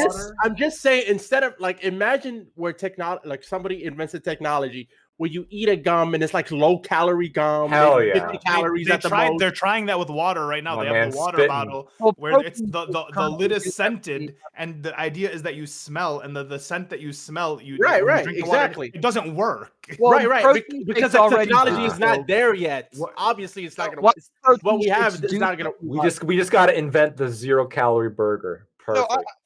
Lots of protein Impossible shakes do fill you up though, and because it's that just burger liquid exists, it's and made of plastic. protein, Hold it on, doesn't actually make you gain a whole lot of weight. Hold on, Tom. I can't hear you. Protein shakes currently do this. Protein shakes currently do make you feel fuller when you drink them. They're not Right. like But I'm there's talking not a about whole lot of calories in the them to where it taste. actually makes you gain weight. We have to So a lot of develop better people do taste. just drink. protein I tastes understand, but delicious. they can just drink. Well, protein shakes can taste good too. They taste like fucking vanilla or You know what I'm chocolate saying? shakes But- or whatever. They But taste like once you chalk. actually has But really once you're you good drinking the develop- wrong one, you lactoid. drink them. No, Tom. You're good. Tom, I agree with you, Tom. You feel full. But once we develop a protein shake that could taste like McDonald's fries, a protein shake that could, and it actually tastes good, then I think you would see. I don't need it because this is my problem. It's brilliant. Soil Is and green, even better. This is absolutely my I problem. don't know that My we need to problem. come Solve up the with, population like, problem. What I'm saying, like, listen, ideas I have a off the problem table. of. I think it could be tied to my ADHD, but I eat because I'm bored. A lot of times I have nothing else to do. I'm just watching. Let me also grab a bite to eat because I like to watch I eat what I watch, and because food just tastes good. I like eating because it just feels good. Also, with ADHD, you have a lack of dopamine hitting your receptors. Yeah, and that is food true. replace that a lot of times. That actually, Right. But So I do want to. that ties in with my boredom. Genetic. Why don't you think that obesity would be genetic? Who said that? Lactoid. Yeah, because I find it to be my understanding of natural selection would be like, okay, so for all of human history, we were able to get away with like a negligible obesity rate with this genetic like predisposition. But now all of a sudden, like you can't help it. You're just genetically prone to be fat. It doesn't make any sense. Yeah, I mean, There's no genetic like code that makes you like diabetes, absorb calories from the air. You can only get calories from eating. The amount of hold on, that's bullshit that you're saying right now, Lactoid. No, body's what I said. ability For to process two the things. calories. Because this is against what I said. I get right? it, the Tom Fury's- folic acid, but there's a lot of people shut who the are fuck saying up, like, shut I the can't fuck help up, it. No, I can't help it. don't interrupt me because I'm about to cook your fucking ass. All right, shut the fuck up and listen. Take your fucking spanking like And a then good you would little boy. eat me, and it would be Okay? fatting. Listen to me. Fattening. No. Number one, the reason that many people were not fat throughout all of human history is because for most of human history, we didn't even have fucking farming, dude. And even when we did have farming, we didn't have access to grocery stores and foods. There are plenty of things that evolutionarily we are evolved to have, right? Access such as to love food is for the sugar, problem. I agree with you. Such as this love for sugar. Okay, well then you're disagreeing with yourself because you're saying I'm not disagreeing with myself. I'm saying you are. no, Yes, no, you are. I'm not disagreeing. You missed it. No, I know you ran back because you had to get your voice in. I know you like to do this, but just what I said was say something, and it's going right back to the two of you. I'm answering Tom. I just want to clarify because my answer was obviously lost on Scott, right? I meet a lot of people, and sometimes people are bigger. I found people that tend to be, there's people in America, surprise, they tend to be bigger. And what they'll say is more often than not, well, it's my genetics. I can't really help it, right? It's just, it's a genetic problem. It's irrelevant to what I said. And it's a way, surprise. It was a question to me from Tom, so it's not what you said. Yes, about your response to what I said. So, but my response is that you have all these fat people who are saying it's a genetic issue. When my point is that this is a way. Okay, hold on, this guys. is a way. This is a way. We're gonna let Lactoid finish. We're gonna let Tom respond. Tom, I see. This is crazy. And then Scott, you can go. But then after that, and Gibbs, I'll give you the final word. But we do have to move on to our second topic. All right. So, what I'm saying is that often I see this as a way to dodge responsibility. It's not my fault that I'm obese. It's my genetic code that's at fault for me being obese. When the reality is that for centuries and centuries, even after agriculture was developed, people, even if these genes existed, people were able to not be obese and yet still have these, this genetic code. The reality is look, if you are inputting more calories than you are exporting through whatever activities you're doing, you are going to gain weight. So it's ultimately your responsibility. It's ultimately your fault. And this idea of, well, it's just my genetics is not it doesn't register with me as a valid excuse. Okay, so yes, Go ahead, just Tom. say it's just my genetics. That's obviously a really dumb thing to say. But genetics obviously play a big part in your ability to gain weight or lose weight. So if two people are both exercising and eating the same food, one person might actually gain a lot of weight and the other person might actually lose weight because your metabolism, your ability to get diabetes, like there's tons of things that actually are genetic and come through your family history. And so we can't just say, oh, like what fucking Admiral Gibbs keeps doing where he's like, I did it, so everybody can do it. Like two people doing the same exact thing does not mean that they're going to have the same exact outcome. And so one might actually be harder for the other person. That doesn't mean it's a good excuse. It doesn't mean that they can just say, oh, blanket, I have, problems. So now I just don't have to try anymore. We still want to tell them to push harder, but it is true that they just have to do a lot more to get to the same outcome as other people and that they are going to have a lot more trouble. We expect more of those people only because of some sort of genetic problem. Yeah, but that's not. But I hear you on that. Yeah, they're gonna have to do shit. But like, I don't know. My experience has been, I can't help it. I'm genetically like this. It's just who I am. I have the fat gene, and it's like for this kind of goes back like in some like basic psychological research of like external locus of control versus internal locus of control. Even if it was like there was some like gene that made it so you would gain weight, and you're saying there's genes that make it more difficult to lose weight. It's actually better for them if we convince them that it's their responsibility to lose weight because that makes it more likely that they will lose weight. Because it makes you feel better about it. Just no. It makes them more likely to lose weight. Pretend that it's not real, that it actually is genetic, so that we can come to better conclusions in the end. So Lacto, you're okay with lying to people? No. Lacto, you're okay with lying to people? I'm going to respond. Make them feel better. I'm not saying lying to them. I'm telling them it's actually it's a form of. I never said lied. I said it's actually like a form of heightened truth. Because I'm gonna tell somebody. By the way, if you know this, Donald Trump, simply no. Hear me out. Simply believing that you can lose the weight makes it more likely that you'll lose the weight, and you tell somebody that is informing somebody of that. So that's the biggest. So let me. So okay, let's go to as opposed to you guys are like, oh, it's the genetics, blah blah. Hey, guys, we gotta go to Scott, and then we're gonna go to Gibbs. We gotta move on afterwards.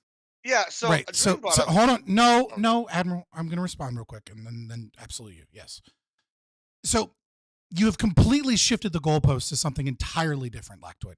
Now you are talking about people that use genetics as an excuse to not work hard and to blame it on some vague, unknowable thing, which is not at all what I was talking about and not at all what you were disagreeing with. You were scoffing at the idea of genetics potentially playing a major role in individuals' weight gain journey.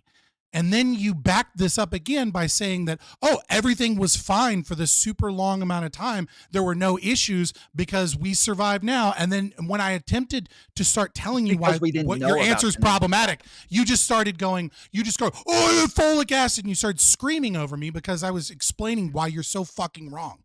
So yes, genetics autoimmune diseases exist. Food allergens exist. Issues processing certain chemicals and peptides and things like that exist. And what I am saying, and what I've been saying from the beginning, is that if we want to have a better handle on obesity, I think it is high time that we start doing genetic testing that's not very difficult when we find things that lead to health issues, because it is a very cheap and efficient way to figure out someone's issues at a young age, where we can change their diet because potentially they need certain vitamins, certain peptides, or they need to avoid certain food groups in order to be healthy. And in order to be healthy, that means to have the energy to work out and do certain things. Yes, I totally understand that fatties like to blame genetics without actually doing anything about it. Everyone here gets that. We've all heard that bullshit. What I am talking about is that if you are going to try and look at an individual and diagnose a problem before you start pumping fucking drugs, maybe learn to see if there's an issue from a food allergen or an autoimmune disease or something else that they need to take out of their diet as a means of helping them, along with coaching, exercising, getting rid of soda and things like that. Look, I was the one who proposed altering the diet before you start pumping them up with drugs, right? Pulling soda, turning soda into like a controlled substance in the same way we do alcohol and tobacco. Yeah, you don't own changing diet to not be fat. All right, that's you also probably not convinced that weight loss is a genetic issue. Kids probably even shouldn't get a hold of soda, first of all. But you know, I'm going to stick by my statement. You know, I think that not only is genetics used by fat people as an excuse. I'm skeptical. I'm skeptical. It's not part of the issue. I don't think it's a major part of the issue now, because obviously we've had this new goalpost shift. Cool. We've had this genetic issue for a very long time, and we didn't have fat people. Let me know when you can make an argument honestly instead of all of these fallacious bullshit. Clearly, you can say this, okay? But my observation is we've had these genetic codes forever, right? And despite this, for the vast majority of human history, basically since, except for the past 50 years, we were able to get along relatively fine with a relatively low obesity rate. Now we're talking about like a major issue. I think the major issue is going to be lifestyle. I think the major issue is going to be sugar and carb intake. It's going to be high fructose corn syrup. It's going to be a change of diet, and also much less active lifestyle that's experienced by people in the West.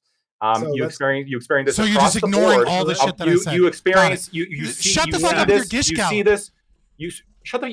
I'm the gish galloper. Shut the fuck up, Scott. So you see this across the board among Western countries. countries. Deal with my argument.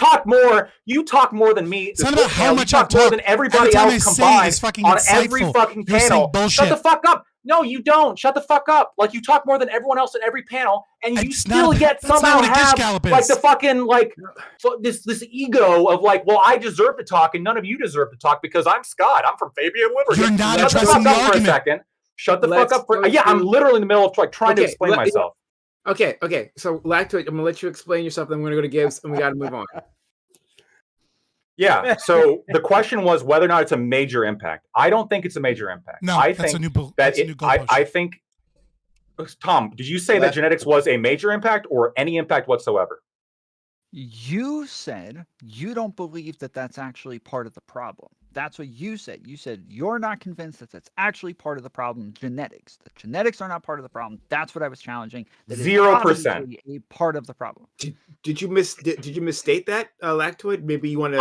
I don't know if that's actually what I said. If what I said was, I'm not convinced. I'm skeptical about it. That's what the wording. Yeah, and I am skeptical about it. I don't think it's a major part of the problem. If I said it's literally zero, there's nothing genetic about it, No, that'd be wrong. So if I said that, but I mean, is that really the good faith interpretation of what I'm getting at here? Which is that for the vast majority of human history, we were able to get along just fine. And then the advent of all this shit that started coming up in the past 50 years, we started seeing obesity rates in the countries that have access to this shit. And we don't see obesity rates in the countries that don't have access to this shit. Either.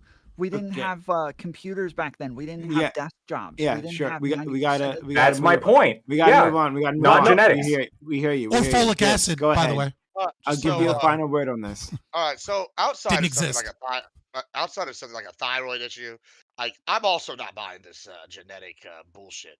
Like, let me give you a couple reasons. Like, one, Why would you accept thyroids? Fuck them too, right? Well, no, thyroid. it's a genetic issue. Well, hold on. Like, I'm not saying there aren't some wholesale, very small percentage where it's just like it causes your body to do some crazy shit, and it's just like whatever. All right. I'm saying for the 99 percentile of the rest of us that have normal bodies, right? I have a slow metabolism, right, as well. Yeah. It gives the exception there. It's a metabolism problem. It's a big bone, all right? Hold on, it's not an excuse, right? I have slow metabolism. I'm big now. If I went in there and put in the work, like guess what? Even with my old beat up body, I could probably get back to a six pack if I went and dived hard into it. Right? So here's the thing. Dream brought up a good point. He said food tastes good, right? And then y'all brought up sneaking into the kitchen at 2 a.m. because they's depressed and they want to get their dopamine fix. Well, you know what? When I was growing up, that didn't happen. You know why? Because if I had snuck into the kitchen after the kitchen was closed and my parents caught me one time, ass whooping. It's pretty simple. You get off the couch, you put in the work, and you're going to get in there and you're going to get skinny or you're going to lose the weight you need to lose. So, like, don't be sitting here and hitting me with all this bullshit about the genetics. You're just not putting in the work. It's a lack of accountability due to the participation trophy mentality. And that's the bottom line. I never knew that a kitchen Just don't get caught. I never knew that a kitchen in a household could be closed. I've never heard that related for food orders in the house. This guy was in special ed. This guy was in special ed only because he was obese. They literally have to put a lock and chain around his fridge at home. I mean, sure. I imagine that's a thing, but I'm just saying, just commenting on that. That turn of phrase is interesting. The kitchen was closed. That's what they call Prime. it. You didn't have foods that your parents didn't allow you to eat because they were there. That was their foods, and so you weren't allowed to have them. No. Really? Oh, that was a common thing I heard. After dinner, the kitchen was closed. Yeah, especially with black kids. Like, they're specific foods that they weren't allowed to have. It was their foods. By their foods, you mean like a lot of white people too. Like, hold on. I don't understand what you guys mean by this. Like, so, like, let's just say, like, my mom bought a pack of Oreos. Those were her Oreos. I wasn't allowed to have the Oreos. What? That's crazy. Cereal. Wait. That wasn't like that with mine, but I'm not gonna lie. I've seen that in a lot of white and black households. I'm an Arab, so it was like that for my parents. Okay, my mom did that. If you're like saying Coke, that, like soda, I wasn't allowed to drink soda. That's even though not there what I was soda in the talking house. about, though. After dinner, there was no more eating in the kitchen. You better eat your dinner, and then you're done. But after that, there's no more eating. You don't go in there, no soda, nothing. You get water. One thing, though, there are people, just saying, that no matter what they do, they are just like kind of big. Like, and this may be anecdotal, but I knew a few girls that were like, they were cheerleaders that were doing the workout thing, but they were just round. They just couldn't get the skinny. Right? They were just built round. I don't know. But well, you guys can say about anyway. You made Prime Pie sensitive about his weight to where he turned his camera off. I'm just saying, you can say Pacific Islanders exist, okay, Ollie? Okay. Oh boy. What kind of Arab hold on. What kind of? Okay. What kind of Arab are you, Ali? Lebanese. Oh man. Okay. Right.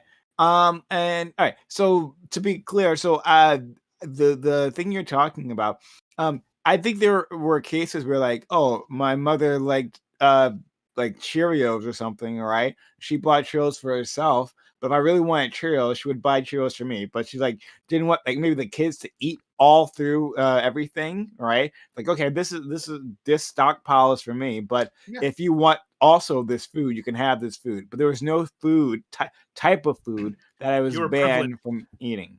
You were privileged, Prime. Yeah. Live a life of privilege. That's nice. I'm happy for So also Okay, kids who are shamed for what they eat have the highest rates of eating disorders. Okay. Shame the All right, parents, we got not the kids.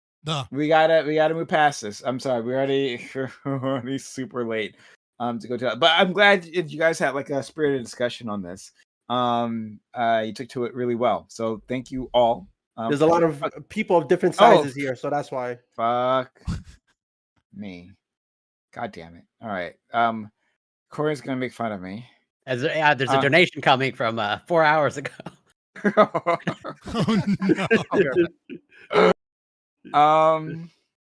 Okay. Thank you, Lawson Harrison. Shut up, everyone. Thank you, Lawson Harrison, for gifting, for using super chat, saying, "I opened a gym. It's located on a roof. The equipment are bundles of shingles, and all you have to do is move them from a pile to me, and it's free." Okay. All right, that's a good one, Lawson. I hope you're around to hear me read that. It was at 9:40 p.m. Okay. 40 minutes ago. And then Sean, 4 minutes later, became a member. Hey, thank you for being a member and gifted membership to someone. I don't even know how that works. Who do you gift it to? I can't even, it doesn't tell me. But anyway, thank you, Sean, for becoming a YouTube member. That's really, really kind. And I really hope you're here to hear any of this. Oh boy. Moving on. Take that smug smile on your face, Corey. I'm not smug about much, but let me have my moment. Okay. All right. All right. So thank you all. And we're gonna go to our second question. Question 2. In Massachusetts, Brockton High School was featured as an exemplary school that, despite its low-income student body, managed to become one of the highest performing schools in America. They accomplished this through an innovative integrated learning system and were looked at as a model for schools globally.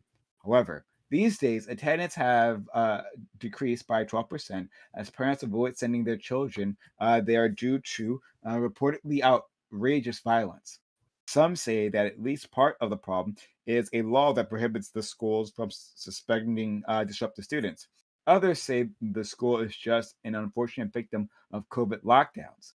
What do you think should be done at schools facing similar troubles? Should we discipline children more harshly? Should we remove them altogether? Or is the problem deeper than that? Yeah. So this school, it's really sad the way they were talking about this. It's really unfortunate. That it seems like the school did the thing that so many of us have been asking. Schools take accountability for themselves, use the resources they've already been given, rather than asking for a bunch of more resources. And to get test grades up. And it seems like they had done that, but for whatever reason, and I'm really not sure myself. Things have slid backwards in a disastrous manner. Now, is this in your opinion, is this a matter of laws that are handicapping these administrators, or could it be bigger societal trends that might be occurring? What is causing this type of behavior, and are there ways that we can avoid this, or is it just kind of the way things are? Let's go to our friend Lactoid. Yeah. So I looked into this school, and I was particularly interested, honestly, on how the racial demographics were changing in this school from 1994. And you see a pretty consistent trend in Brockton from 1994 until today, or at least within the past couple of years, where there has been a steady shift, a very consistent shift of fewer white students every year, and slightly more black students every year, except for the past couple of years. And you start to see an increase in the number of Hispanic students. The other thing that I saw was that a lot of the accolades the school is given are kind of suspiciously worded. So it's not that the school is performing better than 90% of other schools. It's that they have improved. They improved 90%. They've improved more than 90% of other schools in that state. So and it was during 2000, basically beginning in 2005, and then there was some movement in 2008, and then 2012 as well.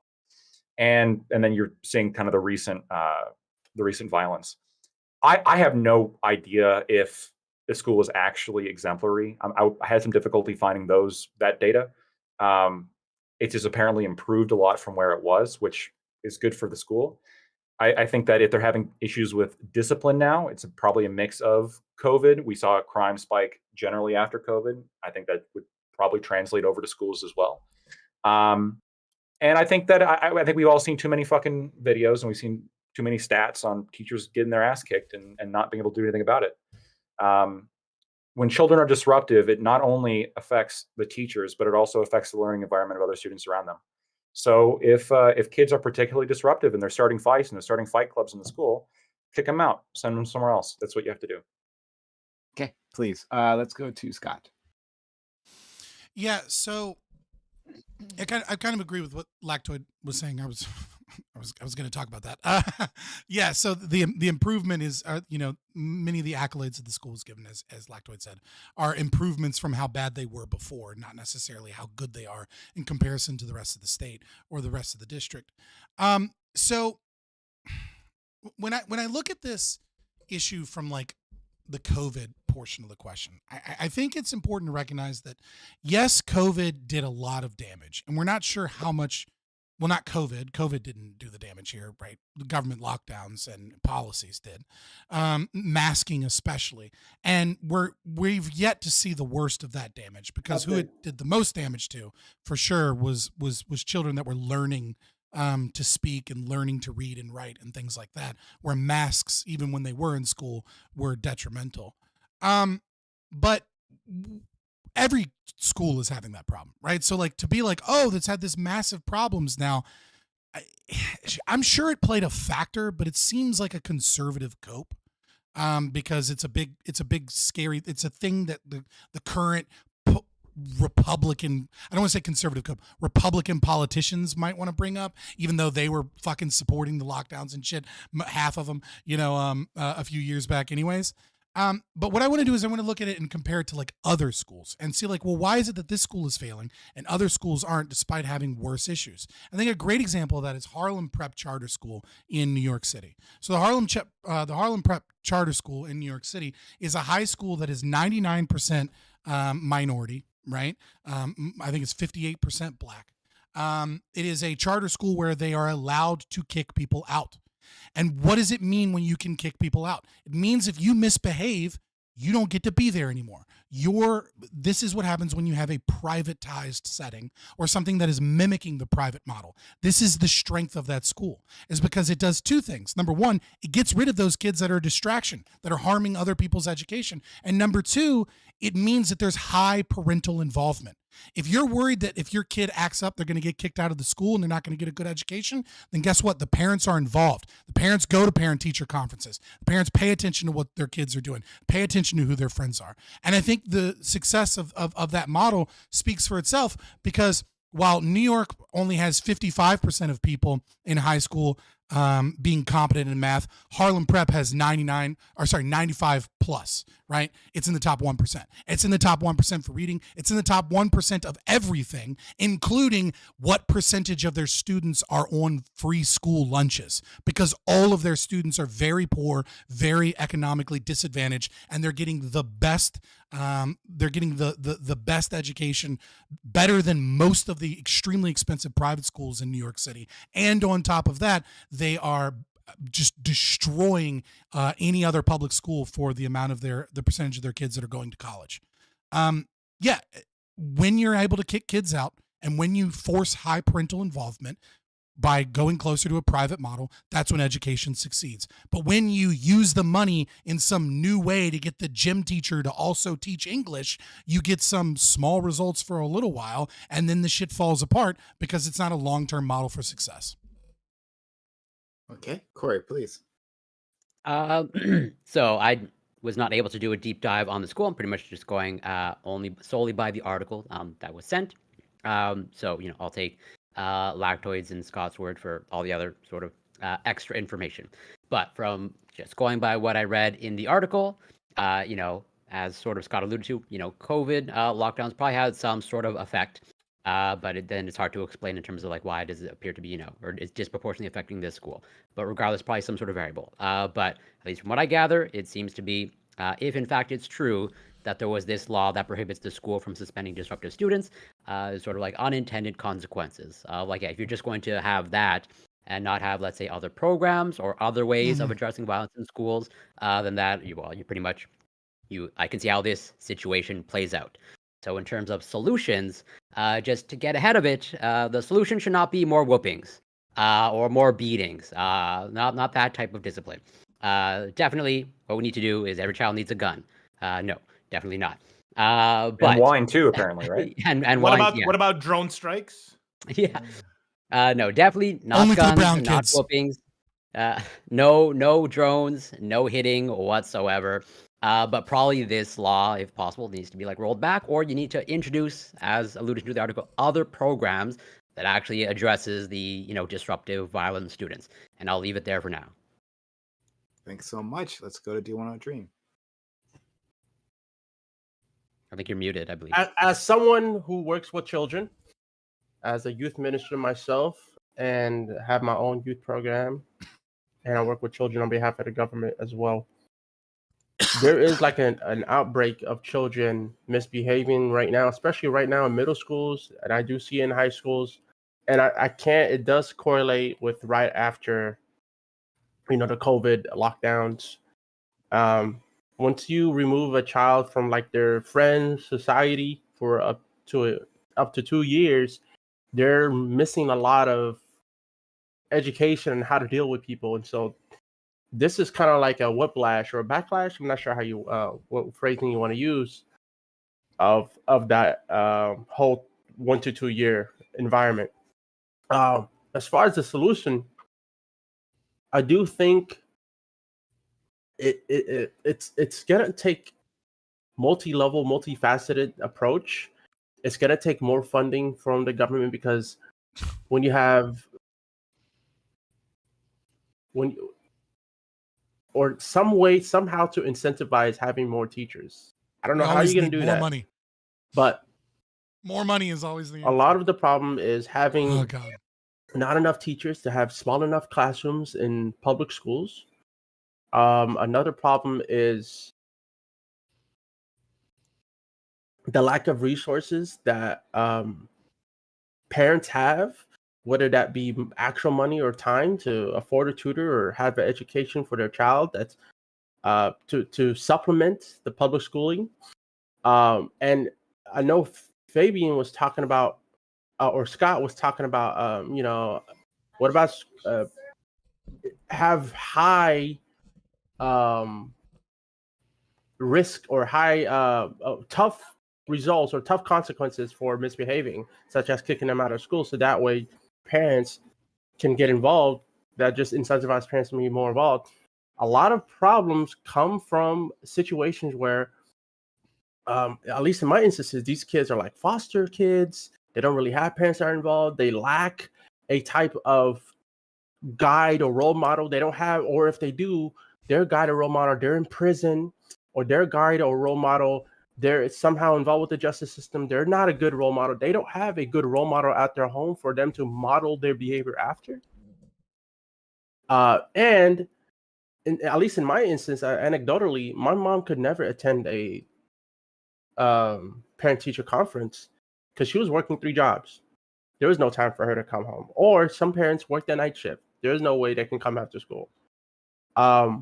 So that being said, it's gonna take a multifaceted. You're gonna have to approach from nonprofits, community-based organizations, and the government, and the teachers, and the parents if they could. Boom. Okay, Gibbs.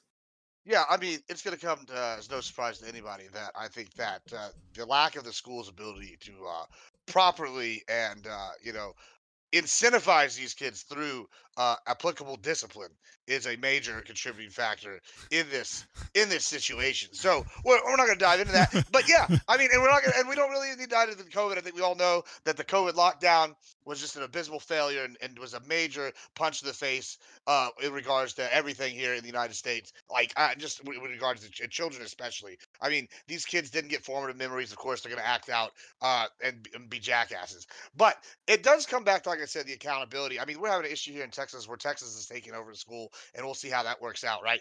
But to me, like I said, we do need. I don't know if kicking kids out of school is the solution. Right, because if you do kick them out, like these suspensions where they like leave school and they have nobody watching them at home, like that doesn't make kids not be good. Things like ISS might be more appropriate, or like you have an alternate school where like where you send the bad problem children, but like also allowing teachers to discipline these kids in some way instead of like just having these little fucking terrors run rampant and roughshod throughout the community, having fight clubs like they're like Mike Tyson is outrageous. And like the fact that they even offer to talk about maybe bringing in the National Guard to a school, that is crazy to me.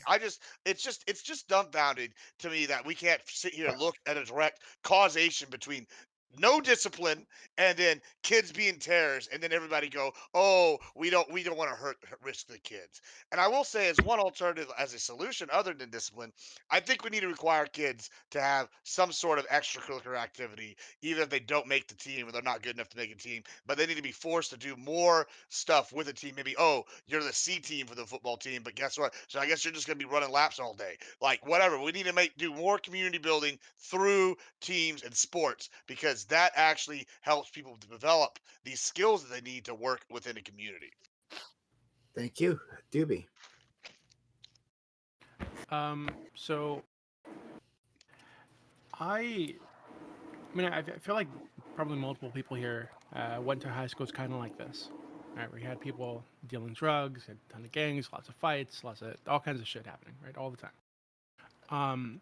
And I mean, I went to 3 different high schools, and 2 of them, it wasn't like uncommon for like a cop to randomly show up at the classroom with a drug dog, right, a few times a month. Damn. Yeah, like so. In that kind of environment, it's not. They say in the articles that I read that they're setting up fight clubs. Sure, I'm sure that's happening to some extent, but if they're also dealing drugs in the school, and you have a lot of issues with I mean, the drugs themselves are an indicator that there's some connection to some outside group, probably gangs, right? That is giving them the drugs to sell them to the school. So they probably have a gang issue that's underlying a lot of this. I don't think suspensions are the way to deal with shit like this. The high schools that I went to, one of them had a C school behind it. I don't know if you guys know what a C school is, but it's like a continuation program, quote unquote, where it's for kids who are at risk of failing, not graduating. They're not getting like the credits they need to graduate high school as a senior, so they take them out of the normal school, and you put them into the C school, which was basically like a handful of manufactured, what are they called? These pre-built little like trailers that were classrooms behind the campus that had big ass gates around them, so you had no interaction between those students and the rest of the high school students. And they were just sitting like this box all day. Right? I actually ended up there for my senior year because I was a terrible student. Not for fighting, just because I wasn't doing the work. I fucking hated school. And I think that sending them to something like that makes way more sense, because I think the real goal here should be to separate the problem people from the people who aren't actually a problem. I think it's like a poison, right? It's terrible to talk about them like it's poison, but the longer they're there, the more fucked up they make everybody around them. Right? The more fucked up they make the environment for everyone around them. So you separate them from everybody else. You can't really do shit about what's going on at home. I guess based on the convictions of the parents of the mass shooter in, like, what was it, Massachusetts or something? I can't remember. I guess they are starting to charge parents for some kind of negligence when their kids act out in extreme ways. So maybe that's something you could look into, right? If you can show that this is like a long-term string of negligence that led these children to behave in this way. But short-term, I think the goal should be just to separate them. I don't think suspension is the answer. I don't think expelling them is the answer. You literally just need to put them to another program that's much more strict, much more regimented, has much heavier police or security presence, so that they're not able to do this. And if they continue to bring drugs into the school and just kind of shit, just fucking send them to jail like you would anybody else. Like it's ridiculous that that suspension is even being considered as like the solution here. Okay, thank you, Tom. Yeah, I mean, everything that I read seemed to have like very different theories on the problems for why this school has problems. The New York Post called it the most violent school in the country when I didn't actually see any evidence to back that up or any statistics or anything like that. It just seemed to be a something catchy to say. But I've saw that the parents have asked for the feds to come in, which I don't know what they would do, but that seems pretty drastic. But the demographic change seems to be pretty real. And not only is a demographic change going to change the people at the school, but it's likely going to change, income for housing, which is going to change property taxes, which is going to change the amount of money that the school has, which budgets have been getting cut, electives have been getting cut from the school, which I would imagine is going to change the school pretty drastically. On top of that, the philosophy that everybody's deemed as made the school that figured it out, the school that's doing it right. According to teachers, they've kind of dropped that philosophy over the last couple of years. The problems didn't start in 2020 or 2021 when COVID was around. The problem started in 2016. They started having an issue with dropout rates again in 2016. So it doesn't seem to have a whole lot to do with COVID. It seems to have a lot more to do with all of the other issues with the actual school, the actual faculty, the demographic changes, the amount of, the budget cuts, and the fact that they are not following the philosophy that made them, a respected school in the first place. Okay. And finally, our friend Ollie. So the demographic change, it just said that it was for Black students, it was down 15%. For white students, it was down a third. And for Hispanic students, it went up 20%. I just don't know what the numbers are up and down from. So I don't really know how much the demographic changed. But so to what Doobie said, suspending students doesn't really do anything. Students that are disrupting and bringing weapons to school and doing all that, they likely want to be suspended. They just get to be free because their parents aren't at home taking care of them anyways. Because the result of your parents being negligent is you bringing weapons to school and starting fight clubs. That's typically what happens. I think with these kids that are a huge problem, I think we brought this up a couple on the last panel. At this point, it feels like every county just needs either a military school or a fucking border school that these at-risk youths can go to, because regular teachers can't sit here and fight students. There's no form of discipline that's going to actually reach at-risk youths in schools, because the most you can do is suspend them, and that isn't going to benefit the students. That's not really a punishment. That's a vacation to them. And so for at-risk kids and for parents that are clearly negligent, if you are telling parents that, hey, your kid can get kicked out of school, that should have them be more invested in the kids' lives. And if it doesn't, fine, your kid gets kicked out of school. But then also, I think you lose the right of taking care of your kid if you're just giving it up. And so every county should have a military school or a boarding school run by the military, and that should go there. What you're describing, it sounds like, I don't know if you been on Netflix recently, but they have a new limited series called The Program. No. The program was they were breaking the kids and roboting them. I'm saying it seems that, okay, I don't want to send kids to jail or juvenile, right? I don't want to put them in just prison system from 14 to 18. And it seems that the only way that these kids are going to have any form of structure or discipline is honestly military school. I don't see the other outlet that these kids can have through normal teachers that are just, what they can't discipline these kids. And so the option can't be suspending them, because it doesn't do anything. And so it just does really seem to me that these kids should be I think a more palatable solution, which is going on in LA right now, and we're seeing it right here. I'm actually part of the government agency that's trying to build a program to help kids like these, and it's that we're gonna kind of give an incentive structure for these kids to behave in school. So something like paying these certain kids to behave, giving them a certain incentive structure like that. The bad kids, or all the kids to be good kids. No, bad kids. So what about the good kids that are good? They don't get paid?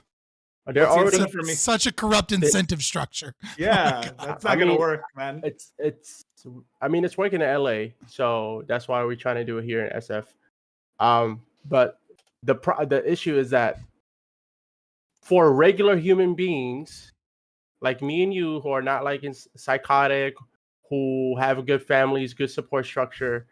Having that good support structure and people that care about us and good role models is already incentive enough for us to do what's right and what should It's happen. so insane. That's going to backfire so bad to take kids. I mean, it's that are already bad, being that are- successful in that are- LA.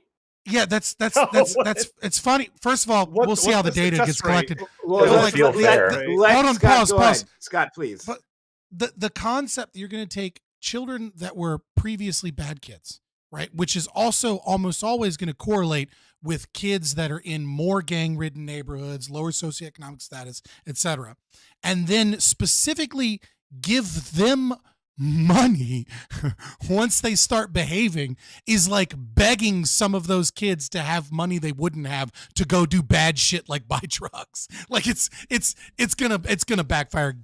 Obviously it's not just money. Obviously it's you need to meet up with your mentor. Your mentor is heavily involved. It's like a Well, daily. you're gonna get your paycheck. It's an Okay, actively. well, if the program's different than what you described, then yeah, sure, maybe it might work. Yeah, it's more heavily focused. I think the most important part about young people's minds is having a good role model or like somebody in their life actively daily. Like the reason I can 100% say that a huge reason why I am who I am and the way that I am and being successful in my life is because I had a huge support system. I had multiple mentors that were helping me in any endeavor I wanted, with giving me opportunities for scholarship, flying me out to see different colleges, seeing things like that. What I wanted to be, people are already in my life that were already there, so I could ask them, how do I become somebody like you? A lot of these kids don't have somebody like that. I looked up to my older sister, who was 10 years older than me, and she's getting her PhD now. I have a role model that I can actualize, hey, and she's giving me advice. These are what these kids need. I think there's a huge correlation. We got to stop saying like that. We got to stop saying that. We got to stop saying this is the thing that is missing, right? Because I think we all can accept that there are multiple problems and multiple issues, right? Like I'm with you. Good role models, Big Brother programs, especially having a male figure in a lot of these children's lives, young men. Yes. I totally agree with you. I think we got to be careful about this is the thing, right? Because there's a lot of problems. And I think we agree that there's a lot of problems.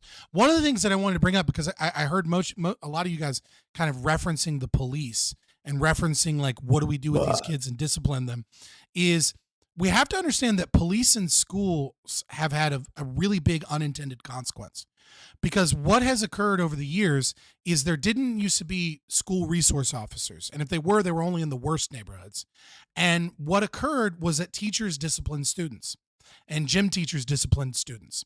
Over time, parents got involved and said, how dare you discipline my children? How dare you pop my kid on the butt with a wiffle ball bat, right? How dare you even tell my kid that they're a bad kid, etc. And so what ended up happening is they stepped away. The problems started increasing because of that, and they brought in police officers. But here's the real issue with bringing in the police officers. The concept was the bad kids would get dealt with. But the thing is that we created accidentally a culture of silence, because a lot of teachers mean really well, and they're like women, and they're young women, and they're very liberal. And the idea of putting a kid with the law enforcement and having that kid have a criminal record is anathema to everything that they believe in. So what they do is they don't say anything in fear that the parents will get involved if they try to discipline the kid.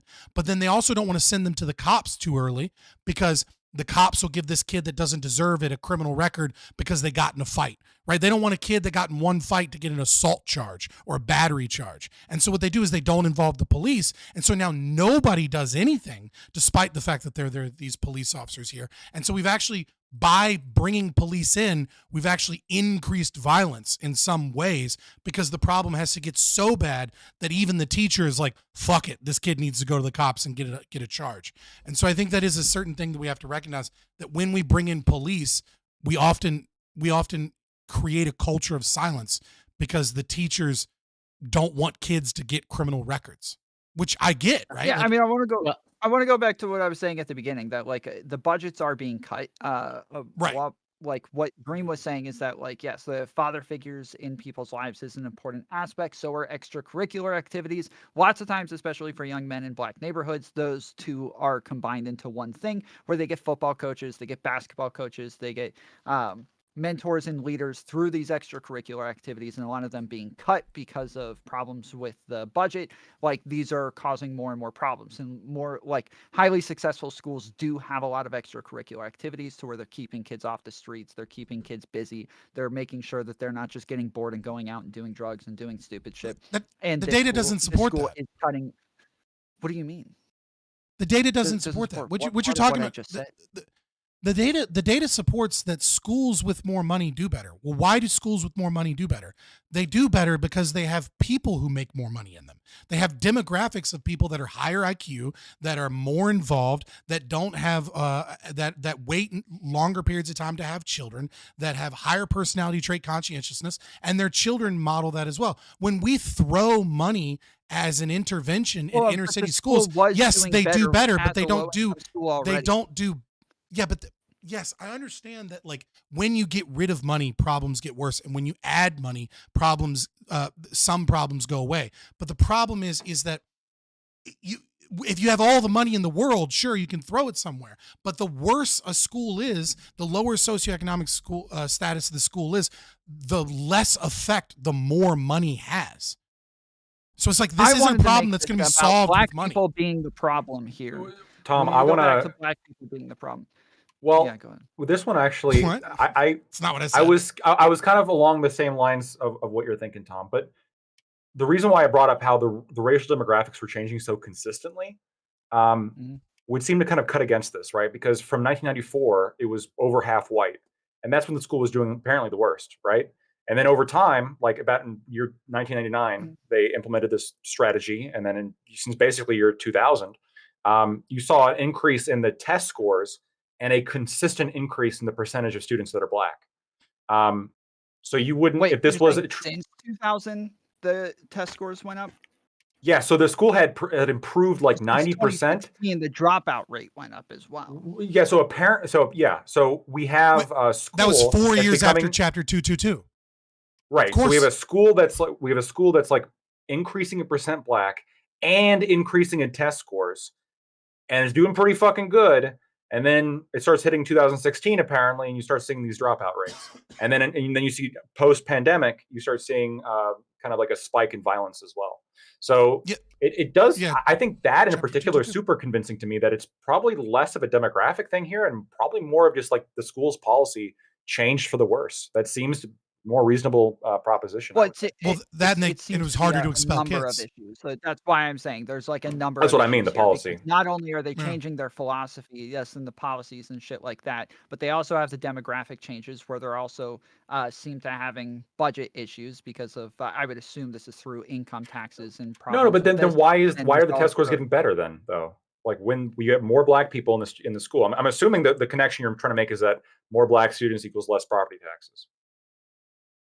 I don't know.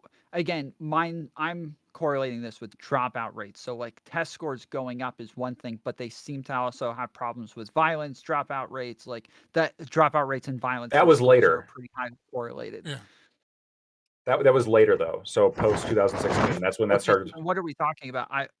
Are we not? He's talking about early 2000s, late 90s. Early is 2000s, when yeah, you or- start to see the massive demographic change. Okay. You don't start to see the problems with dropouts and violence really until 2016, the which is demographic- 17 no, years the biggest later. part of the demographic change happened between 2016 and in 2020, where they had over 40,000 Afro-Latinos come into the Boston area, and now it's up about 40-something% of the demographics are Afro-Latina. Like It's a second wave, not the biggest shift. of the Black. Yes, They're but that- down 15% Black and then I up could've sworn it was the 20% biggest Hispanic. percentage. They're down 15% Black students, and they're up 20% Hispanics, and also down. This a says third white. Afro-Latino. Hold on. So it's like Real quick. The article just said Real Hispanic quick. percent. Hold on, real quick. Important like thing to think about. Census data is released in 2021. I wonder if we might have had a school district change there, like in terms of where the lines were. If it wasn't actually everything moving, I'm reading if stopped we had at about 2020. I'm wondering if right around then is when we changed, because it would follow the census, and also schools were closed, so you saw a lot of redistricting because there weren't kids there anyway, so it was easier to implement. I wonder if part of the problem here is they might have gobbled up some more worse neighborhoods, and we're just not seeing that in the data. And that's what that big demographic shift isn't actually an influx of people moving into the district, rather the district being redrawn, because that's when districts were redrawn all across the country is with the census. So I wonder if that's what I want to happened. be clear. When we're saying like black population, this is like considered to be the most diverse group of black people in the country. So like it's something like 40% are native born. They're not even from the United States. So this is not just like black Americans. These are like black people from even outside of the country. Yeah. But again, right? Like when we compare. That could explain it. Well, I just had to clarify that this is like off topic because back to what Scott said, so I don't want to like derail. But like, but going back just briefly, like I'm not in favor of more policing in schools, and so I understand your point of like maybe creating this culture of silence. I can see that playing out. But then I'm curious, like, so what would be your potential like proposed solution to that? As in, I assume you don't want to go, maybe you do, going back to like teachers, whatever, carrying out a punishment or whatnot. I don't think you can go. I mean, like, first solution would be to abolish public schools. Not going to happen, right? So second I solution. understand. Yes, right. Second solution. Yeah. Second solution is I would decriminalize childhood behavior and involve cops more in terms of moving children to better environments, like Doobie suggested, right? So I would involve the police more, and at the same time decriminalize assault and battery in schools, and maintain criminalization for like, more severe things where there's severe injury or like maybe even attempted murder and stuff. But like two kids getting in like a fist fight where both of them walk away and like one kid got a black eye, I don't think a kid needs to catch a charge for that. Especially if it's going to stop teachers from involving the police and actually stop there being records and documentation and like people actually getting involved. Because what's happening now is people are waiting way too late until these kids are already horrible kids to actually get involved, because of the fear of prosecution and the fear of criminal charges. But so I'm assuming, so the decriminalization aspect, would you want, I guess, I assume couple that, from what I understand, like, so let's say that those two children that get in a fight and whatever, one of them has a black eye, is that for you? Would that be like this school should like expel those students right away type of thing? I'm saying like if you get a charge with like assault and battery in school and there's no severe damage to the other person because you didn't like slam their head in concrete, like that famous video that everybody's arguing about whether or not that white chick was a bully or not, right? Like, because you didn't do something crazy like that. Yeah, I think you should get a charge, but I think for minors in school, it should be like a misdemeanor and it should involve community service, right? Like you should be able to get the cops involved, and then it's like, no, you're going to paint houses in the neighborhood or fucking work at Goodwill or something. And then so that we can get a record and that'll go away when you turn 18, right? And that we can get people involved. Now, granted, obviously getting kids involved with, police, et cetera, is going to have other problems, et cetera, et cetera. So, I mean, it's not my first fucking solution. There are many other things that we're trying. We're just sending them to juvie. That's all it's going to Well, if we decriminalize, that's why I'm saying we need to decriminalize it, right? Like it needs to be something. But it needs to be something that you're only catching a charge in the sense that it's getting documented so that we can do something about it. So once they're no longer juveniles, it gets cleared anyways. So what's the point? Yeah, when they get to 18, it would get cleared anyways, but not if they had felonies. A lot of times those felonies will carry over. And also the damage from going to juvie is a serious problem. You're a juvenile. Yeah, normally you're going to get some sort of pretrial diversion or some sort of first offender or some sort of juvenile exemption. Yeah, I understand the practical taken off your record one way or the other, unless you're continuously committing felonies. Then but it's less about what's on your record, right? And more about, are we funneling them into the justice system so that we can get them in juvie quicker? Or are we creating a separate pathway where cops can be there, cops can help, because physically we need like a dude, not some teacher that's scared, right? But like a law enforcement officer that's legally allowed to stop the fight, right? And that they can be involved in such a way that we can put them towards something better, as opposed to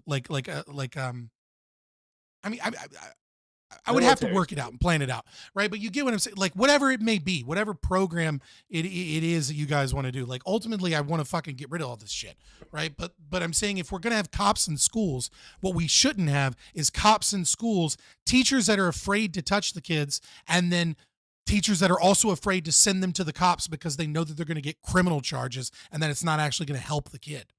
If the kids are in the school, having the cop in the school doesn't change the problem that the other kids are getting distracted, that people don't want to send their parents to the school because the kids that are in the school are having a huge issue. And like Dream, to your point, like I know that mentors and all that is like nice, but how much kids are you reaching? So if there's 100 at-risk youth kids in your like community in your county, you're probably reaching 5 of them if they're 14 to 18 or 14 to 17 or 30, and being like, hey, here's a mentor. Because at that point, they probably don't respect the mentor that you're giving them because the life that they're living is clearly not, Yeah, they never respect them in the beginning, but but even the one that does, you're hitting a minority of the people. So you still have a problem with all these kids at these schools. The only option is to suspend them. Doobie, to your point, like if you build a C school in the back, you can literally just do charter schools.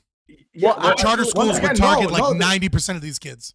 I mean, charter schools. That's why. Well, I mean, I'm saying because they need the discipline. That's why I was kind of pushing the military school thing. Because once again, if you build the C school in the back, like Dewey was saying, the kids that are fucking up in the regular school, now you're just collecting them, putting them together. They're gonna commingle amongst each other. It's not like they're gonna have any more respect for the teacher in the C school. You need a form of discipline. To like Gibbs's point, I don't think when I went to school in Lebanon once when I think I was like 11. The teachers, I went to a second rate, so I didn't go to the private school. I went to what's considered like the public schools over there. This was like years ago. The teachers were allowed to hit you. The teachers were smoking cigarettes in class. All right. And like the parents gave the permission to the teachers to do that. And their grading system, they rank 1 through whatever, how many students are graduating in that class. And so the discipline that comes with that, you have few kids that act up. And so like I'm saying that you need to give them a school where they're at risk of something. If they're causing these types of problems where they're almost catching felonies at young ages, then yeah, the alternative would be putting them in a school with hyper discipline. To me, that'd be military school. Well, hold on. Even in your example, you said few kids act up. So that's also because they were getting whooped in class by the teachers. No. You said few kids act up. Few kids act up here too. What? In the school that we're talking about? So like, what is it? The majority of the schools acting up? It's enough for parents to want the cops to come in. Oh no, the National Guard to come in. Yeah, no, I think no. Do you want to dream? No. Do you want to dreams? Gibbs, I see your hand. Wait, what do you mean? Yeah, go ahead. Go ahead. You can respond to him, Scott. But then I do want to get Gibbs a chance. Wait, was to my point? I don't get. No, I was just saying. Do you want to dream is right. Like a majority of kids, even in these horrible fucking schools, are just suffering from a minority of these bad kids. Yeah. Like, even in these horrid fucking schools, it's like 10-15% of the kids are really bad, and then the other 90-85% of kids are just in this fucked system. To my point, Jimmy, it was maybe then if that's the case, then it was maybe like 1 to 3% of kids that would act out, because if you acted out, the teacher could whoop you. If you called the parents would be like, yeah, just whoop the kid's ass and call it a fucking day. Why are you he's with you? Yeah, but we have studies. We know whooping is not the best. Once again, that's why I didn't recommend whooping. That's why I didn't recommend whooping for America. And obviously, we're like, blah, blah, blah. Well, neither is physical punishment, right? I know. Well, that's why I said military school isn't physical punishment, but there's a whole lot of structure and discipline. Don't they make you do physical punishments like push-ups? I'm sorry. If a kid's bringing a weapon to school and causing fights, yeah, I'm sorry. Doing push-ups isn't like a traumatic thing. Go do some fucking push-ups. Yeah. Let's go to Gibbs. Get down and push. Fuck off. Yeah. I don't know that. I mean, I've seen some of these studies that y'all keep alluding to, saying that the whoopings don't help, but I'm not buying that bullshit, because we know. I'm not buying. We know. Yeah, I know y'all. Ass whoopings is your problem solver for everything. It does solve problems. Like, I mean, like, but in regards to that, first of all, I want to say that fighting and assault mainly is already a class A misdemeanor. At least here in Texas. So like they're not gonna have to worry unless they're over here like really beating the shit out of somebody, and like it's like a charge like or doing it multiple times. Yeah, or like doing it all the time. That's unless it's mutual combat. Yeah, unless it's mutual comment. But even then, it's like, and like even then, you know, I remember when I was in high school. Say the coaches found out these two kids hated each other, right? And they'd be all right. These kids are having problems. They want to beef. What they'll do is they'll put the pads on, or they'll give you the headgear, and they'll give you the How gloves. old are you? And I'm 33. Like there they go in there, and Yeah, guess I'm what? 32, same thing, man. What? And we're swinging. And we're swinging. Yeah. This you was get happening the in headgear. 2006. Oh shit! Yeah. I thought you were this my happened- mom's age. Wait, this happened with me We're the too. same age. Holy shit! The principal, when I was interacting with someone and I was going to get into a fight in the hallway, he took us to the auditorium. He said, "Listen, you guys are big tough guys. Fight." We didn't fight because we were pussy, and he proved that we were putting on a show. But Well, these kids, we were fighting. They would give us gloves and a headset. Whoa, like I don't understand. Like guess what? And then it's done. And he's like, "All Did you right, go to now school go in act Mexico? up again." No, this is Texas. Like I don't understand like why this is a crazy Texas. concept. Like people are like afraid of like, oh, everybody's so coddled. Like listen, you have to have discipline. Like you just have to have it. Like I don't understand why we're so terrified saying, oh, everybody's gonna have these mental issues from getting whooped. Like, oh no, it's so well. Guess what? You're like the poster child. Like it's it's on just like, display like it right doesn't now. work. But I'm very doing successful. bad. Yeah, I don't commit any crimes. Like I don't. That's I the make baseline. money. Majority of people don't I commit crimes. make money. I'm college educated. I own my own house. Like what? Like all my bills are paid. Like what more makes You life should. success you want? Hey, Like, bro, you do eat a little too much. Sure, I eat a little too much. I also made college sports. I was a D1 wrestler. Like, I mean, everything I've ever wanted to do, I fucking accomplished. So maybe, and you're the poster child for that pretty much correlate the studies in terms of like you hit your child and you're at increased rate of obesity and overweight. It now because perfectly. Overall successful is the point. I'm overall successful. And yeah, even if we talk about obesity, I mean, I set off a metal detector at the airport. So I mean, like, there's also correlation to like having physical injuries. Probably gonna make you obese. Now, if I wanted to, I could stop being a pussy and go out there and work real hard and it hurt. But I don't need to do that because I'm making money and I'll just die at 65. It'll be fine. But the point is that I'm making overall, I'm a productive member of society. I'm not over here causing riots in a school, but because I'm not afraid of like getting disciplined. I can't even tell you how many times in school one of the bad kids would tell some shit to the teacher like, "What are you gonna do about it?" Knowing the teacher ain't gonna do fucking squat. And they're like, "I'll just go to the ISS right now. You could just go ahead and sit there." And they would just walk to the ISS room and sit in there, and they would already be in there before like the. I loved ISS. They knew. Yes. Yeah, they loved I it. love that So, shit. like, I get all my work done. Yeah, but ISS was nothing. You just sit in a class and stare straight. The problem with what you're saying is that you're it's all bullshit? Yeah. The only incentive, like, not only is it bullshit, but what you're basically telling me the only incentive that you have for doing whatever you did is because you knew that if you didn't do X, you were gonna get hit. Exactly. So, but which means there's going to come to be a time in your life where that's not gonna be a threat anymore. Why, you go to jail? For example, Yeah, that's not discipline. for what it is discipline. It absolutely is discipline.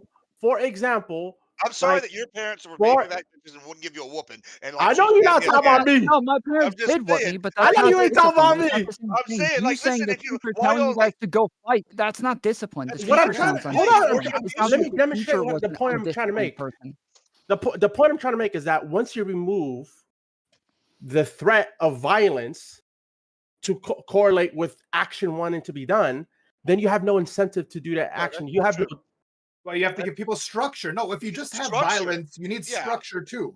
But I don't think violence. I mean, Right. this is Gibbs's point. The violence, This the has become violence so is basically stupid. just So like, wait. hold on. If You're you can, you're making if a the false structure, claim about if the structure can exist without the violence, why not just do that? because the structure is not disciplining them enough. You have to give them a concrete punishment that they are afraid of, right? Why So, is violence the only punishment that they can? because kids are bad. People are bad. Like if you're sitting here and you're just acting up and you're just going to be sitting here dicking off and you're not afraid of going to ISS, you don't give a fuck. But if you're going to walk in there, and That's go, the "Oh, only shit," punishment.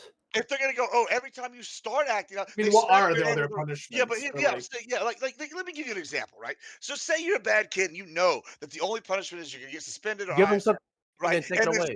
Instead, every time they start acting up in a teacher's class, they smack your hand with a ruler before you can even get going. It stops the momentum of the like wild acting, right? When Like, When I was in thing school in Morocco, bro, they could hit me, and I remember I kind of liked the pain.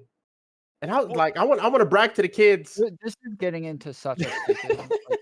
We're unearthing some deep, like repressed sexual shit. I think right now. Oh, but Dream, to your point though, when you say the violence is gone, nothing's gonna matter. The violence is a stand-in for like society. So now, say I like lost a business or something, and I like lost a job, or whatever bad happens. That would be the violence now, right? And guess what? Because I had You mean consequences? You mean non-violent consequences? No, because those are stand-ins, right? The violence is incentivizing you with something you don't want to happen to you, right? So now I'm obviously not going to get beat up. My mom's not going to come down and give me the belt. But if some other bad shit happened, guess what? Now, since I'm used to like life having consequences, I'm able to handle this shit. These kids know they have no consequences.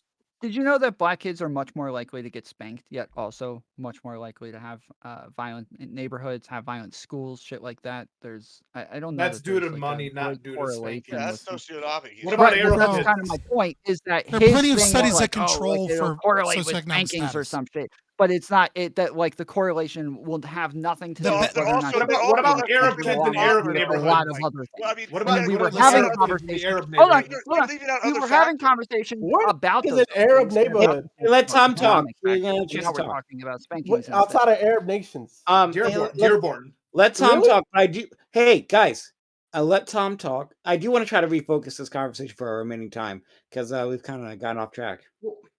Yeah, that's kind of what I was doing. As I was saying, like it doesn't seem to be like an actual real correlation with whether or not like you were spanked. We were talking about the economic problems. We were talking about like school funding. We were talking about the the systems that were in place, and so so we just kind of I wanted to kind of refocus us back onto that hopefully. But I mean, Did the funding actually drop for the school? Do we know this?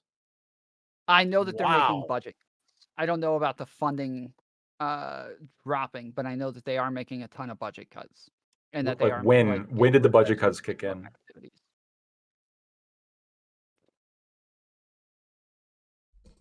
It was at half.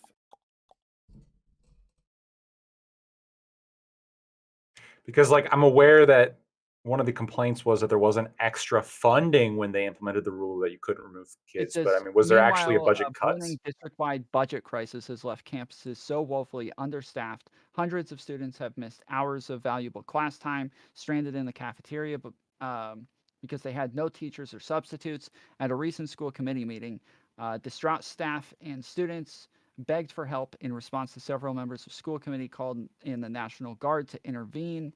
In 2010, the New York Times featured Brockton High School on the front page. The headline, 4,100 Massachusetts students prove small isn't always better. So yeah, it just talks about budget cuts, but I don't think it actually says when the budget cuts came. And then it starts going into, this is from the Boston Globe, 2024 article. Came out on the 18th. You can throw all the money you want at the school. If the people are broke and the kids are coming to the school with the problems, the school having money doesn't change the fact that the kids are the ones causing the problems. But look, I said before, and we all agreed. Like I said before, and we all agreed, right, that no univariate analysis, no one-size-fits-all solution is going to be anything here, right? Like I can sit here and I can meme and scream about how we should abolish public schools and about how private schools are the fucking answer, and I'd be right. But you're all just gonna get fucking mad, and you're all just gonna fucking cope about it. But Because nevertheless, that still doesn't solve the problem. absolutely solves the problem. Why the private schools? The private schools are private schools. The kids that don't have money are going to the private schools, or they can't afford to go to those schools. You're just taking those kids, putting them somewhere else, and the kids are still causing a ruckus for the other people who can't afford private schooling. It doesn't change the problem. So the problem is that bad kids exist, and we must solve all bad kids. That's an unsolvable problem, right? The actual problem issue specifically. No, the actual That's problem. the bad kids of the No. world. Yeah, that is what you're saying. The actual problem is that there is a subset of children who are bad, and that they are dragging down entire school systems. Right, that's the actual problem. And so if your presumed thing is, well, that doesn't solve the problem, The fuck it doesn't, because when you look at charter schools that are able to get rid of the bad kids, what you have is low socioeconomic status kids that are on food stamps and that are on free school lunches that are 99% majority that are the top performing schools in New York City that beat even the millionaire fucking billionaire private schools in New York City. They whoop their asses despite being kids that obviously have a lower IQ and way less opportunities. That's because they expel and they suspend the bad kids. They Yeah, keep the right. Kids. So what Scott's saying is that Scott's saying is you can't save them all. I never said you can't save them all. That wasn't the point. And so My when point you, is, so when you can't, suspend the ones that, I know. So you can't save any of them. It's getting the point because all you're doing is kicking them out of schools, right? Because all you're doing is excluding them from the schools because they're bad kids. That's not all I'm doing. No. Well, I mean, if you're selecting for the better That students, could the be bad students aren't going. What else are you doing if you're not excluding just the bad kids? Which once again is fair. I don't think that's a bad thing. But I'm saying that these bad students don't have anywhere to go, and so that doesn't solve the whole larger issue. They can go to the more bad private school. the model. Which is The more private the model. The more private the model. Right, the more efficacious it's going to be, and the better the education is going to be. There are going to be a lot of factors that change. But setting all of that aside, even setting all of that aside, just getting rid of the bad kids does two things. Number one, it means that the 85-90% of kids that are being dragged down by the bad kids get a shot at a real education, number one. And number two, it means that parents that know that their kids might get kicked out because they're a problem kid get fucking involved because they don't want their kids to go to the bad kid school.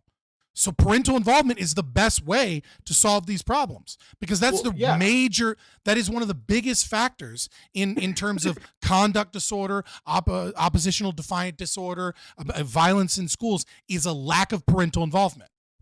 I don't disagree. I'm just saying, like, I guess the overall problem is that the bad kids don't have anywhere to go. So even if they're not involved in the school directly, they're still going to be involved in the community in the city. So like this is going to trickle down. So I guess my thing is like, obviously having better parents that are more involved with the kids is like the better solution. But then there are always going to be these rough kids that you're going to suspend out of the schools. We have to deal with them, and that's like I guess the broader issue, because the issue isn't the school having money, or it's the issue is that they're We're watching an Ayn Rand dystopia take place in our own fucking country because the clear problem here is altruism. The clear problem is that all of these people are like, oh no, everybody deserves an education. Don't get rid of the bad kids. Keep the bad kids in the school. Don't beat the kids. Like, oh, a child is raised by a village, yada yada. Exactly. And what you have is just a giant fucking violent, fucked up schools. And it doesn't matter how much money you throw at it. It's not going to solve it until you get rid of the bad kids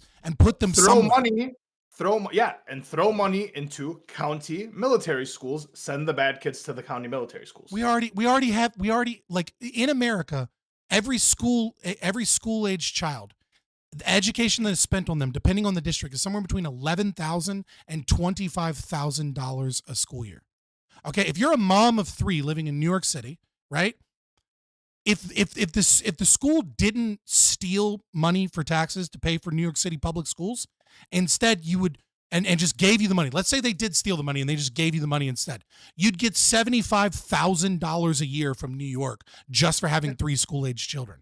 Like our schools are taking massive amounts of money and failing astronomically, and we keep falling behind year after year.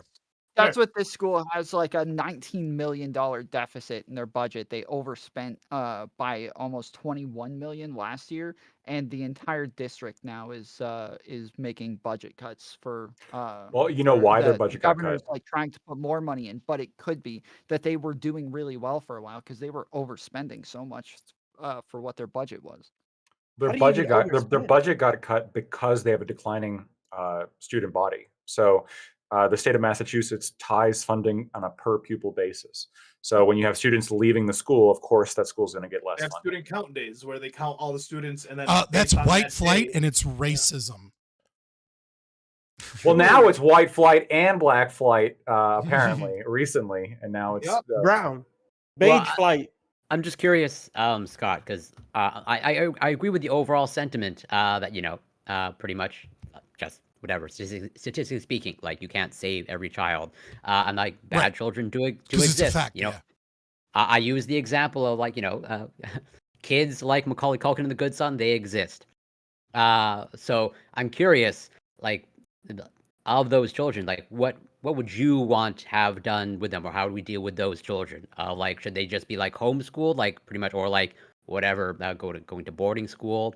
Pretty much like the actual like social deviance, so to speak, but not quite like, as you said, those personality disorders. But like, I think what when you're talking about bad kids that are really, really bad, you're almost exclusively talking about high school kids, right? Like, I mean, yes, there's some middle school kids that are really, really bad, but for the most part, when we're talking about like selling drugs, beating the shit out of people in like very violent ways, you're talking about kids that are that. What I would say is that the concept that everybody needs to learn trigonometry is absurd. And I think when you're that bad of a kid, probably the best thing for them as a 14, 15-year-old would be to like an apprenticeship, like to learn a trade, like being an electrician Ooh, I or like that idea. learning plumbing, or, working for Serve Pro or something. You know what I mean? Like cleaning up I mean, fucking here where I like live, crime we scenes, have like whatever. within our Like they'd be school way district, better we served have doing that. So where I live within our school district, they have a separate school that they start to send people to. So they have limits on like how many ISS things you can get, or how many markers you can get, how many times you can get in trouble, and then eventually they just have to send you to this other school. And it's not a boarding school; it's part of the school district, but they have very different rules. They are a lot stricter. You have a lot less freedom at this school, and It's like they dress do codes have are like a super lot more. strict and all kinds of shit. Yeah. They have a lot more mentorship. They have a lot more like one-on-one interactions with the teachers and the students, a lot more help for them. So it's not only for bad kids, it is also for kids who have trouble doing their homework or getting schoolwork done, that they're too distracted. Like, they have a ton of other options for these kids there. And it is just this one school that the entire district starts sending their Hey, kids to if they have problems. I want to ask our friend Doobie, if you're still there, friend. Like, what would have been good for you and your family members? You've talked about them, the ones who, yeah, maybe they had like parents who weren't the best, who weren't the nurturing types that were trying to encourage not enough you, right? whoopings for this Not certainly not, right? But yeah, like understanding your own personal journey that you had, and then like the far more difficult journey that other members of your family had. What do you think would have been helpful there? So I did go to like I think I did go to C school, right? And I think that was very helpful to me. I know that a lot of I think it was like supposed to be like at risk, meaning that you're like just behind on credits, but effectively it ended up being like a lot of the kids who were in gangs, a lot of kids who were getting into fights and shit like this, because they're the ones that were probably not going to graduate, right? You ended up with like a bunch of girls who had like who were pregnant in school or just had a kid in school, like these kind of people, right? So yeah, it's true. All these people were kind of concentrated in the same place. And that presented its own challenges, but the environment was much more strict than the normal school, right? You had within this like caged off little area, you had multiple discipline officers. You had a police officer who'd come by all the time, and if anybody caused any trouble, they'd immediately put in handcuffs and carted off by the fucking police, right? It was like that kind of like strict rule set. And for me, that was really beneficial. And I know my cousins never graduated high school, but I think it would have been beneficial for them to just get them out of the environment where they had the freedom to do all the crazy shit that they were doing. Right? I think the military school idea is not a bad idea. I think that would benefit a lot of these kids. But I think that's going to cost a lot of money, a lot of funding, a lot of issues that come with that. So to They me, the already C school cost thing a is lot of more money in practical. funding, though. They Yeah, already and cost I think a lot of money, long so fuck term, it. Yeah. long term having these people in society costs way more money, right? So I'd agree with that for sure. Yeah. But I think the C school thing is like closer within reach, I guess. I want to add to that as well, though, real quick, just before I don't know whoever goes, but I want to say I think Ollie actually is on to something with the military school or whatever specifically. And like I know we're sitting here talking about the whoopings thing earlier, and everybody's kind of memeing on me with, but there's also like alternative. The point is to have like a negative that comes with like something bad. Like say like I'm not saying we go out there and do holes, but like hey, if this kid obviously doesn't want to do it, it's like whatever. But you know maybe you need to go get out there and have the kid dig a hole. Something he's not going to Yeah. enjoy that he's forced to do because you did XYZ, and then you still get your learning in. Be like, oh, you don't get to leave today till the hole is finished being dug and you've done all your paperwork done. And then maybe if you did good grades on this, maybe we make you dig a little smaller hole tomorrow. You got to have some kind of incentive. Like I mean, like it's got to be a Put them in negative impact. construction. Put Yeah, them in and I mean, construction. and some kids, and the reason with the whoopings thing is like back in the day, like when kids would act up, they'd hit them in the hand, and it would stop. It would stop that before they could get going. But now it's more drastic because they know there's no consequence. Like I remember you would have teachers growing up, they're like, oh, you have subs that you respected, and then you'd have subs that walk in and they would lay down the law the minute they walked in there, and then you respected them, right? And then you have subs that just got ran over every time because they didn't know what to do with these kids that are wild, right? And like even teachers were like there. Some of these teachers just gave up after a year or two because they didn't know how to handle bad kids versus some do. And it all comes down to like the discipline and the structure. We had a teacher in our school where they were literally throwing paintball pellets at the teacher. They were literally cutting her phone cord. They tripped her at one point. Literally, one of the students intimidated her. The other students had backpacks in between the fucking seats. Where did you live, Gotham? No, dog. I lived in a suburb in Dearborn. This is not a low income, not nothing. Oh, kids are the just Arabs. fucking assholes. Kids are just fucking assholes, bro. They just are. Now, I'm not saying these kids need to be fucking beat up or go to jail. Some kids are just assholes. But they need more discipline if these are continually doing these types of things, right? I mean, you can relate it to rich kids, man. Rich kids are fucking assholes to their teachers or assholes to people that are beneath them, and so they treat them like shit. And so these kids that continuously act up, for the majority of the ones that are getting suspended, they don't give a fuck about getting suspended, bro. They look forward to it. Which is because why I think an incentive structure from the beginning. They'd have to start from when they're really young. You can't keep them exactly. at That's why I 14, said from the 15. beginning. That's why I said from the beginning. Yeah. And so Somebody that mentioned hold on. That goes into my point of there's gonna be some times where you can't save them all. You might have to extradite them and put them into continuation type of schools. Extradite. Whatever you want, whatever word I use, a different word, whatever. You know what I'm trying to say. Yeah. What I mean is, like, I'm trying to build the incentive structure in my own program, my youth program, by having like a game room, 5 PCs, 3 game consoles, and I'm gonna say, listen, you want to participate in this program and have the privilege of using these game systems and play. You have to go through the program. You have to attend the lesson for the hour. You have to participate. You have to sign a morality cause. And Or I can just skip and go home. Or I can just skip and go home and play Xbox. Like why? Yeah, would but here and part listen? of the incentive structure is to be with other people. So like But they're with their friends who are skipping. This is you're not understanding what I'm trying to say right now. Because I'm trying to say that their home is worse program. So them going home to a chaotic household is worse off than them staying in my home. Because you have to think about it. Why are they the way they are? Is due because their house probably is because they're going home because their parents aren't home because their parents are at work, so it's not chaotic when they're so they don't have to listen to their authority at school, so they're skipping and going home and doing whatever the fuck they want until I their parents understand. come home. Listen though. I'm not going to be able to solve every problematic kid. There's probably going to be more tailored programs that can help those specific problematic kids. But I have certain problems, not motivation. They need discipline. Yeah, you can do both. There's not a both and no. But like it seems that anytime we talk, like we obviously you need to incentivize kids and you need to be proper. Like that's the obvious act. But the discipline is from the motivation. It seems to be like a no.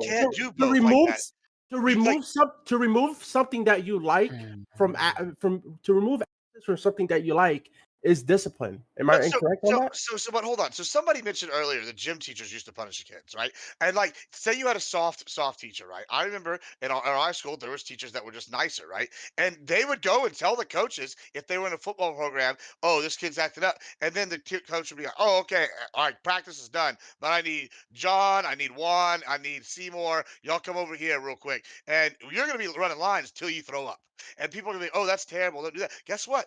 Boy didn't act up the next day in class. Boy didn't act up the next day in the class after that because he didn't want to have to be throwing up after football practice from running lines for being a jackass. Like it's just real simple. Like there's like yeah, you can like take away something that you like gave them. That's great. But like you actually if you don't like cause them like a physical discomfort, then sometimes people just don't learn. It's just like when you put your hand on a hot stove. Do you do it the next time? No, because it hurt. But at the end of the day, this we've is- all given. At the end of the day, we've all given like one-sided or like one part of the holistic No, solution that listen. we. Hold on, brother, please.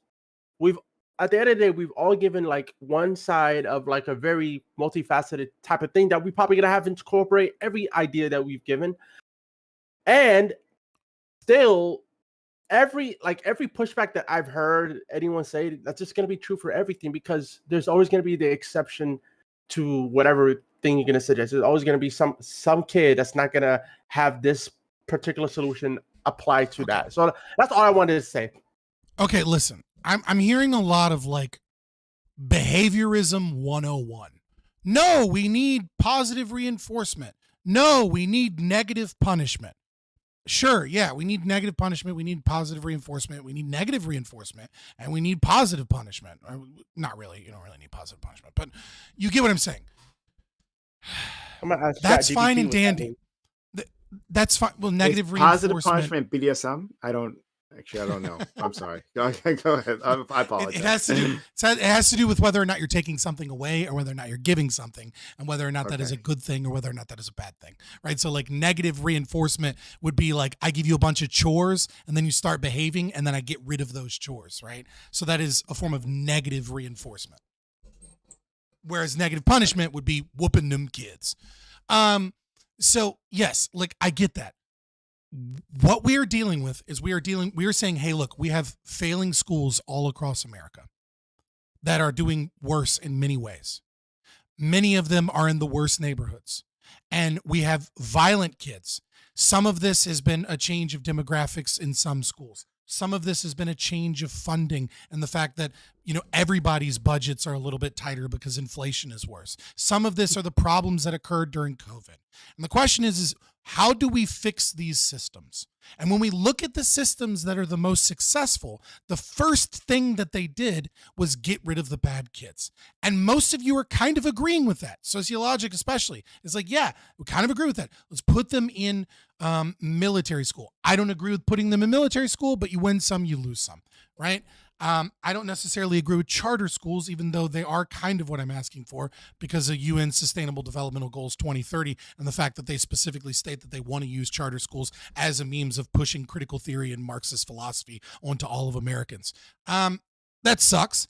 But nevertheless, what we have to look at is the incentives. And if your incentive is, well, we'll just beat some kids or we'll get mentors for some kids, that's fine. But if you're not removing those kids, you're not actually doing anything for the rest of those kids so that they can have an education. So I'm with you guys that there are many different strategies that we can use to help problem kids. And for some of these kids, none of them will fucking work.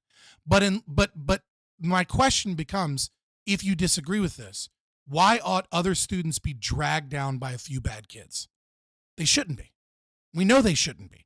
And a privatized model and getting money back into the hands of parents so that they can homeschool some kids, so they can send some kids to private school, or so that they can simply have a co-op with other people, or so that specialty schools for problem kids like military schools can have more funding because parents have more of their money is going to be the right answer. Please, for generations, we have been throwing money at failing schools that are only getting worse. For once, can we not just give that money back to parents so that parents can get their kids the educations they deserve? And Admiral Gibbs, just for clarification, you are pro positive punishment. Hey. I just looked it up. Beating kids is positive punishment. Yes. Okay. So let me ask you about that then. And we already passed 11:30 p.m. Eastern. So if someone needs to go, then please, I mean, not please do, but you can. You're not being held here. But so yeah. So what was I gonna say? Fuck. Yeah, you said giving the money back to the kids. The Sorry, parents. to the parents. Excuse me. Yeah. And what do you think would happen? Like, so if we're talking about like, for instance, low income families that have uh, that have trouble, making ends meet, and you say, well, there's this option where you can withdraw your child from school and you get this cash. Do you think that cash will necessarily go to the kids, or maybe not even just low income families, maybe other families, right? Do you think that necessarily like rebounds to the kid? Especially if we're talking I do about have children to head up. anyway. You kind of making an argument against reparations, brother. Bye. Bye. Take Hey, care. nice Be seeing well. you, Tom Fuller. Bye. So I would say that like whenever you do shock therapy, negative things happen, negative externalities occur, negative consequences occur in the short term, right? We saw this in Poland, and we saw this in the USSR, in basically in every USSR country. Worse in Russia than it was in some of the Eastern Bloc, right? Where when you go from socialism to more market-based things, there's a shock, right? That's why it's called shock therapy. There's a minute where it takes the market a moment to respond. And you're absolutely going to see shock if you pull money from inner city schools and reduce taxation as a means of doing that. Now there is Lofner's curve. So I would assume that in many of these communities, you're actually going to increase tax revenue as you reduce taxation. That's just a fact of economics, that often when you reduce taxation, you increase the amount of tax revenue that you get. So schools will actually get more money as you reduce taxation because they pulled more money in from taxes. But eventually, like, Lofner's curve will break, of course. And so, yeah, I mean, like there's going to be problems in a short period of time whilst that's occurring. I'm not saying we just like abolish all schools tomorrow, because you'd never get that to happen. But if you slowly start pulling funding from one, what you're going to see is that these lower income neighborhoods are going to have more income. And the reason they're going to have more income is because their employers have more income. When their employers have more income, well, guess what? Now they need more employees because their business needs to grow. And when they need more employees and more people aren't born, all of a sudden there's more competition for labor. And when there's competition for labor, wages increase, right? Like we have a low socioeconomic status class that is a welfare class in this country that has been created by socialist policies that have maintained poverty. Okay, so maybe I'm misunderstanding your point. So just please clarify that for me. So it sounded like to me is that you wanted to put money directly in the hands of these parents, and for them to homeschool them or something. And like once you do that, hey, your kid like loses the right, of course, to go to public school. Yeah, what I'm talking about is like, so what I'm talking about is like, people say all the time, Milton Friedman was a supporter of universal basic income, right? He was not a supporter of universal basic income the way that the left is a support of universal basic negative income tax. Right. Well, basically the same thing, right? The reason that he was in favor of it was, let's get rid of welfare programs and replace them with just straight up cash, because the government does a terrible job at all of these welfare programs, and straight up cash is just more effective. And that's kind of what I'm saying is, as an interim, I would support something that simply gets rid of your kid in public school and then just gives you the cash the school would have gotten for your child anyways. I'm not saying that that is the ultimate solution. I'm saying that that is a great way to transition to bring market principles back into the child market, because as it stands right now, many private schools are only done by the wealthy because the wealthy are paying the tax for your public schools, and then they're having to pay private school on top of that. That's what's pricing kids out of private school, not fucking public schools are what's pricing them out, not wealth. And it's not income inequality that's causing that. I'm gonna need a bounce, guys. Yeah. Peace. Me too, Have a good Jack one. Lloyd. Yeah. See y'all. Love y'all. Yeah, I was actually gonna end things, but have a good one. Everyone, Hey, brother. everyone, thanks for coming through. I really do appreciate it. You guys were fantastic. I had a lot of fun. I hope you guys had fun too. You can go to exit. If Lactoid, do you want to get exit? And we'll Sure, I'll give a quick exit. Yeah, thank you guys for listening to me and having fun and all that good shit. You can find me at LikeToy TV on Twitch, Twitter, and YouTube. Thanks. Have a good one, friend. Nice. Bye. Take care. And Scott, thank you for giving your opinion on this one. You'll always come in here with a lot of passion, and it shows. Thanks so much, friend. Thank you. I'm Scott. You can find me Fabian Liberty pretty much everywhere except if you follow me on Twitch. Like I don't stream on Twitch anymore. It's there. But yeah, I'm a libertarian, anarcho-capitalist. Come check us out. Thank you so much. All right, our friend Corey. Corey, thank you for coming through. Always nice to have you. Yeah, and always nice to be here, and always super appreciated and grateful to be here. And yeah, I'll reiterate the message over and over. Don't hit your children. That's the main message that I want to always get across. Right?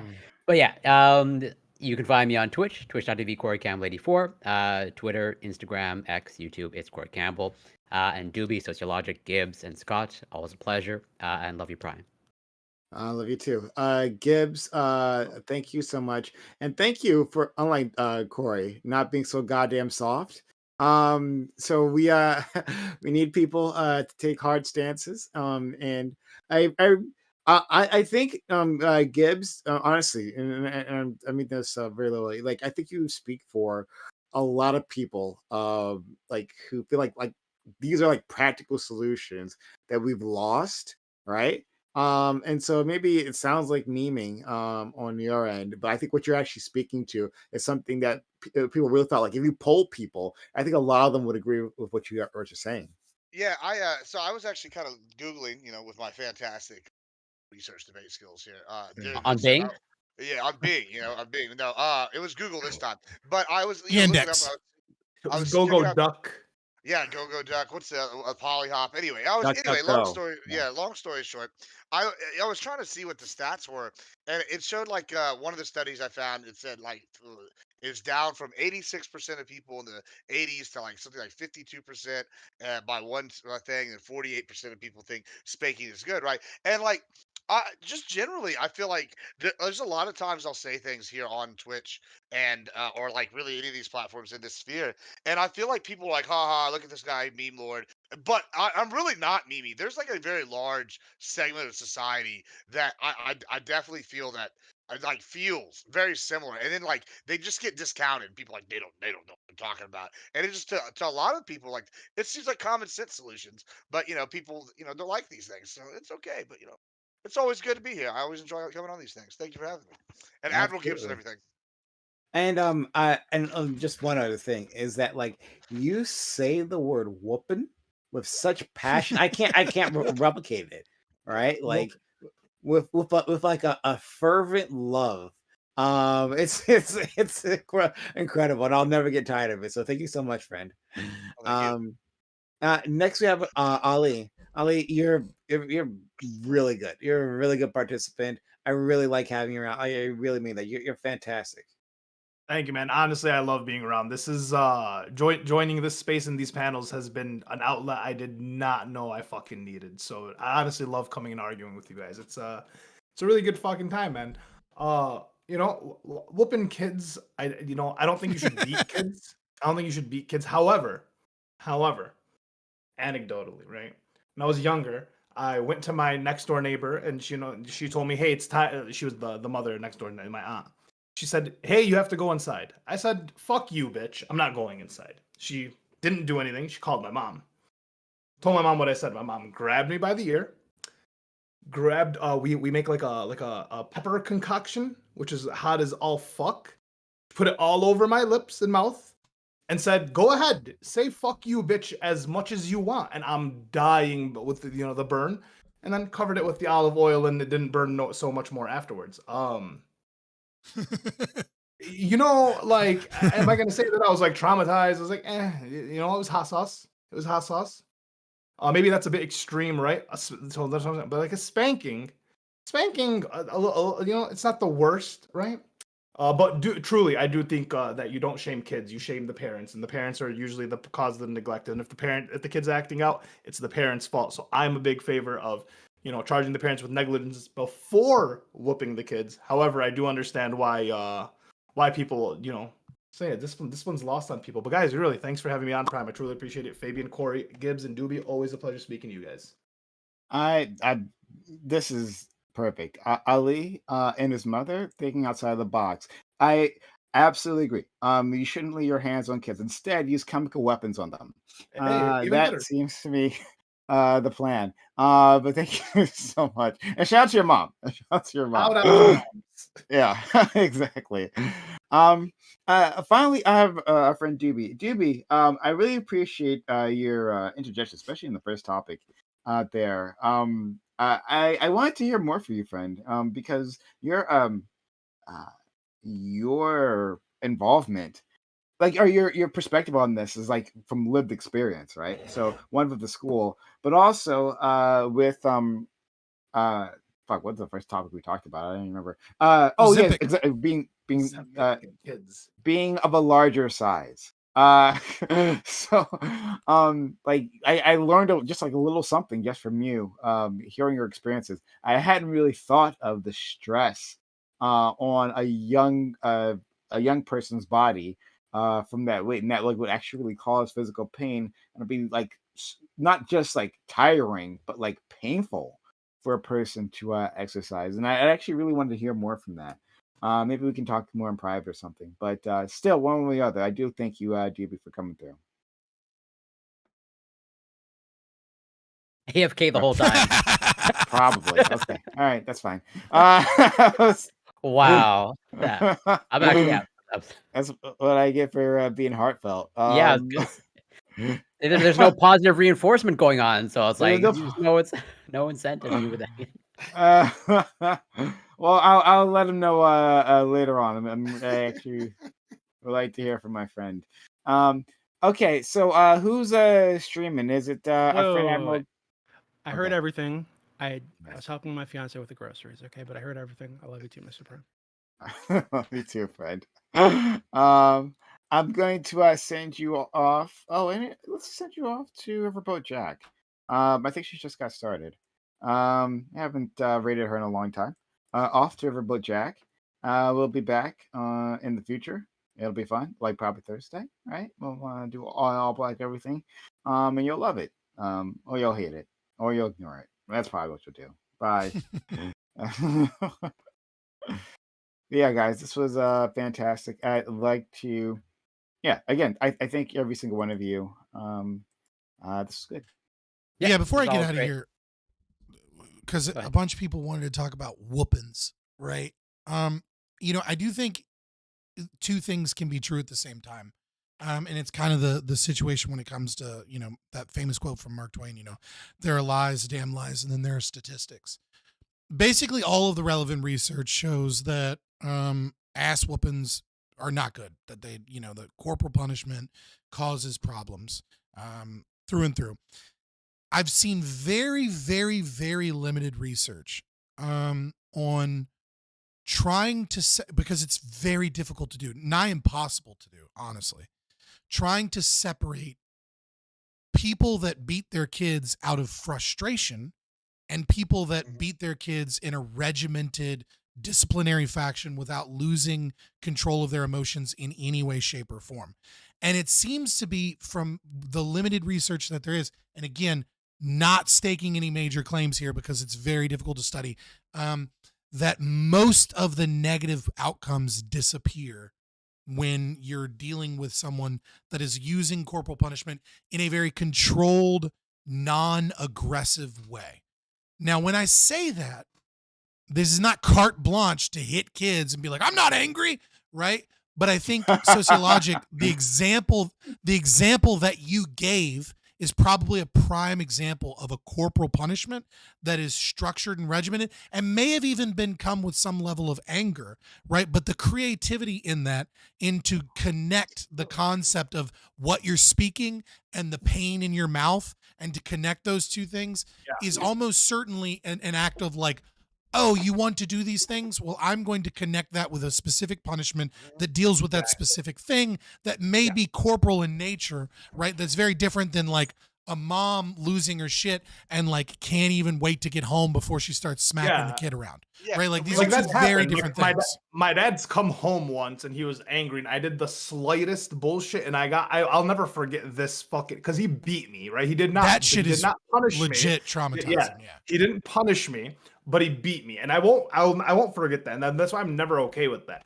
But like once again, the idea that like if I mouth off to my mom and she smacks me, that's like a traumatic situation or a traumatic thing. That's kind of more what I think me and Gibbs are like really arguing about. Like I don't think your dad should come home and fucking close fist beat you. Like come on, bro. Obviously, no one should ever go through that. But if I mouth off to my mom, or even if I say some stupid shit to my dad and I get a little one of these, that I don't think is like beating. I don't think that's even like ass whooping. I think that's like that's fine. I don't think you should like Well, I mean, like Well, I the, mean, the like, other thing even too with is your example, my parents always just did the like soap. They'd be like, "Oh, you're doing whatever. We're gonna wash your mouth out with soap, boy." And like and they weren't like looking for me to give me a whooping, right? It was like I would do something bad, and they're like, "All right." And then like as I got older, I'm like, "Oh, the spanking don't hurt," and they're like, "Oh, the spanking don't hurt." All right, and then they increase the intensity of it, but they're not over here just Right. like being abusive. They're like it's like Here's a cause and yeah.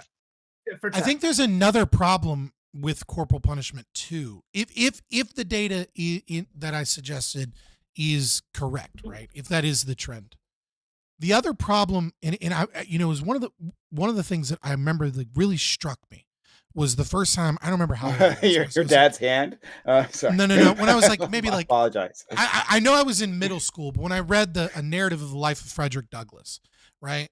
When I read Frederick Douglass's autobiography, and there was this moment where he described how when he was first a house slave in oh my god, in Maryland, I can't remember the city now off the top of my head. I want to say it's Baltimore, but it could be wrong. That he was like a fresh new young boy house slave, and the madame whatever, right, like the female master was really, really nice to him and treated him like a child, and treated him almost like a real human. And what eventually occurred was kind of two things. Part of it was him getting older and looking more like a black man instead of a black child. But also part of it, he described how the institution of slavery, having that power, having that ability over another human being, it morphs you.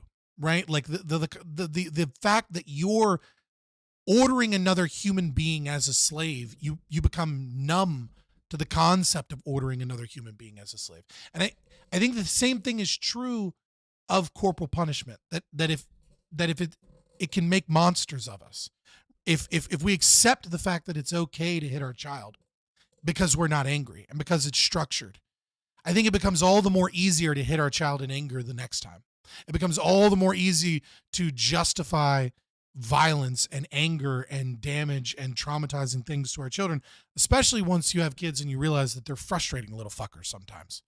And so, if you don't have strong boundaries in the behavior that you do, and you make those boundaries loose, you may find yourself committing acts that you can never take back, because you can never unhit a child, ever. Yeah, the stigma it only takes probably isn't one the worst time. thing.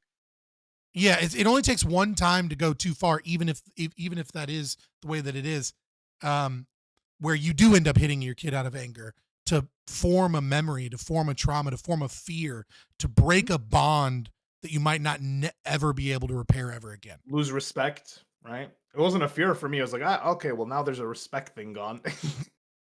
Right. I mean, fair enough. Yeah. When it's like an actual beating, and that's like that's important too, and that's impactful too. But like once again, there should be a stigma definitely against like abuse, against like hitting your kid for every little thing. That's obvious. It's just like the stigma shouldn't be so heavy that like once again like a spanking is now considered abuse, and then that person could potentially even lose their kid if someone reports it. Type shit. It's like I think there's like some countries have laws like that, and understandably so, of like it's illegal to even spank your child. You don't think Denmark, that's much? No, I don't. I think Denmark are doing, if I remember correctly, I think Denmark is one of the countries, and I think they're doing just fine in terms of the success and flourishing of their children. Yeah, but then I would argue like Denmark's like a small, little homogenous country. It's not really like this big thing that you For have now. these kids yeah, like they're not acting out in the same ways. You know, you probably have a little bit My of a brown better. brother sisters are gonna Sure, take care of that. I'll bite the bullet. I have no problem socially engineering that aspect of culture out of people through legislation. Like, yeah, if part of your culture is hitting your children, you're spanking. No, I not have no even part of your problem. culture, just part of like how like the entire community deals with things. I mean, it's just like, you know, once again, like I'm sure they don't have as many kids bringing weapons to schools and fighting in schools and the same problems that we have in schools, right? So like obviously, Yeah, for no, them, I think it's. Yeah, I think as much as I do think it's something you need to be extremely careful with. I do think it is wrong and morally and ethically wrong to create laws that keep you from being able to spank kids, because like some kids need to be spanked. It's just true. I mean, and what I mean by that is this is the next some panel. kids, right? Some kids. How do I put this? Every child reacts differently, right? Every child has a unique personality. And so for some kids, man, they really hope you spank them because like if they get it over with, they get it done with, they don't really care. Their butt might be sore, but they're going to go in the other room and fucking read their books. And like you can, right? And then like some kids, you take away their fucking cell phone and it's like the worst thing that ever existed. You know what I mean? You know, you take away their video game and it's like, holy crap. Like, that's how you change their behavior. But then other kids, like, you take away their video game, they're like, I don't give a fuck, I'll read books.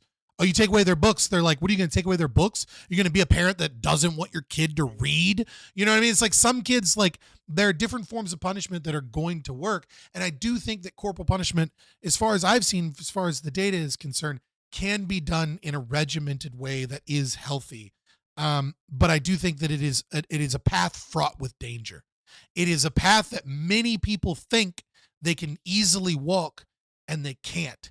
And that it especially if it's in immediate response to something, like, you know, like a kid does something, you smack them or you pop them. Like that is the most dangerous, because that is so fucking close psychologically to turning you into a monster, to turning you into something that to turning you into the kid that leaves you in a fucking nursing home, and he had every goddamn right to do it because you're the reason that he has half the fucking problems he has in his life. Yeah, yeah. I can even grant you that, you know, again, we are never going to have the perfect data about corporal punishment or spanking, etc., etc.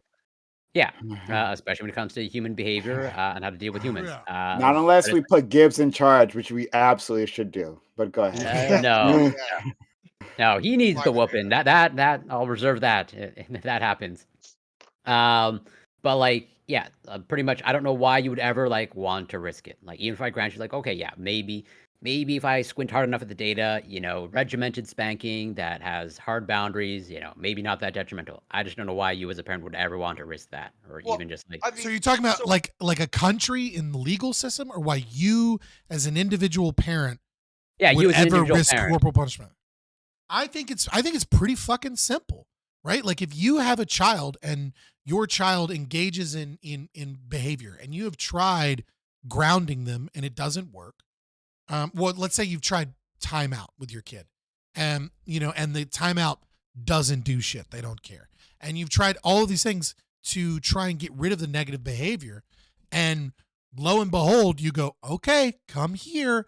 Right. And you pull their pants down and you give them a little pop, and then they're like, oh my God. And they cry and then they stop the behavior. You go, oh, well, fucking depending upon the behavior, it seems to me like a pretty rational decision that you'd come to about what stops problematic behavior and the way that you engage in it and what the actual risks are.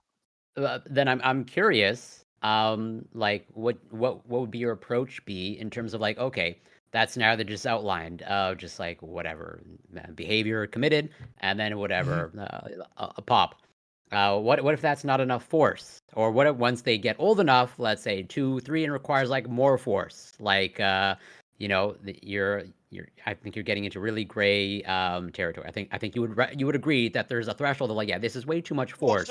Yeah, that if it's it's like, with any negative there's punishment, this- if I make a kid do push-ups and then now he hates doing push-ups and then now he's averse to like working out because of the punishment being push-ups, right? It wasn't beating. But then there's gonna be a I don't that analogy with push-ups like does not draw at all with like that people can have punishment. negative associations with. Like, I'll take that. I'll take that though, right? So like, It's I'll fine. agree, like, but You like, don't beat, you don't waylay the kid just because the little pop wasn't working anymore. You know what I mean? Like, what the fuck are you talking about? When I talk about the whoopings, though, right? Like, all right. So, like, I'm not talking about just like wholesale beating the kid as they get older. Especially as they get older, the punishment, like the spanking, may become less effective, right? But you built this like idea with the child. Okay, if you do this, this is the disciplinarian, right? But then you want to go like you, Scott was just talking about. Like, for example, timeouts worked real well with me, or like taking away my electronics, and I would Throwing read, on right? some Reading chill music as it gets then late. I'd still be act up, and they need something more harsh, right? So my parents would do something to make me uncomfortable. Like I would have to stand in a corner with my nose touching the corner the whole time, and that shit's uncomfortable. And like especially when you have ADHD, and so you're sitting here, you're going, oh no, this is not fun. But it's a physical. Fuck that punishment. I did that. They did that. I hated that shit. Right? And and you hate it, right? You hate it. Guess what? That was worse as I got older than the spanking. And so they changed physical disciplines, right? And, I was and abused, the whoopings, and the whoopings that had already been given, right? Like earlier, so I knew this is the disciplinary. I got to do what they say. Otherwise, the threat of physical force could be there. And this is the punishment they ended up deciding was like way worse. So like, it's like if it's a structured, like organized thing, then I definitely think that it's something that people are missing now. Sorry, what was the punishment again? Could you repeat that It was part? like standing in a corner. You had to stand in the corner, and you had to leave With your hands had behind your back and your fucking and nose, and it's like slight Oh. pain, and then my stepdad would flinch behind me, and if I flinched, then he knew that I didn't actually have my corner in the that I was cheating, and then he'd be like, "Motherfucker, you're gonna stay there a lot." I hated that shit. But then I would get beat also. But you know, it's not fun. But listen, just because it's regimented and structured doesn't mean that it's right. Obviously, either, right? There is going to be you have to do a rational analysis to the best of your ability in all of these things, right? And the other factor that exists is the love of your child, right? I don't want to hurt my child. If I ever found myself in a situation where I wanted to hurt my child, I know that I'm way down a bad path, right? Like when you it does not feel good to engage in some form of corporal punishment with my kids. I've never popped my kids. I have I have time out my kids. It doesn't feel good when my daughter is losing her shit in the corner. Like that makes me feel bad. My situation's a little different because my son is autistic. I'm nonverbal.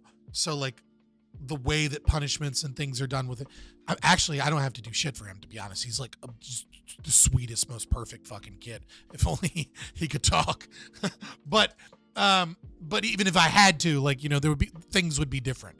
But yeah, if you're in a situation where you physically have to, where you find yourself wanting to harm your child, yeah, like again, you're down that dark path. And like I said, there is a risk that anytime that you engage in corporal punishment, that you allow that to occur. But I mean, there's also a risk with not doing that. If you're in a situation where there doesn't seem to be any other solution, there's a risk of just the cortisol and stress of feeling like you're at your wit's end and other things not working. Everything that you do with your children is going to be a risk assessment. And you're just going to have to do the best that you can. I mean, and that's just true of life in general, much less parenting, right? That a rational man takes, you know, into his observation everything that he knows and does what is in his rational self-interest to the best of his ability. And when children, that means, you know, raising the best kids that you can with discipline, without harming them and without traumatizing them. And that usually means not hitting your kids. I'm sorry, you're being really heartfelt, but I'm still on that our friend Scott talked about, like, not waylaying children anymore. We also don't Shanghai people either. Like, what's from waylay? It's just such an I mean, it's such an old timey word. I'm sorry. It just caught me off guard. Old timey Scott has he's like giving pretty sound overall sound parental advice, and you just you've latched on. I didn't realize that was such an archaic term. I'm sorry. Yeah, I don't think it's. Maybe I'm archaic. I think it's a pretty good term. And yeah, at the end of the day, like I recognize, like I'm not a parent, but like I recognize that at the end of the day, like no matter what, even if you're that horrible parent that's actually abusing your child, like I know that they're doing the best that they can, and like abuse is like tricky, where it's like yeah, there are reasons why these things tend to just play out to generation after generation. But like yeah, I think I would encourage anyone especially if you're making the analogy, Ollie's to you specifically, of like between push-ups and like spanking or corporal punishment. Like we know enough now in terms of like digging into the neuroscience a little bit of the effects of spanking and corporal punishment. Like it's emerging in terms of changes at the level of the brain that we can measure or that we're teasing out of. Like yeah, punishment is not all created equally, and a push-up is not equivalent to like a spanking. Well, no, it's not. Well, the main difference between the push-up and the spanking is that the active participant is the child in a push-up, right? When you're forcing a child to do push-ups, you're not engaged in that activity. It doesn't change and morph your behavior. And that's why I brought up Frederick Douglass and like the concept of the institution of slavery turning his slave master into a slave master, right? The active role that you play in hitting a kid can make a monster out of you. And it's way, way less likely to occur when you force them to do push-ups, right? And people are like, oh, well, what about a 15-year-old that's like a terrible fucking terror? It's like, dude, I know it's a bit of a cope, but you kind of already fucked up a whole bunch of times by the time you get there. If like you can't physically do anything without physically forcing a child that is like a teenager, if you're at a point where a teenager must be physically forced, you're dealing with a young adult that is destined for some pretty terrible. But what if your kid is I was just saying kids relate things to like punishments, right? So if every time I do something wrong, I'm doing push-ups, then I'm no longer going to associate push-ups with something that's a positive thing. I think you significantly downplay sort of the cognitive processes and psychological processes that occur in children. Of like, if you're a toddler and you're the authority figure and the figure that you associate with, love and affection is like hurting you.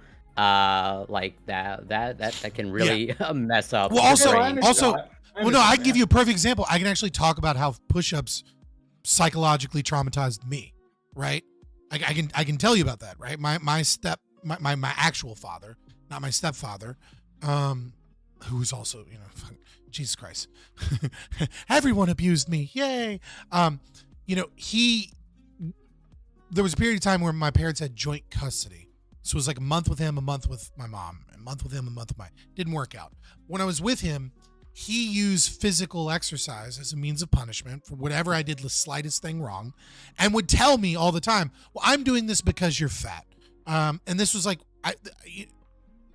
again, this was a big, like, before I shot up thing, right? Because I was chunky, but like, no one knew I was about to be 6'5" over one summer. That's why I got really fucking pudgy. Part of it anyways.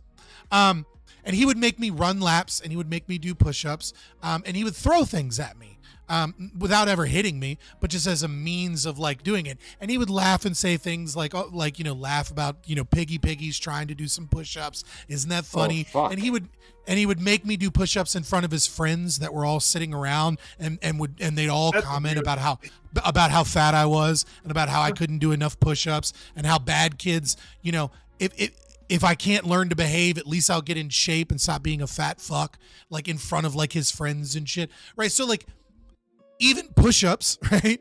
Like there is a manner of which the punishment is being done. Right. And if the manner is, and if it's done from a place of hate, or not necessarily hate, but if it's done from a place to degrade and shame and anger and frustration, your child's going to associate those things with the person. And I think, as Corey put out, I don't think a child that gets popped once on the butt, right? I think that's more about embarrassment, more about shame, more about, you made me kind of like put you in this position and now we're all embarrassed kind of thing, right? Where you're part of that with a child, as opposed to smacking a kid in the mouth because they called your mom a bitch, like out of nowhere, like fuck you, mom, and then just getting smacked in the fucking face. Like that is going to, like, you're gonna go in your room and you're gonna be, and it's gonna be this thing where you're like, fuck you, I hate you, you're a horrible fucking person, you have no idea what's going on, you have no idea how hard my life, like, you're gonna disassociate so many forms of love and respect that you have for that person and turn it into hate towards a parental figure, and you're gonna lose the capacity to have that role model that you need. Well, boys, I'm gonna go give some aliens some whoopings sure. and play Helldivers. There you go. There you go. I can endorse that whooping. Y'all have a good one. There you go. I'm going for it.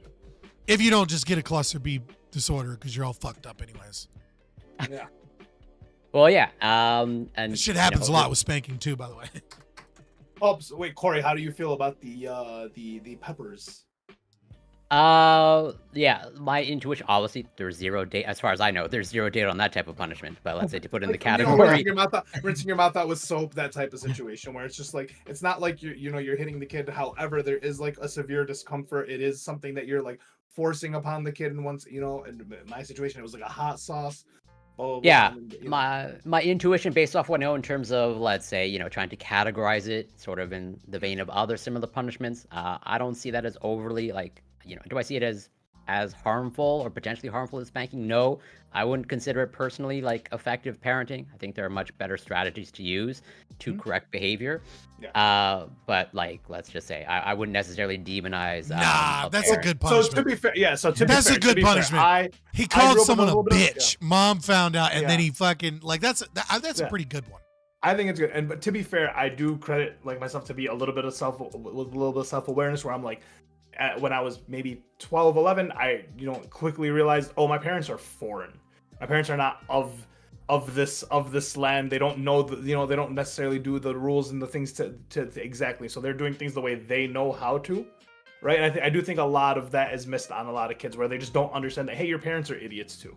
Like they don't know what the fuck they're doing. They had you and yeah, absolutely. And like my mom, like I think for me is a good example.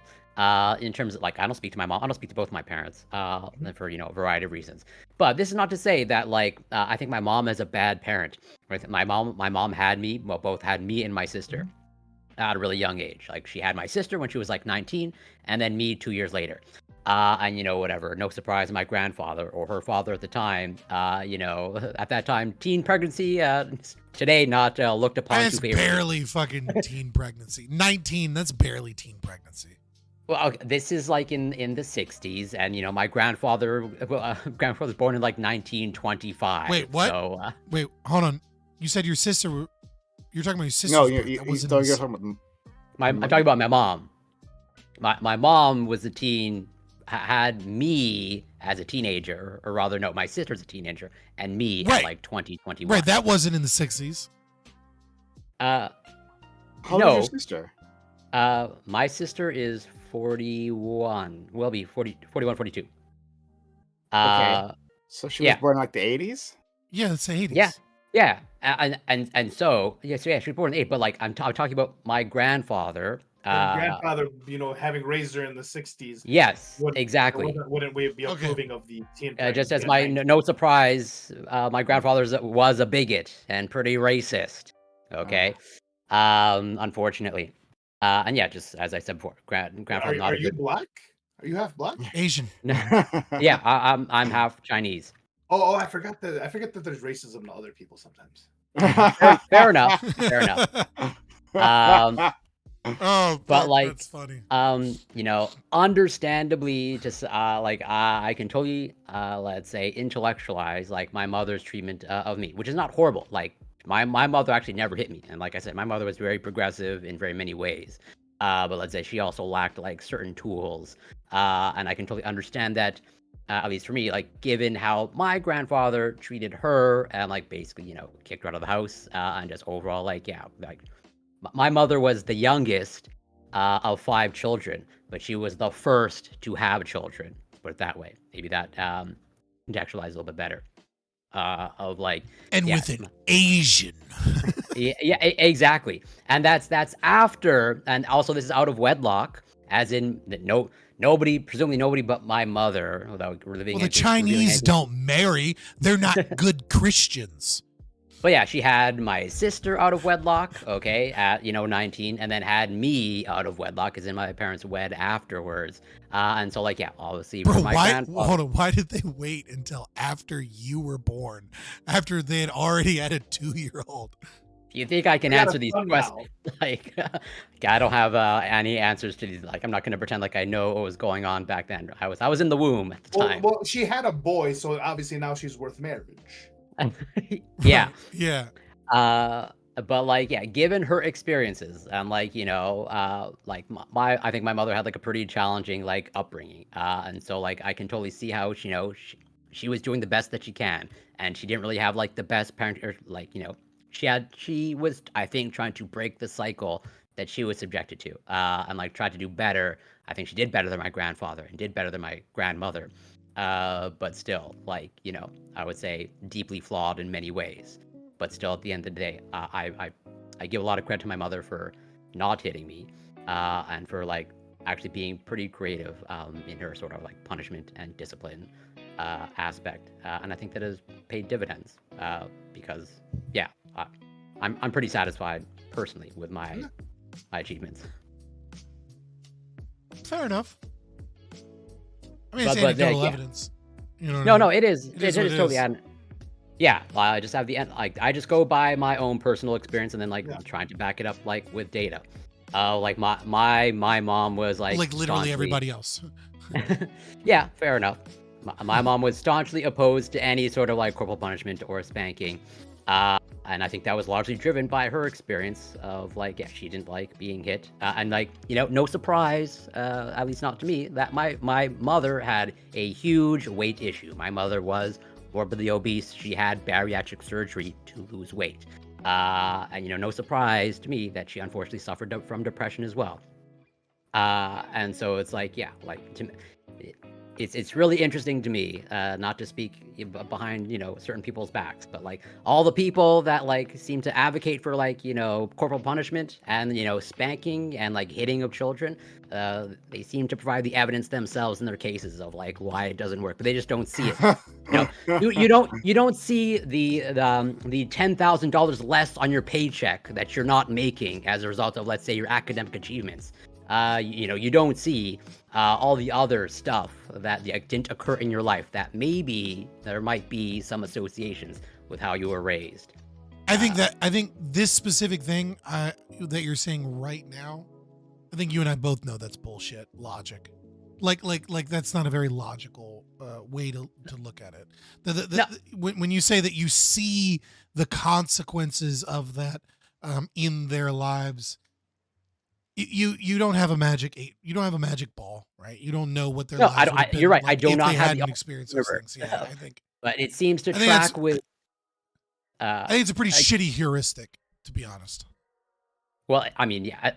So I would agree with you that my recommendation of like hitting your children, or rather not hitting your children, is a heuristic. Like I can grant you that probably like I mean there are children who have been severely abused that whatever probably go on to have very flourishing lives in healthy relationships, probably making lots of money on whatever metric. That is just like they've maxed out on all their stats, despite them even being whatever, not just even physically abused, but like they're children that are sexually abused. But Yeah. Mental resilience exists, right? We don't even know where the fuck it comes from. God, that'll be an amazing discovery when we figure that out. That will probably be the greatest achievement in psychology and neuropsychology. That will be 1,000,000 times better than anything that has ever occurred in the entire science. When we can discover that, when we can figure out where mental resiliency comes from, and then we can target that, and we can either Make a pill for it? create it, or like make a pill or whatever, because there's something in our brains of some people where it doesn't matter how much. I don't want to say it doesn't matter how much, but they can receive a fuck ton of trauma, and like they're all right. And then their sister and their brother are both like drug addicts somewhere, like on heroin from all the trauma and shit. And then there's the one kid that was just like, yeah, they went on to be a nurse and they had like a perfectly fine, happy family. And yeah, they have some issues, but you know, they talk to their therapist about it and everything's all right. It's just like when we can figure out where that comes from, that will probably change the human race, honestly. Yeah, and that's why, like, you know, I can recognize 100% on the same page as you, Scott. And like, there appear to be individuals for whatever reason that we don't know. Like, they're very resilient. It's like pretty much like no matter what, despite their horrific circumstances, like they just flourish in every way.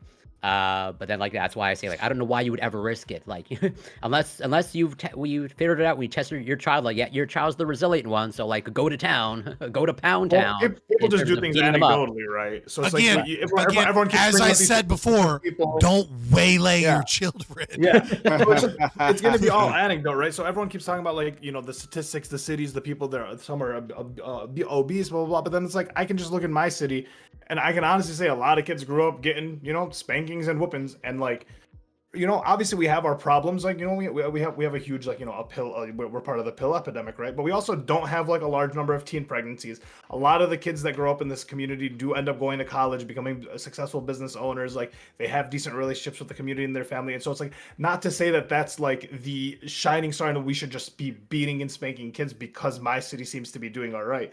But it's just like that is how people like are willing to risk it because they're looking around, they're like, well, this works out here. So what up? What's they have a term for that. Yeah, your culture has protective factors, right? Like it's in spite. It's you. Many of those people are doing well in spite of the beating. It's the beating was not any part of a recipe. You have your flower growing out of the concrete, right? Like no, it's not that. It's that like cultures and communities are made up of a multitude of factors, right? And conservative Muslim communities have a lot of protective factors, religion being a major protective factor, right? If you're very religious, these people tend to be happier, they tend to be healthier, they tend to have longer standing marriages, etc. Like they tend to have more purpose, they tend to have more structure, right? Like that's a protective factor. And so it's like, yeah, your community is doing better than, let's say, the hardcore ghetto, even though both of you have similar rates of physical abuse. Mm-hmm. Because you have all this other positive shit that helps, and they don't, right? Like it's not like it's not so much that it's anecdotal that's evidence what I'm saying. That, like, it's not we so turned much, out all right. Yeah, it's just not so much. I don't like. Once again, it's not so much. I don't think the beatings or the spankings are specific to the reason why these kids are coming out traumatic. I think it's a whole like plethora of like reasons, right? So if you grow up in a low socioeconomic, there's no opportunities for you. The schools aren't good. The jobs aren't good. I don't think it's the spanking that is the big detrimental thing to the person's like life. I think it's all the other factors.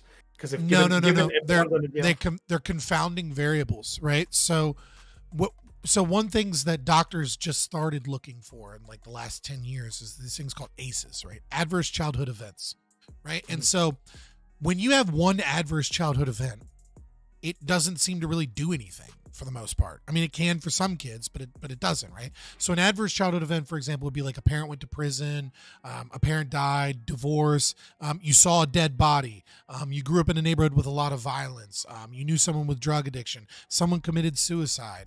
You could even put like growing up in poverty or like missing a meal. Like these are all these things that are adverse childhood events, right? And what you find is that like if you have 1, 2, 3 of these adverse childhood events, statistically you're normal, right? Like nothing different between you and other people. When you get into the intermediate and advanced category, what you find is people with like multiple adverse childhood events, they have like a 12,000% increase likelihood of being a heroin addict, right? Like the data goes off of the charts. And the reason is because when you have one bad thing, it's not additive.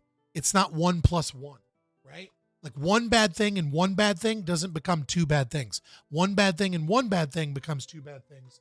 And then when you add another, it becomes 9. Like it becomes multiplicative. Exponential. Right? Yeah. And so like when you talk about, well, these communities have like a couple, these other bad things are the things that are causing it. It's like, no. The physical trauma and abuse is bad. And then when you add other bad things, they become multiplicative and they become so much worse. Well, that's what I'm saying. I'm saying that if you have like other factors, it makes it worse. Versus if you remove the external factors, then the one thing that, you know, as you're saying, the what is it, the aces. If you only have one of the aces, but you don't have the others, then that's what I'm saying. Then that specific thing isn't as detrimental as all of these things combined. For sure. That's, for sure. Right. Yeah. But like, for example, let's say we do corporal punishment and we get a little out of hand, but we don't have any other problems, right? Yeah. Well, it's probably not going to fuck up the kid that bad. And then you go through a divorce that you weren't expecting. Yep. Now you have a bad relationship with your father because you were beat by him, but like it was kind of okay. But now you have to go to your dad's every other weekend, right? And throughout all the trauma and the action, you start acting out because of the divorce, and then he starts getting worse and hitting you more. Like this is the kind. It's like you don't get to plan adverse childhood events either. Yeah. Okay. Right. And so that's the other thing Well, too. again, It's like, not unless we put Gibbs in charge. Unless it's a planned beating, that's a planned ace. Right. And so that's the thing, is that like when you engage in behavior that could potentially be traumatizing, you never know what the future holds either. Fair. No, that's fair. That's true. I mean, I'm just playing devil's advocate on both sides on this one, right? Like I'm for peaceful parenting, but I also understand that the data is incomplete here, and I have an intuition based off of limited data that it's one factor more than the other, and the factor is losing control and increased anger and emotion, and not actually the process of beating. But I also worry that the process of beating might breed that monster, and so I stay away from it, and I suggest others stay away from it. And yet I also recognize that there are individual cases where some kids need a pop on the butt when they're young, and there's just doesn't seem to be anything else that's effective, and it's more important to stop the problematic behavior at a young age and learn respect than it is to be super worried that the one pop you do when they're really out of that's controlled environment. You know what I mean? Like I do think it can be controlled.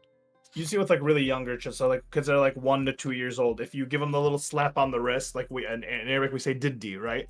And you'll notice that like if you say no diddi instead of hitting them, right? You go no diddi, don't touch that. They'll start associating diddi with bad, right? And so if the parent does something bad, they go diddi mom, diddi dad, because now they're associating like that punishment with how you respond to something bad. So that's I can see how you create the monster with hitting. No, I completely understand it. I'm just saying I don't know if just doing that is going to be the thing that creates the monster. It's a bunch of other factors. Yeah, I mean, humans have two problems, I think. Two major problems with the way that we view the world. I would say that like cognitive issues. And that is that we have a difficulty conceptualizing standard distributions or distributions in general. And we have difficulty conceptualizing exponentials. And I think these are the source of a lot of problems in humanity, is that we don't recognize that in a distribution, yes, an outlier exists, but the outlier proves the rule. Like outliers are rare. And then often the reverse of that, we often focus so much on the outliers because all of the action happens at the ends of the distribution, right? Like men are aggressive. It's like, yeah, all of the most aggressive men that are super aggressive, it's like 9-1, right? In terms of like male to female, right? But it's like men really aren't that much more aggressive than females on average. Like we're a little bit more aggressive. But like when you go to prisons, they're fucking full of men. So we end up forcibly paying attention to the ends of the distribution and forgetting that is the end of the distribution. And then the other thing is our inability to perceive or conceptualize just how powerful exponentials are. Like we all had that like little word problem thing when we were kids, where like it's an Indian proverb where like the girl does something for the king and he says, I'll give you anything. She's like, well, I just want a grain of rice and I want it multiplied by 2 every day for a month. And he's like, yeah. And then like by the end of it, she got like all of the rice in all of the silos because the king couldn't conceptualize that exponential. And like that's true. I see it now, really super see it with artificial intelligence. Because people are just not able to grasp how artificial intelligence gets better exponentially. Like people don't really realize that in like 5 to 10 years, artificial intelligence is very easily going to beat any human at anything. that it does in terms of intellectually. And people are like, no. And it's like, no, literally, like, there's no way in 10 years AI isn't a better artist than all artists on planet Earth, better at doing any type of scientific labor, Video better editing. at going through dating, better at video editing, better at whatever the fuck you want it to do that's intellectual labor. It's just gonna be better. Period. And people are not realizing that's happening in the next decade without a doubt, because they just can't conceptualize exponentials. They're like, oh yeah, Sora is scary, but it's not that much different than what we had before. It's like, yeah, but you don't understand that it took us like 10 years to get AI to make any videos, and then it took us like 2 years to make videos that you can like look like movie trailers. And it's like, what is like it's 10 years? That was a horrible leap. And then in 2 years we're there. Like, you don't get that in like a year. It's going to be something that blows our mind. And then we're going to have our mind blown in 6 months. And then we're going to have our mind blown in fucking 4 months. And like, people just aren't getting that. They're not prepared at all. Yeah, it's gonna go even faster. I mean, we went from like, whatever, flip phones to like, giant smartphones that you have access to. That was like whatever, 5-6 years. So with AI, it's just gonna be like exponentially. Technology is exponential, but there is the limit of like labor and shipping and things like that, right? Like, there is a limiting factor in terms of shit like that. That's why I'm saying like AI probably, like, I'm definitely not an expert on AI, but like from what I understand, that's probably, I suspect from what I read, it's going to be even faster because like it can reiterate on itself of like you're not really that much limited on, like, as you say, pretty much like manufacturing power. Well, yeah, it's software. You don't have to like do. Yeah, it's limited. It's limited by processing power and how much server space it has. Those are the only current limitations. Well, I guess, and the speed. All right, fellas, I'm getting out of here. Scott, I was wondering. Yeah, I gotta go too. Fume? Is that a fume that you have? Yeah, I am. I am on the fume. I've been on the fume for oh god, since like January, I think. Were you vaping before, and did that help? This is actually like a literal question. I quit cold turkey from the vape, and then I kept feeling it wanting to go back because I'm pretty ADHD. It's the and so like I just kept having the oral fixation, the desire to vape. So I picked this up in lieu of picking it up, and it's done everything I needed for my cravings. And when I'm and also like when I'm driving or when I'm on stream or doing a video, I do it a lot. And then like when I'm not doing those things, I'll go like all day and then be like, oh fuck, where's my fume? Yeah. Like, all right. So fuck yeah. Yeah. All right. Maybe I want to check it out. I'll talk to you guys later. All right. Yeah. Talk to you later. I'm everyone. out of here as well, brother. Be well.